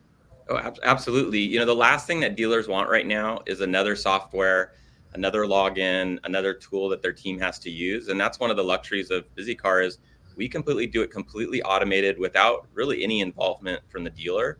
And we understand how hard it is for a dealer. Mike was mentioning it about the resources that would have to be in place in order to drive recalls. And most dealerships that we talk to, right, recalls has always been important and they're getting the pressure, but I think they've just kind of settled of like, well, we understand how hard it is. We'll do what we can. One of the reasons why we brought Mike on today, and Mike, I'd love you to share this of like where you rank in your region. You've done some amazing things in regards to the recall completion rate, correct? Yeah, so they reported out by our zone, and we've led the pack in completion rate. So we're just shy of the 70% completion rate for recalls, and that's been, that's still 30% that we're missing out on that we're still fighting for and wanting to take care of. But that's only been after we signed up for BizzyCar. Prior to that, we weren't bottom of the pack in that arena, but we certainly have seen the success, and we attribute a lot of that to BizzyCar and how well that goes.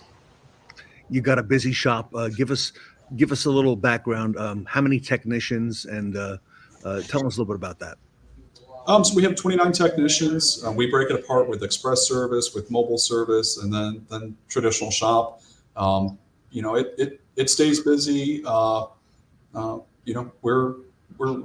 probably averaging about a week out on our schedule, and we want to trim that thing down as much as humanly possible. It's one of those things that we can't get to them quick enough. Well, you got a busy shop. I know you've made a lot of time for us today. Just another question or two, if you don't mind. Sure.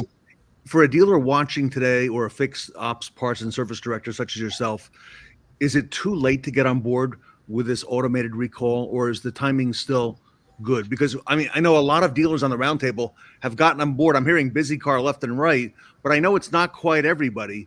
Is there still room to get in on this?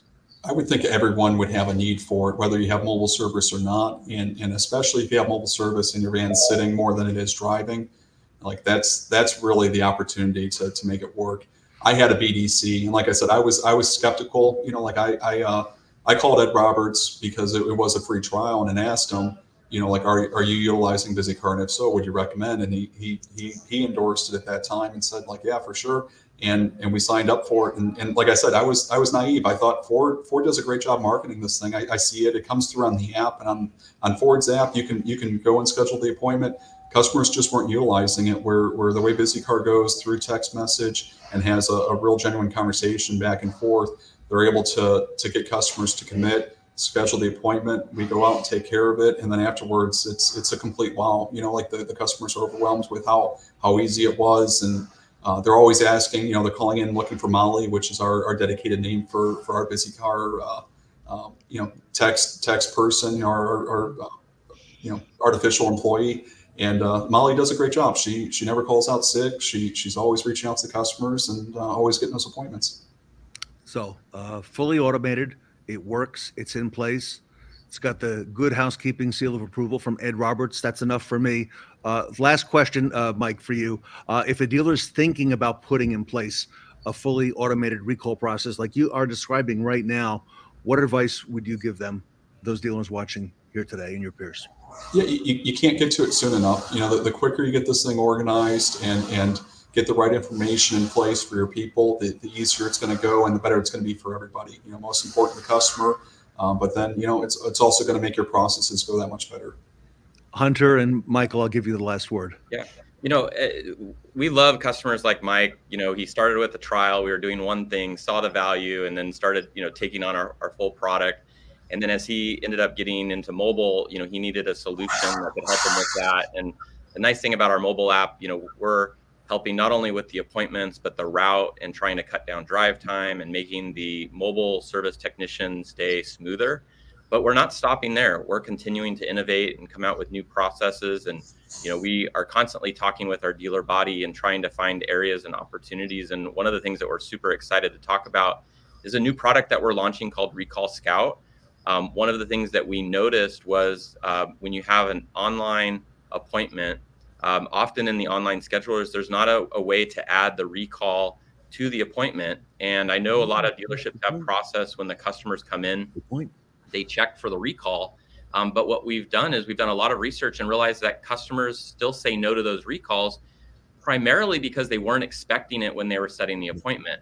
They're arranging their schedules. They figure out they're going to be there for an hour or 2 hours. They get there and they say, oh, you have a recall. The first question is, well, how long is it going to take? Oh, it's going to add an extra hour. Oh, I wasn't planning on it. And then they're going to leave and they have to come back. The other things that we see is we see people that set their appointment out 5 days. They come in, the service advisor says, hey, you have an open recall, but we don't have that part in stock. I can order it. It'll be here tomorrow. And the customer says, I set this appointment out 5 days. You knew I was coming in. You knew my vehicle had a recall. Why didn't you order the part?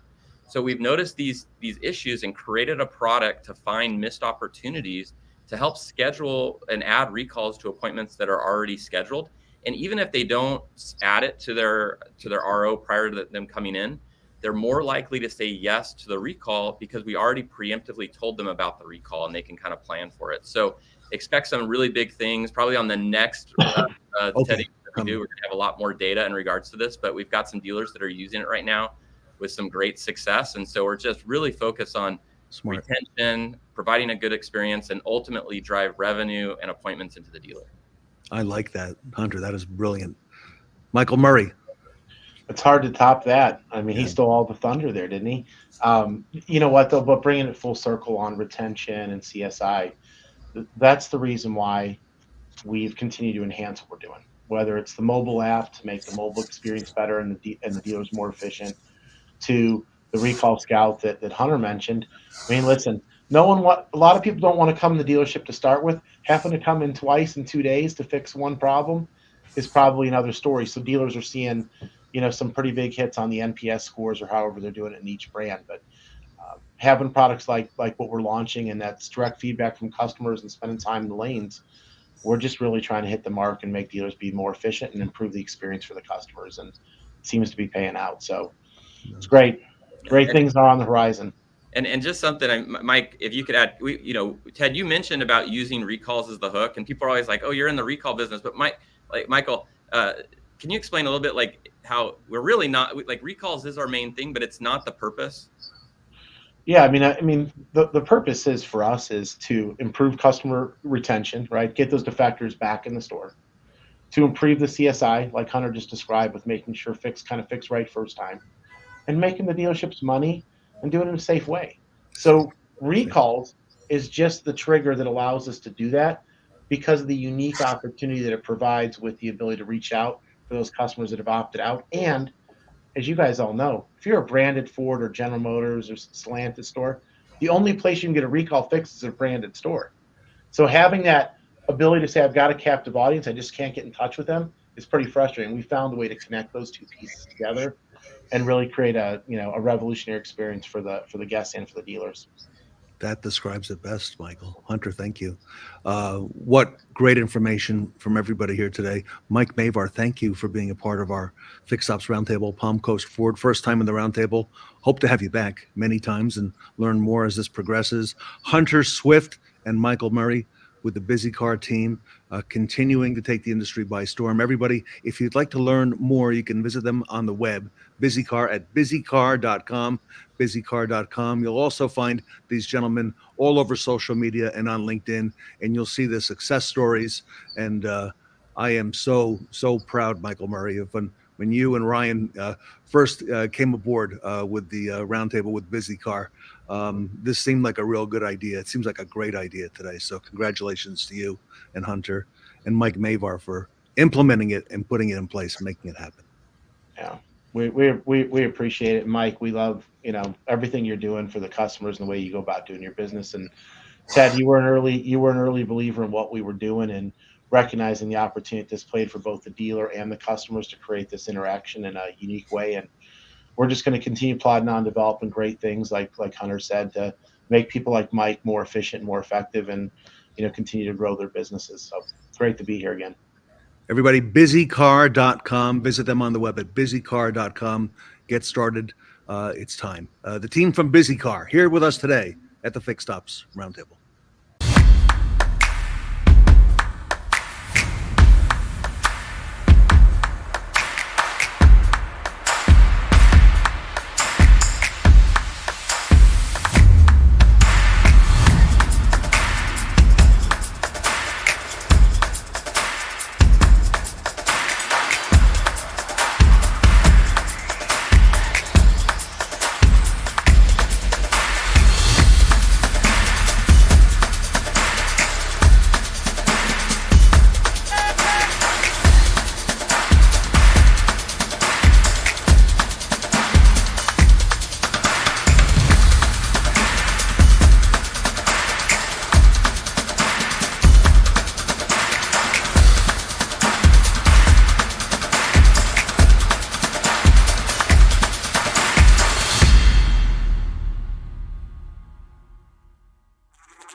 This panel of experts is here to bridge the gap between F&I and service, featuring Vanguard Dealer Services.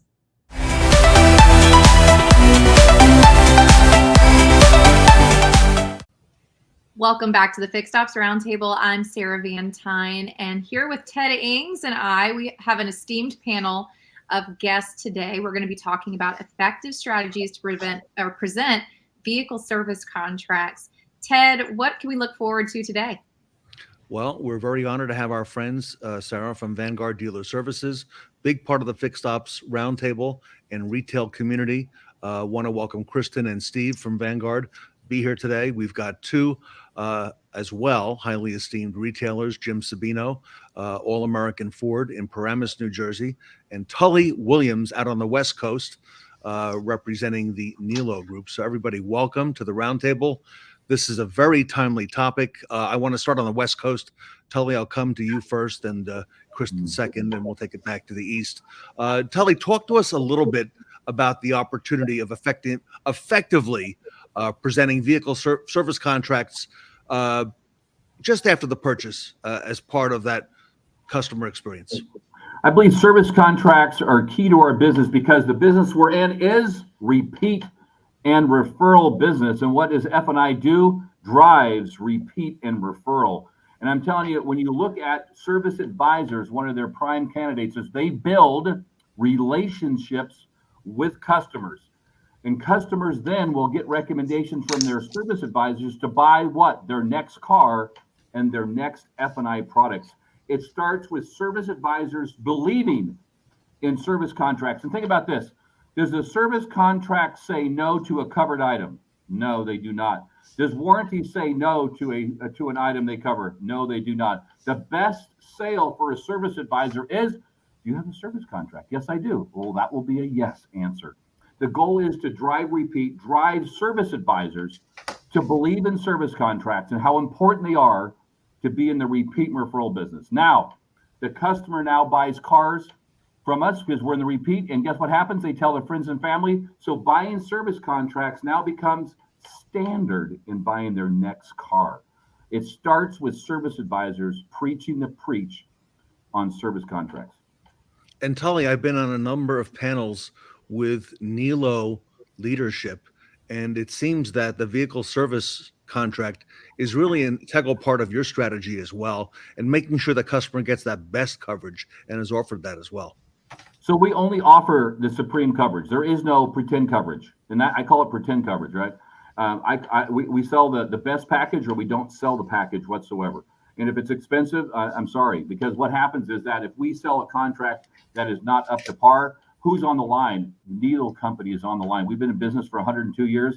I'm not going to risk our reputation over one contract because we're trying to sneak something in. So selling the best contract all the time that pays MSRP on parts and pays your door rate makes service advisors happy and service managers happy, which in turn makes customers happy, which in turn sells more service contracts in the future.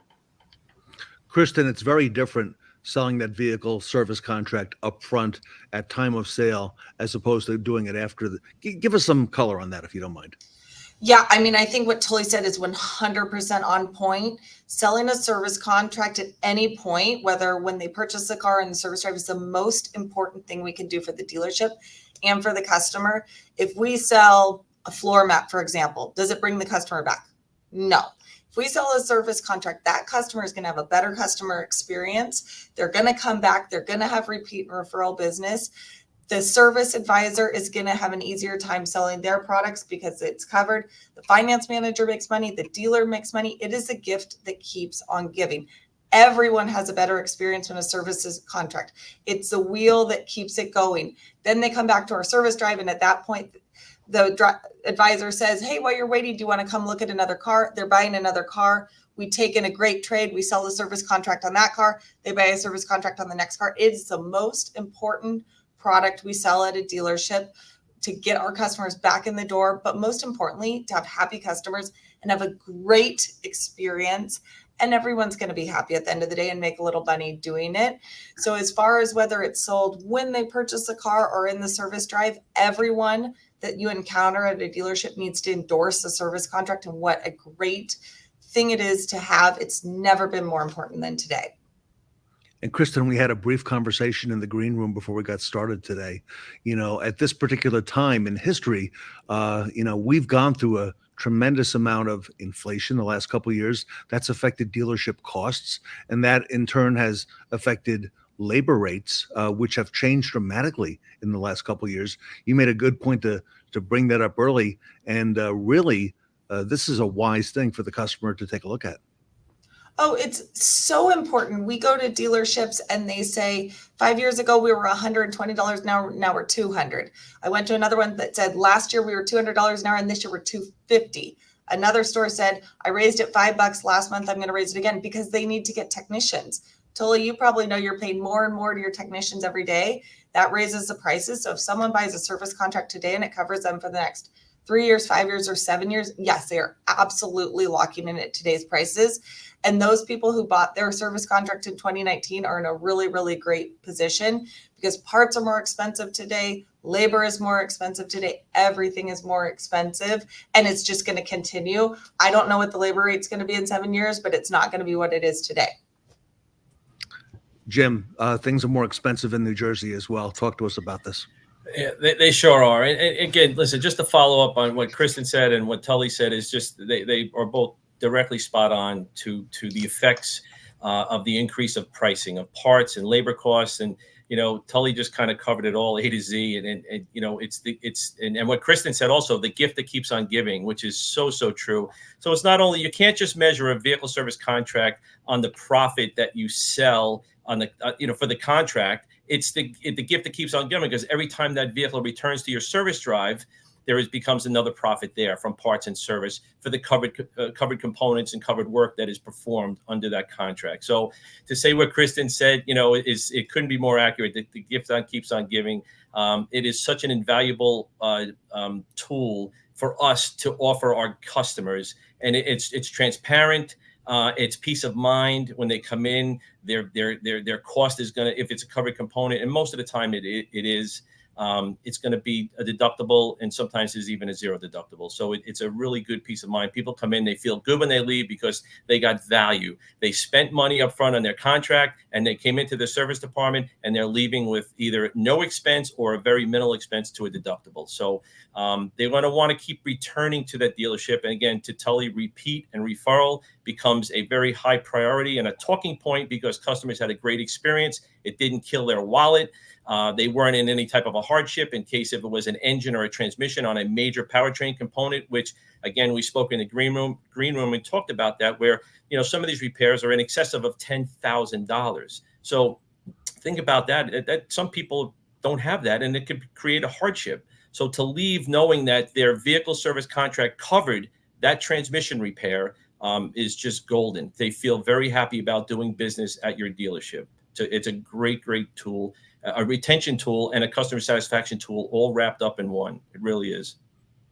Steve, I know you're in a lot of dealerships personally. During the last roundtable, I actually picked up the phone. I was talking to Jim Sabino. He said, guess who's in my office? He goes, it's Steve from Vanguard Dealer Services. And this is one of the topics he said you were discussing. Steve, what are you seeing out in the field? So, I mean, I echo what everybody's saying on the panel. And I think today customers are more predisposed to buy a service contract because of the cost. They see the cost of everything going up, and they sure know the cost of maintaining a car has gone up. I think the challenge becomes, how do we as dealers or agents or both consistently get that information out to customers? I think that's the biggest challenge, because and Jimmy, you can echo this, you're in the service department, and Tully as well. When you're in the service department, the service advisors are wrapped up with a lot of things. So this kind of gets pushed to the side. You know, as long as I've been doing this, I've had a challenge to do it in the service department. I think there's a lot of people that want to take advantage of it. It's finding the effective way to consistently approach that customer to buy it, if that makes sense. I think the market is out there. It's finding a way to consistently approach that customer. And I think the other side of it too is educating everybody in the dealership to what service contract you're selling, because not everybody sells the factory, and how it affects the customer. And I think education for all employees, because to echo everybody's point, the service contract is such an important part.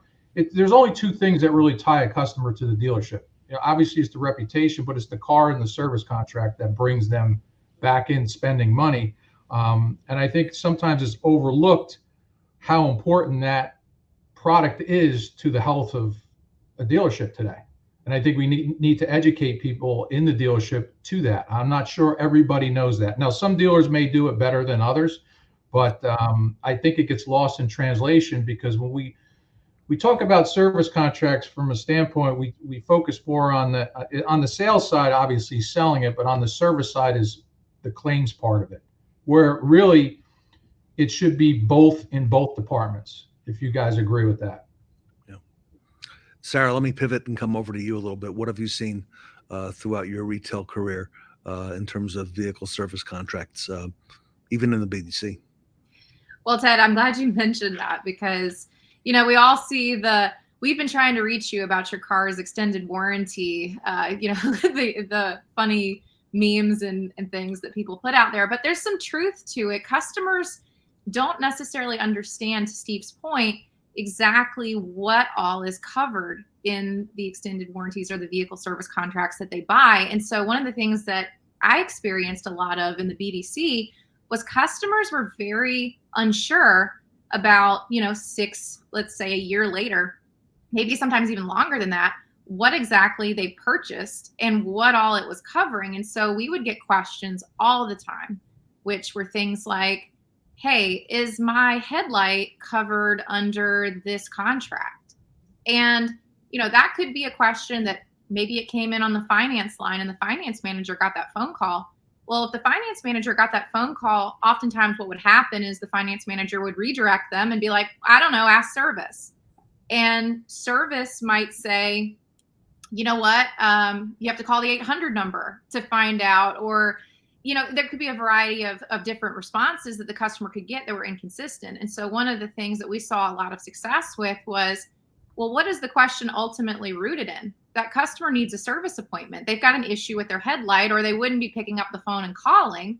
So give access to everybody in the dealership that is customer facing to understand first of all, what that contract is that the customer purchased. They can access that information and see that information, and then set the right expectations and book the service appointment. Now you've got that retention from the customer. The customer feels better because, all right, I'm talking to everyone and everyone's on the same page and knows what I bought, what benefit it has. So it's such a great timely conversation in this industry because to Kristin and Steve and Jim and Tully, all of their points about making it easy for the customer to understand. And I love what Tully said about having one contract. There is no confusion then. It's not a whole bunch of multi-layer things going on. So lots of great points today, Ted, so far. I'm excited to see where our conversation keeps going. Let me go back to the West Coast and come to Tully Williams at the Nilo Company. Tully, how can, and pivoting a little bit here again, how can service departments be integrated into the vehicle service contract sales process to reinforce the value, of these contracts during routine visits? What are your thoughts there, Tully? The barrier between sales and service must come down. It starts with everybody realizing that the F&I person isn't on his desk, gets 5 steps up above everybody else with his Burger King hat on. It starts by taking that out, right?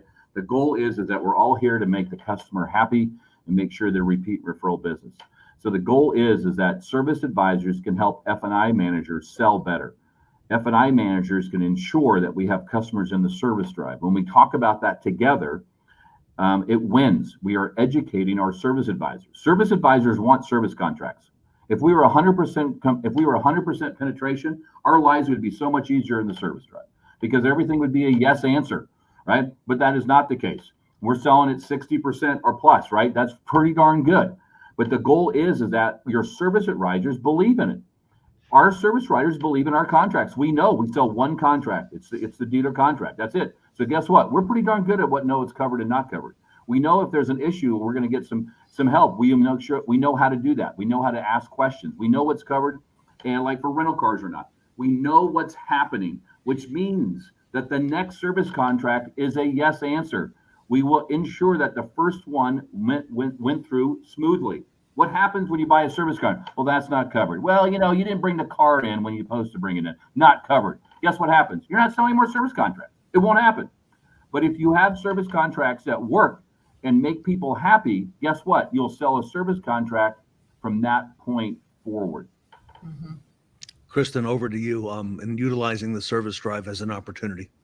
Yeah, I was at a store last week and it was so awesome because they sat all the managers down, every manager, every GM, and said, we want you to go through every product that we sell in the finance office because we want every single person in our store to be educated so that when they walk up and they do it, anyone can say, oh yeah, let me know exactly. We gave everyone a claims card so if someone in the BDC or in the sales department says, I need a headlight or I have a claim or I'm stuck on the side of the road, here's your claims phone number. It takes education, not just in the finance department, but of the entire dealership of what are we selling? What does it cover? What is the claims number?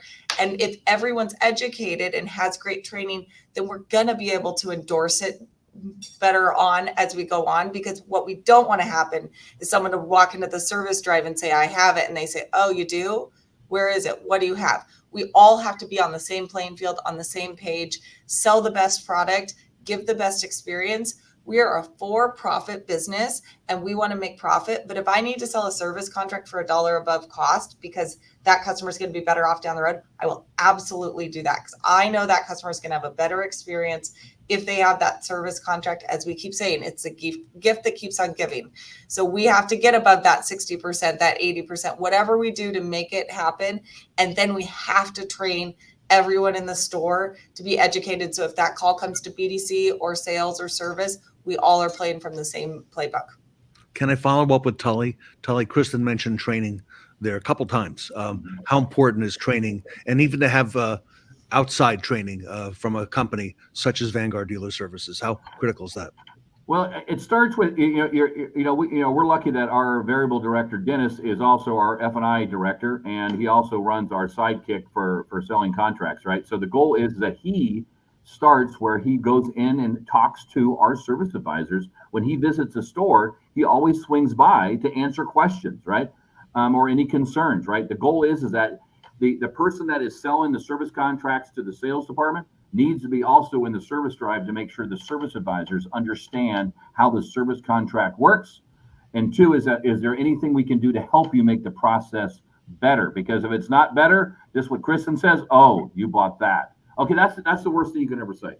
It's got to be, oh, you bought that. That's great. It's going to probably be covered. That is what you want, instead of like, oh my God, I got to go through all the hoops. And that means they will not buy another one. Jim Sabino, your thoughts? Again, Ted, selling service contracts through the service drive is so critical. It allows the service advisors, and Steve said very true though. Service advisors at times are very overwhelmed. At times they are busy. They're juggling many balls in the air. They're writing up customers. They got 2 phone calls coming in, and a technician has an estimate that they want to talk to, that somebody's in the waiting room, and so there's a lot to juggle on that point. So selling service contracts may not be in their top 3 priority, but it should. And I agree with Kristin and Tully saying that, break down the barriers. There should be a level playing field between sales and service, F&I included in that on the variable side. And I think an F&I manager should know exactly what a service advisor goes through every day. And in turn, a service advisor should know what an F&I manager goes through every day, trying to sell the products after the purchase of the vehicle. So it's two, and I think they can learn from each other. Service advisor can learn some kind of how to overcome pushbacks, or how to answer questions in a different way, how it benefits the customer, why they are so important that they have this peace of mind. If they're traveling on vacation and they're out of state and they break down and they're away from the dealership that takes care of them, that they're used to dealing with, a vehicle service contract can be handled through another dealership in another state while they're traveling. So that's a really good fact to push on, and to use that to your benefit.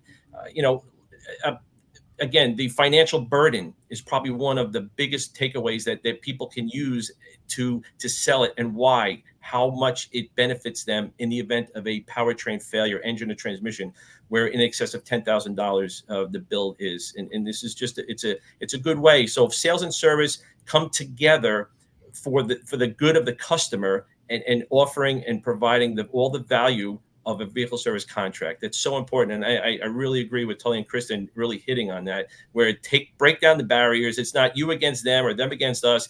It's us taking care of our customer. And that's what it's all about. Breaking up there a second. So I think the theme of everybody is, educating your employees, who in turn can educate your customers. And, from the sound of what Tully says, he's trying to make it easy, or they're trying to make it easy for their employees to understand, because they have one product they sell or one administrator, so they understand that. I think part of it is, once we educate our employees, we educate our customers. The next part is, how easy do we make it for our customers to buy it? Many companies are very good at helping people spend their money, right? Apple's one of them, Disney's one of them, just to name a few. But in our dealership, at a dealership in a much smaller level, how easy do we make it? To Tully's point, and Kristin, having the departments work together to get to that common goal. Because I think one of the biggest challenges is everybody wants to sell it. And I believe a lot of people in the dealership across departments understand the importance of it. It's being able to administer that sale.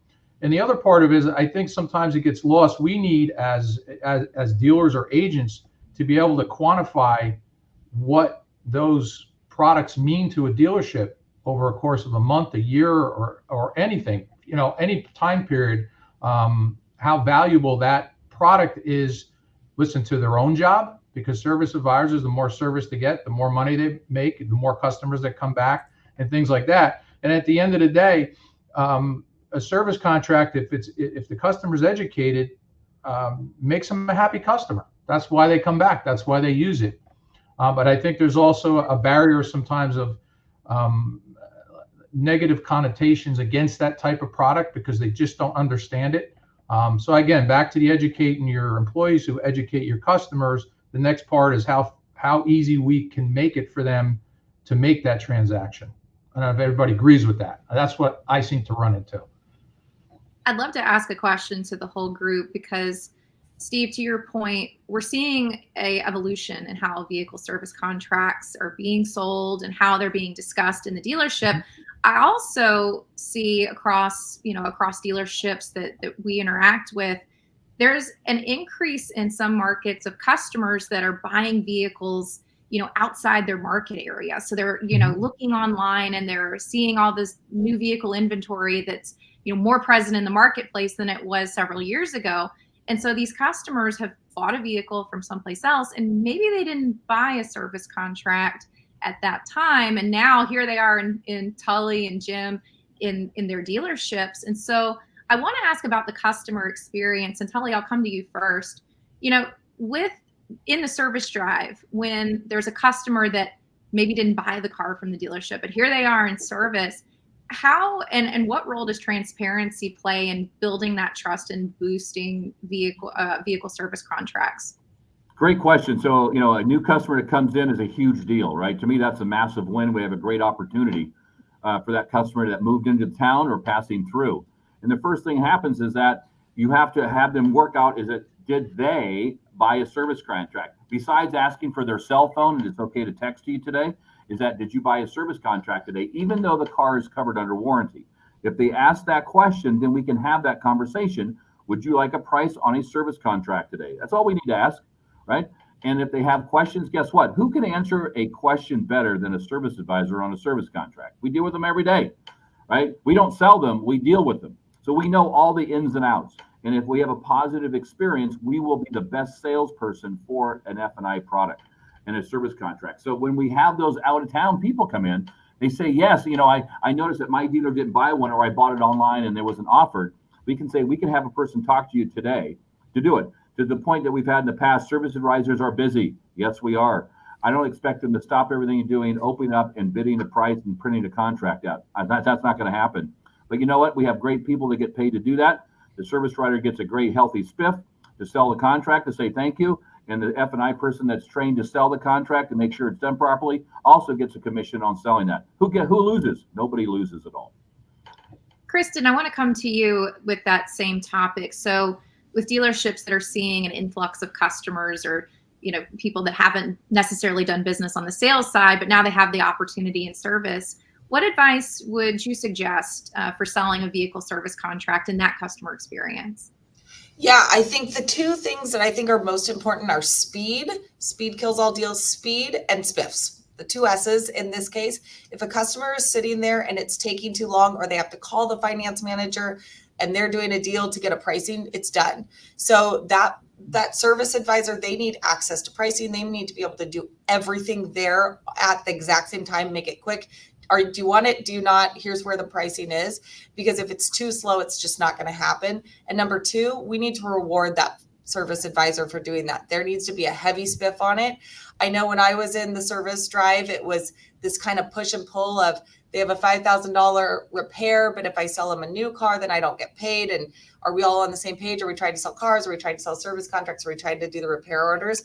So there has to be a financial incentive for that service advisor to want to do the service contract, to learn how to do it, to present it and do everything. I think if you can do those effectively, someone can be really awesome and really sell it.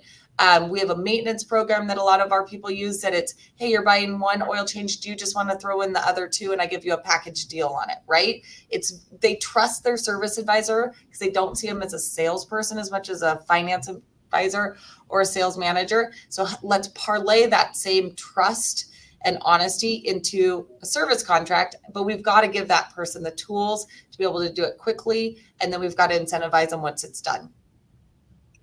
Jim, what are you seeing on the East Coast? Are you finding that you're having more customers that are coming into your service drive that didn't purchase the vehicle? And if so, how do you adapt to, look at vehicle service contracts with them? Correct, Sarah. Thanks. And yes, there are a lot of new owners coming into our service drive because inventory levels are all over the board throughout the country, right? So they search, they find a car maybe out of state, they buy it, they get it shipped in, or they do a drive and get it. So you're constantly dealing with that. So, or maybe somebody just moved into the area that's new, that has a new car with them. So you get to introduce your dealership and kind of show yourself off and flex a little bit and say, hey, we want to earn your business going forward. So we want to keep you in our loop. So, in order to do that, you need to have your service advisors very much incentivized. As Kristin said, I'm going to go exactly where she was, and she is so spot on. If you don't incentivize and spiff and pay them, you're not going to get the results. There's going to be no motivation for them to go the extra mile if there's no reward at the end of the transaction. So in order to do that, if a car comes in that's maybe 3 years old and sales kind of data mines it, gets some equity, and they kind of flip the customer while they're in the service drive, and we could have did $3,000 of needed repairs, brakes, tires, whatever, because the car's maybe got 40,000 miles on it, but sales says, hey, we can get you into this new car, and the payments are going to be pretty much similar to what you are, and you don't have to take care of this. We pay the service advisor a very good spiff, not $25. We give them a very, very respectable spiff for what they potentially would have made on that car. And so what happens is you get two chances. Now that car becomes a certified pre-owned car. So the shop actually gets that work, but it doesn't go through the advisor, but it's still revenue for the service department. The service advisor get made whole. So they're happy. They're in a good place. And they keep that going. Vehicle service contracts, what Tully was saying, no better advocate than a service advisor. No better advocate. They deal with them day in and day out. They call in the claims. They deal with the adjusters. They see the pain points. They see the easy points. Now, Tully, that's a great thing that you guys only sell the top tier plan. We offer 3 plans. It's like a good, better, best. That's what we do. And we try and be as transparent as possible. As you know, vehicle service contracts they're component coverage, right? So that's what it is. They cover components, good, better, best. The higher tier you go, the more components are covered on the vehicle. And now that we enter in the EV market, right, there's less components. So it's a little bit of a new game for all of us to learn on. But, EV service contracts is a whole nother conversation. But we're learning that also, as we all are, getting into this EV market. So hybrid, same thing. So advocates, service advisors are hand in hand. They are the best people to tell the consumer, your guest standing in front of you, all the great plans that they can buy and why. And I just did yesterday, just handled a customer that I was 5 minutes on the phone and they approved it instantly and we're good. So this is the plan that I recommend that you buy. Peace of mind. It's golden. It's going to give you all kinds of great end results when you come into our service drive and see me. You're not going to have to argue with me. You're going to be happy because I'm going to identify it, call the customer, call the claim in, get you paid, get you back on the road, painless. You're going to get a loaner car as part of it because that's also covered. So it's going to be an easy transaction coming here to see me in the time of a breakdown or some type of an oil leak or failure to that point. So service department, I think is in the best position if they are spiffed, paid correctly for the sale of a contract. If they initiated it and turned it over to F&I, service advisors definitely have to get paid on that. And then when the sales department takes the car as a trade-in, they are absolutely paid and must. That's the only way to continue this and keep the service advisors in the game. Keep them in the game. That's how it is. That's how we do it here, and it works. It works really, really well. Steve, what advice and what strategies would you suggest for dealerships to really deliver an exceptional customer experience and having these vehicle service contract conversations? Well, I think we all agree in our business we need to reward the behavior we're looking for. So I agree what everybody says. People have to be compensated for the efforts they put forth in selling service contracts in the service drive. I think from the standpoint of where the challenge becomes is being consistent in doing it, whether the customer bought the car there or not, or they're an orphan owner, or whatever the case may be. When you're looking at it, every customer should be, in my opinion, approached in the same way when they come through the service drive, whether they bought a car there or not, or whether they bought a service contract or not. They're a customer. They're either been a past customer or future customer or whatever the case may be. They are a customer. So I think the approach from the service department is really consistently engaging with the customer. Do you have a service agreement? If you don't, and then have them either present there or after the repair is done, that opportunity to buy one. But I think in the car business, in my experience, it tells me in all of it, it's a numbers game. And I agree with Tully and everybody else that the service advisors have the best take on a service contract, right? They know the ins and outs of all of it, so they can speak very technically about it. So I think the real challenge, and the only challenge, is that consistently approaching every customer for the most part the same way and asking those simple questions and finding out, what their motivation is for being there. If they have a service contract or they don't. If they don't, then approach them that, we can save you we can save you money in the future on repairs, because we all know the cost of repairing a car is going to go up, and it's going to go up as your car ages. I think it's a conversation that every service advisor can have, because they deal with a lot. They're spinning a lot of plates, because I see it every day when I'm in service departments. It's finding that bit of time where they can go after that customer with the approach that saving money, convenience, and things like that, doing it consistently over a period of time. And I think as dealers or agents, we need to, again, go back and quantify and reward the people that are doing the job. Because in my experience, and Jimmy and Tully, you may agree with this, there's in any service department, there's some people that are doing really well with it and others that are not. And our focus should be on the ones that are not, and why. The ones that are doing a good job with it, they understand it. They understand, they understand the importance to the dealership. They're putting money in their pocket. The focus needs to be on the ones that are not, because there's something in their way that they're not presenting the product to the customer. And by doing that, I think if we don't present a service contract to a customer, whether it's on the sales side or the service side, we're doing them a disservice, because we don't really know if it's something they want to participate or they see value in it. Because I hear it sometimes too, the customers, like they didn't know they had that availability, and that to me is not good customer service. Everybody should be presented what's available to them and let them decide. So much great information, Ted. This has been just such an informative panel. Yeah. Very grateful to Steve and Kristin from Vanguard Dealer Services. They work with thousands of dealers coast to coast. Jim Sabino and Tully Williams and Sarah Van Tyne. Sarah, I took a lot of notes, a lot of great information. It's always great talking with everybody. Great. Everybody, the panel here from Vanguard Dealer Services here today at the Fixed Ops Roundtable.